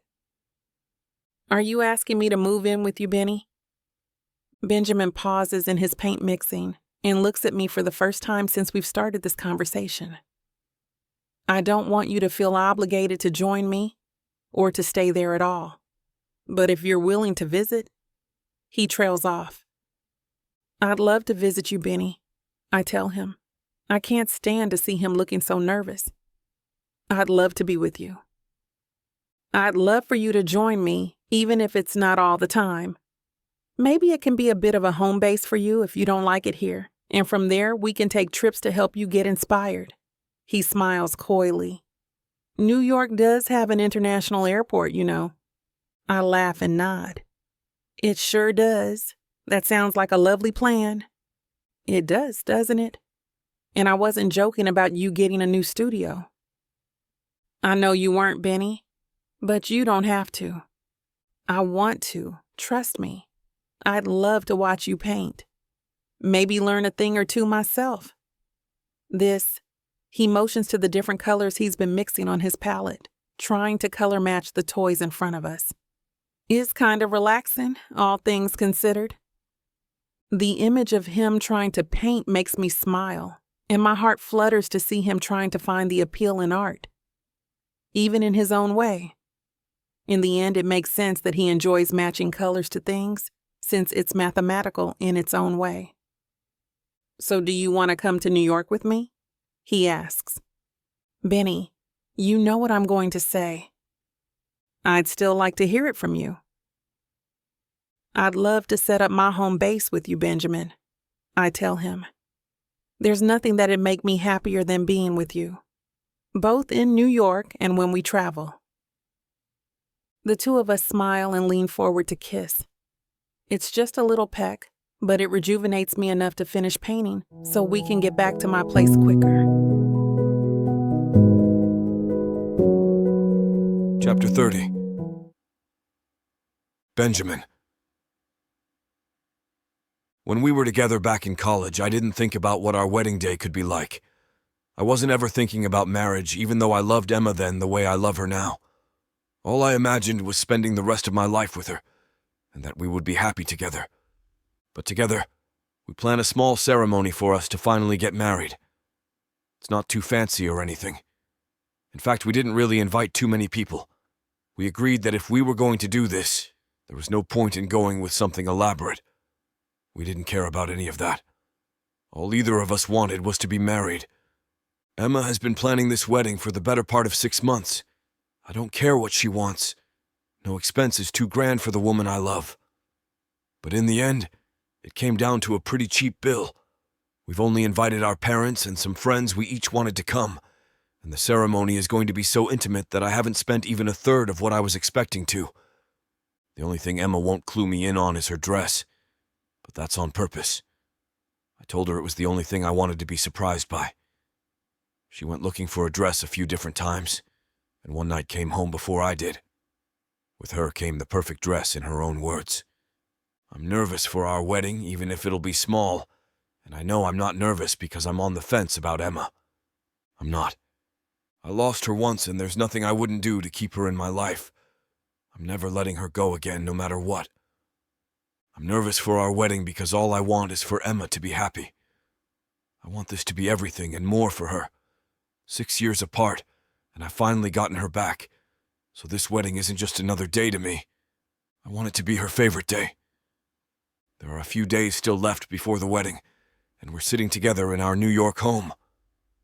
Emma is putting some finishing touches together, and I'm reading.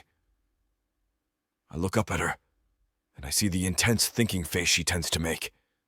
My heart pounds, doing at least 3 somersaults as I look over at her. "You're really beautiful," I find myself saying aloud. She turns her attention away from her tasks and looks at me. "Why am I beautiful? I'm just working on wedding stuff, Benny." I love it when she calls me that. No one else calls me anything other than Benjamin or Ben, and when Emma uses Benny, I feel like we're the only 2 people in the world. No one can take us from this special moment. I stand from my seat, making my way over to the couch where my fiancée is sitting. She smiles wider up at me as I kiss the top of her forehead, joining her. I lean in so our shoulders are touching. "You've always been beautiful to me," I tell her, my smile growing on my face. "I've thought you were beautiful every single day I've known you." "We weren't together that whole time," she points out. "Yet here I am, a man who's loved you. Being together or apart, it didn't matter to me. You're my whole heart, Emma. You're my everything." Her face pinks, and she looks away from me to the info in front of her. "You're so cheesy. Save it for the wedding." I kiss her cheek. "I don't need a wedding to tell you how I feel, silly." I take her face in my hand, turning it to look me in the eyes. "You deserve to hear it every single day. I love you. I love you so much." I see her eyes get glossy, and I can tell she's trying not to let tears fall down her face. She gives me a sheepish smile, and I know without her speaking how much she loves me too. I don't need her to say it. I just want to show her every day. She leans into me on the couch, finding herself a spot to get comfortable. "I love you, Benny. I love you to the moon and back." I nuzzle my nose in her perfect hair. I don't respond, but I hold her even tighter. The wedding day arrives, and Emma is gone before I wake up. She's left me a note about how seeing each other is bad luck, and it tells me she is with her parents getting ready for our special day. I can't help but think how she's going to look when I see her for the first time. I have no idea what her dress, makeup, or anything will look like. I think that's honestly going to make seeing her even more special. I get myself together, heading out to the venue a little earlier than planned, and I arrive to see my parents waiting for me. They usher me into the wedding hall, which is just a small art museum we believed would be the most romantic place for us to marry. An hour drags by before it's time to begin the ceremony. I take a deep breath and I go position myself where I was told to be. I still haven't seen or even heard Emma since I arrived, but I know she's here, and I take a few deep breaths. The small crowd turns as I begin to walk down the aisle with my parents on either side of me, and they each kiss my cheek once I'm at the front with the minister. Then everyone stands as the music plays for Emma, and the doors to the hall open wide. Walking in a ball gown with a veil and a large smile plastered on her face, I see my future wife coming towards me. Her train follows behind and she clutches her bouquet in her hands. She's never looked so breathtaking. That's the woman I'm going to be spending the rest of my life with. I can't believe she's going to be my wife. We stand together in front of the minister and the dozen or so people in the audience as he begins talking about how we found one another, got lost, and then came back to one another in a twist of fate. True love may not be understood by all right away, the minister says to all of us. But it's within all of us. Emma and Benjamin have taken their time in finding out just who they are in their own worlds, but have now found each other in their hearts. They get to love each other for the rest of their lives, and that is the most beautiful part of their story. I'm trying not to cry as we make our way to the I-do's, but I can see Emma already fighting off tears herself. She wipes her eyes, careful not to ruin her makeup, and we take each other's hands as the minister asks us if we take each other's hands. Each of us let out a shaky breath, and we each say "I do" when the minister asks us.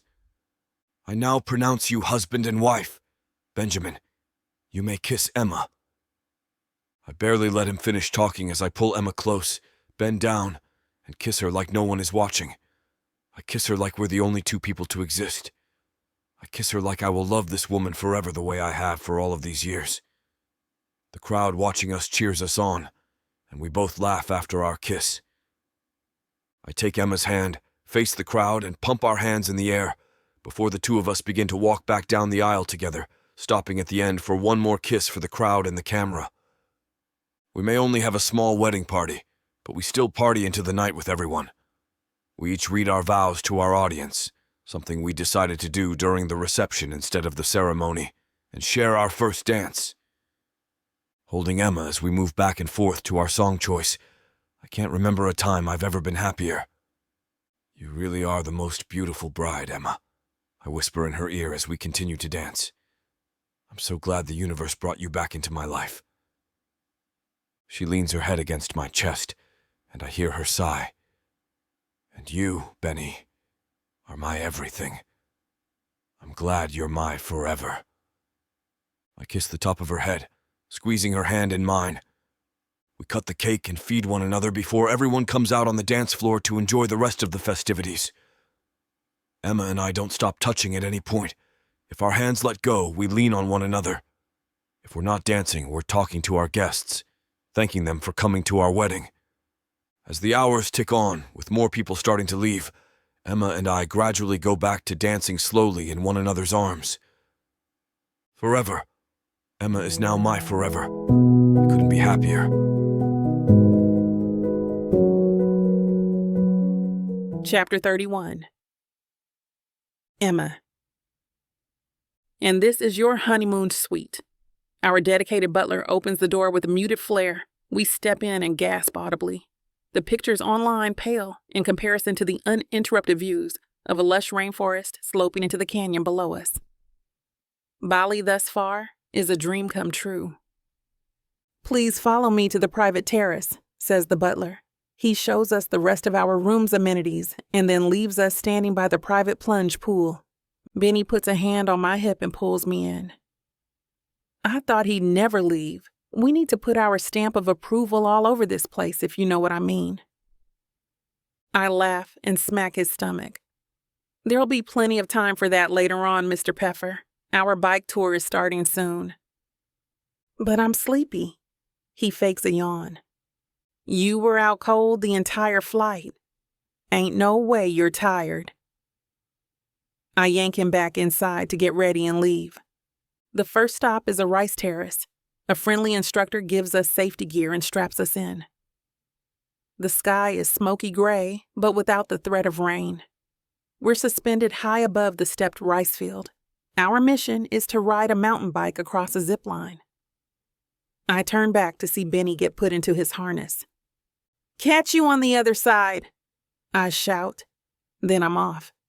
I expect to speed, but my legs don't pedal hard enough. The leisurely pace helps me appreciate the intricate patterns below me. I feel like a 4K drone. The imperfect rice paddies have a flow and rhythm that's still almost mathematical. The random smatterings of palm trees and shrubs shouldn't make sense, but they do. The bird's eye view gives my artistic eye a new perspective. My fingers itch for a medium to express what has been sparked in me. When I get to the other side, the big, exhilarated smile on my face hides the pain in my thighs. That was fantastic. Benny is high on adrenaline as he yanks his helmet off. How did you get here so fast? I ask. The scenery motivated me. Me too. My creative bone is tingling so bad. The instructor comes over to remove our harnesses. Did you enjoy yourselves? Absolutely. We have to bring the kids here. I turn to Benny, confused. How many do you have? Asked the instructor. Benny meets my eyes and his face softens.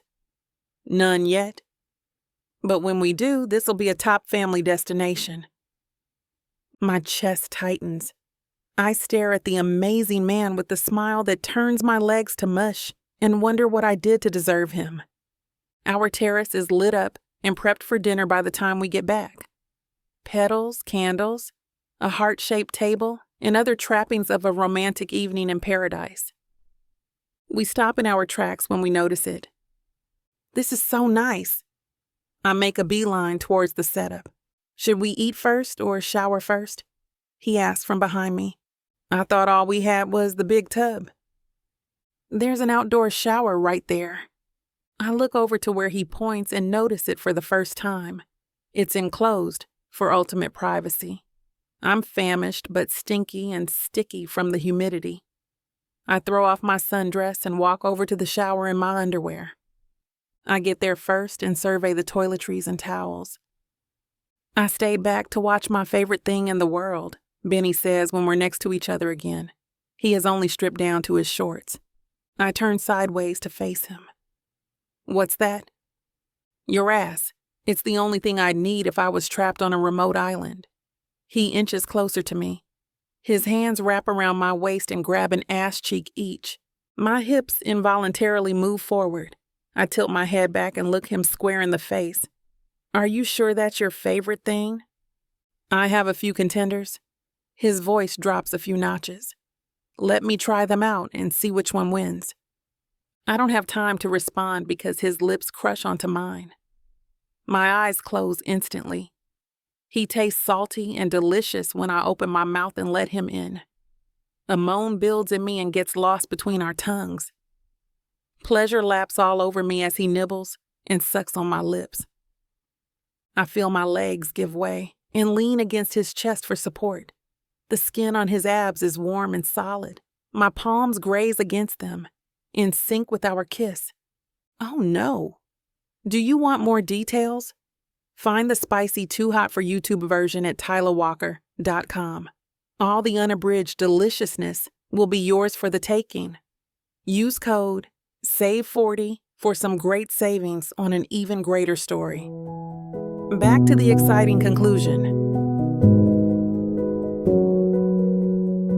Chapter 32. Benjamin. As I walk down the bustling street filled with happy-go-lucky tourists and just as many locals, I'm shielded from the late morning sun by a new pair of aviators. I smile and nod at the pedestrian currently complimenting my shiny sunglasses. An anniversary trinket from my wife of a year now. I wave as he continues to point at his own eyes, then back at my own.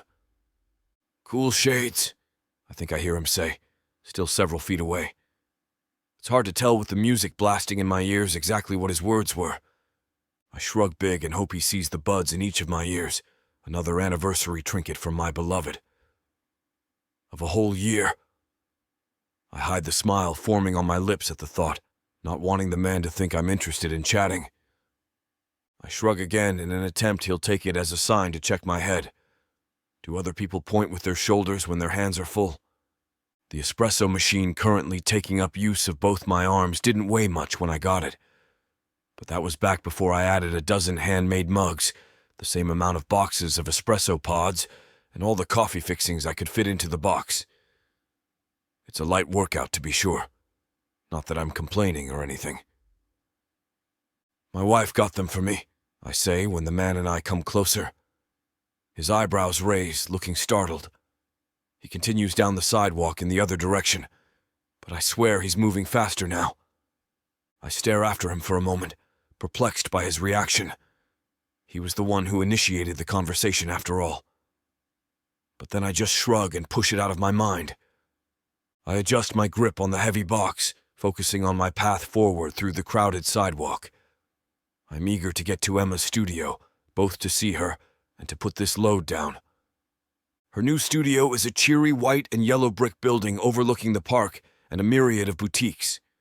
With even a few restaurants sandwiched between the consumer wonderland, I couldn't have picked a better spot for my wife to have her own work showcased. And other people's work too, I remind myself. That's the first thing she'd said when I'd surprised her with the idea a while back. I'd meant to bring something into her private studio here, but hadn't gotten around to it until now. Our anniversary is the perfect chance to spoil her with a permanent gourmet coffee bar, not to mention anyone lucky enough to be showcased alongside her collections. I smile at the man coming through one of the large glass doors at the front entrance. He holds the door for me, and I give my thanks. I take a moment to breathe in the floral aroma emanating from the trellises outside as he leaves. A bevy of white, yellow, and red roses cascading down a building never looked so good. I realize now Emma was right. We do need some sunflowers somewhere. What do you think of Drop Dead Red? I ask as Emma notices me by the door. I should have known she'd be close by when a customer was leaving. Her care and attention to their opinions and tastes is why so many keep coming back. She flinches at me, then grabs my earbuds and scuffles them into my pockets. Inside voices, she laughs, running a few fingers gently up my forearm. Oh, was I being loud? I grit my teeth and look back out the front, hoping to catch sight of the second man I'd scared today. I think back to the sunglasses guy and press my lips together. No wonder he looked so shocked. Penny for your thoughts, darling, she asks, motioning me back to her private studio. Though it isn't as well stocked as the one at home, it does have a gorgeous amount of light. The whole building does, actually, making it officially one of my greatest purchases to date. And why wouldn't it be? Not every man has a chance to treat his woman to such well-deserved luxuries, so I should be grateful to be so fortunate. Just feeling proud of myself and lucky, I explain as I set the box down on a counter next to a deep sink. Wedding anniversary rules dictate. He who picks it, first sips it. I brandish the collection of coffees as she saunters over to peruse the mugs. You made that up. She shakes her head but doesn't roll her eyes. Instead, they light up with delight, and my heart melts. Sometimes it's hard to shop for an artist. Wow, these mugs are gorgeous. Thank you. I spent more time than I want to admit picking them out. The lady had so many, and they were all perfect. And sturdy, she replies, holding up a medium-sized purple mug flecked with golden-colored tree branches. It's like the mug is the center of the canopy or something. Trippy. And one for every day of the week and then some. I figured you want your clients and fellow artists to feel nice and caffeinated. You read my mind, Mr. Peffer, she replies, spinning on her heels as a blonde teenager peeks her head into the studio. Knock, knock, she says bashfully, wiping away a stray curl. Is now a bad time? I was just wondering if I could pick your brain, maybe. Emma smiles big and heads out of the room. Well, when you put it like that, Bex. She looks back and winks at me. I'll know if you're really serious about keeping me. That'll be set up by the time I get back. Her eyes are dancing with mischief. I take the bait, tilting my head as Bex's footsteps clack down the hall.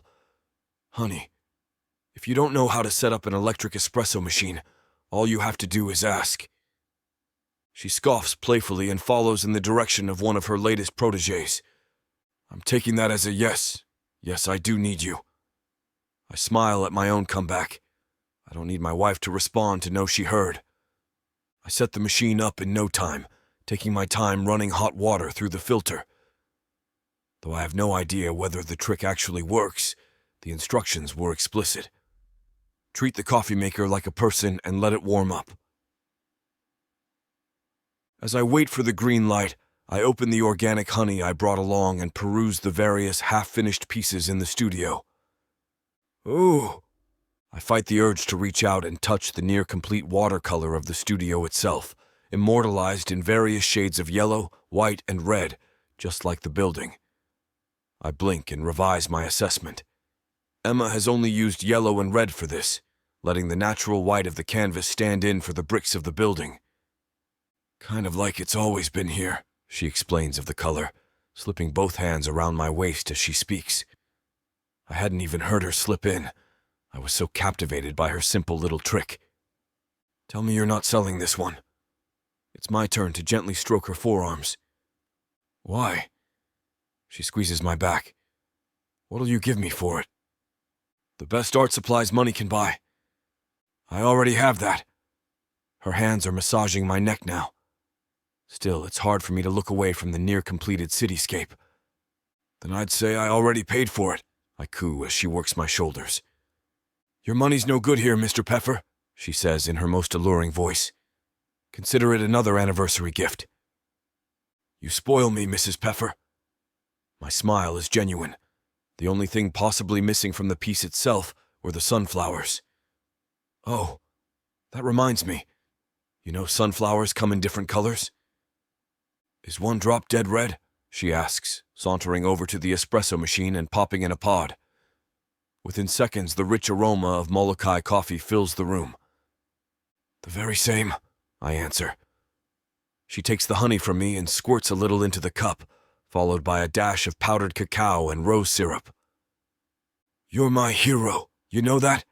Emma asks over her shoulder, brandishing the syrup in her hand. Now just pretend this is hot, and tell me it's not the best thing Instagram's ever suggested. She splashes some half and half in the cup, reminding me that I need to pick up the mini fridge for the coffee bar.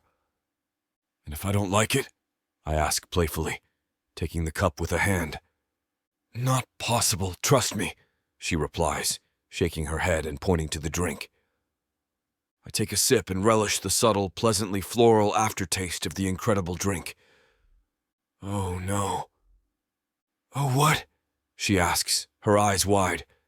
She sniffs the cup and I smile. I just realized how foolish I was only ordering one bottle, I reply, then down the rest. Seconds? I hand her the cup and she takes it, happy to have nailed her drink selection. Always, she says. Speaking of always, I begin, happy whenever I get a chance for a terrible segue. We have dinner reservations tonight, but they require you to come home paint-free. She wraps her arms around my waist and looks up at me. I'll do my best, she promises. I tilt my head down to meet her lips. We kiss, and I forget all about that second drink.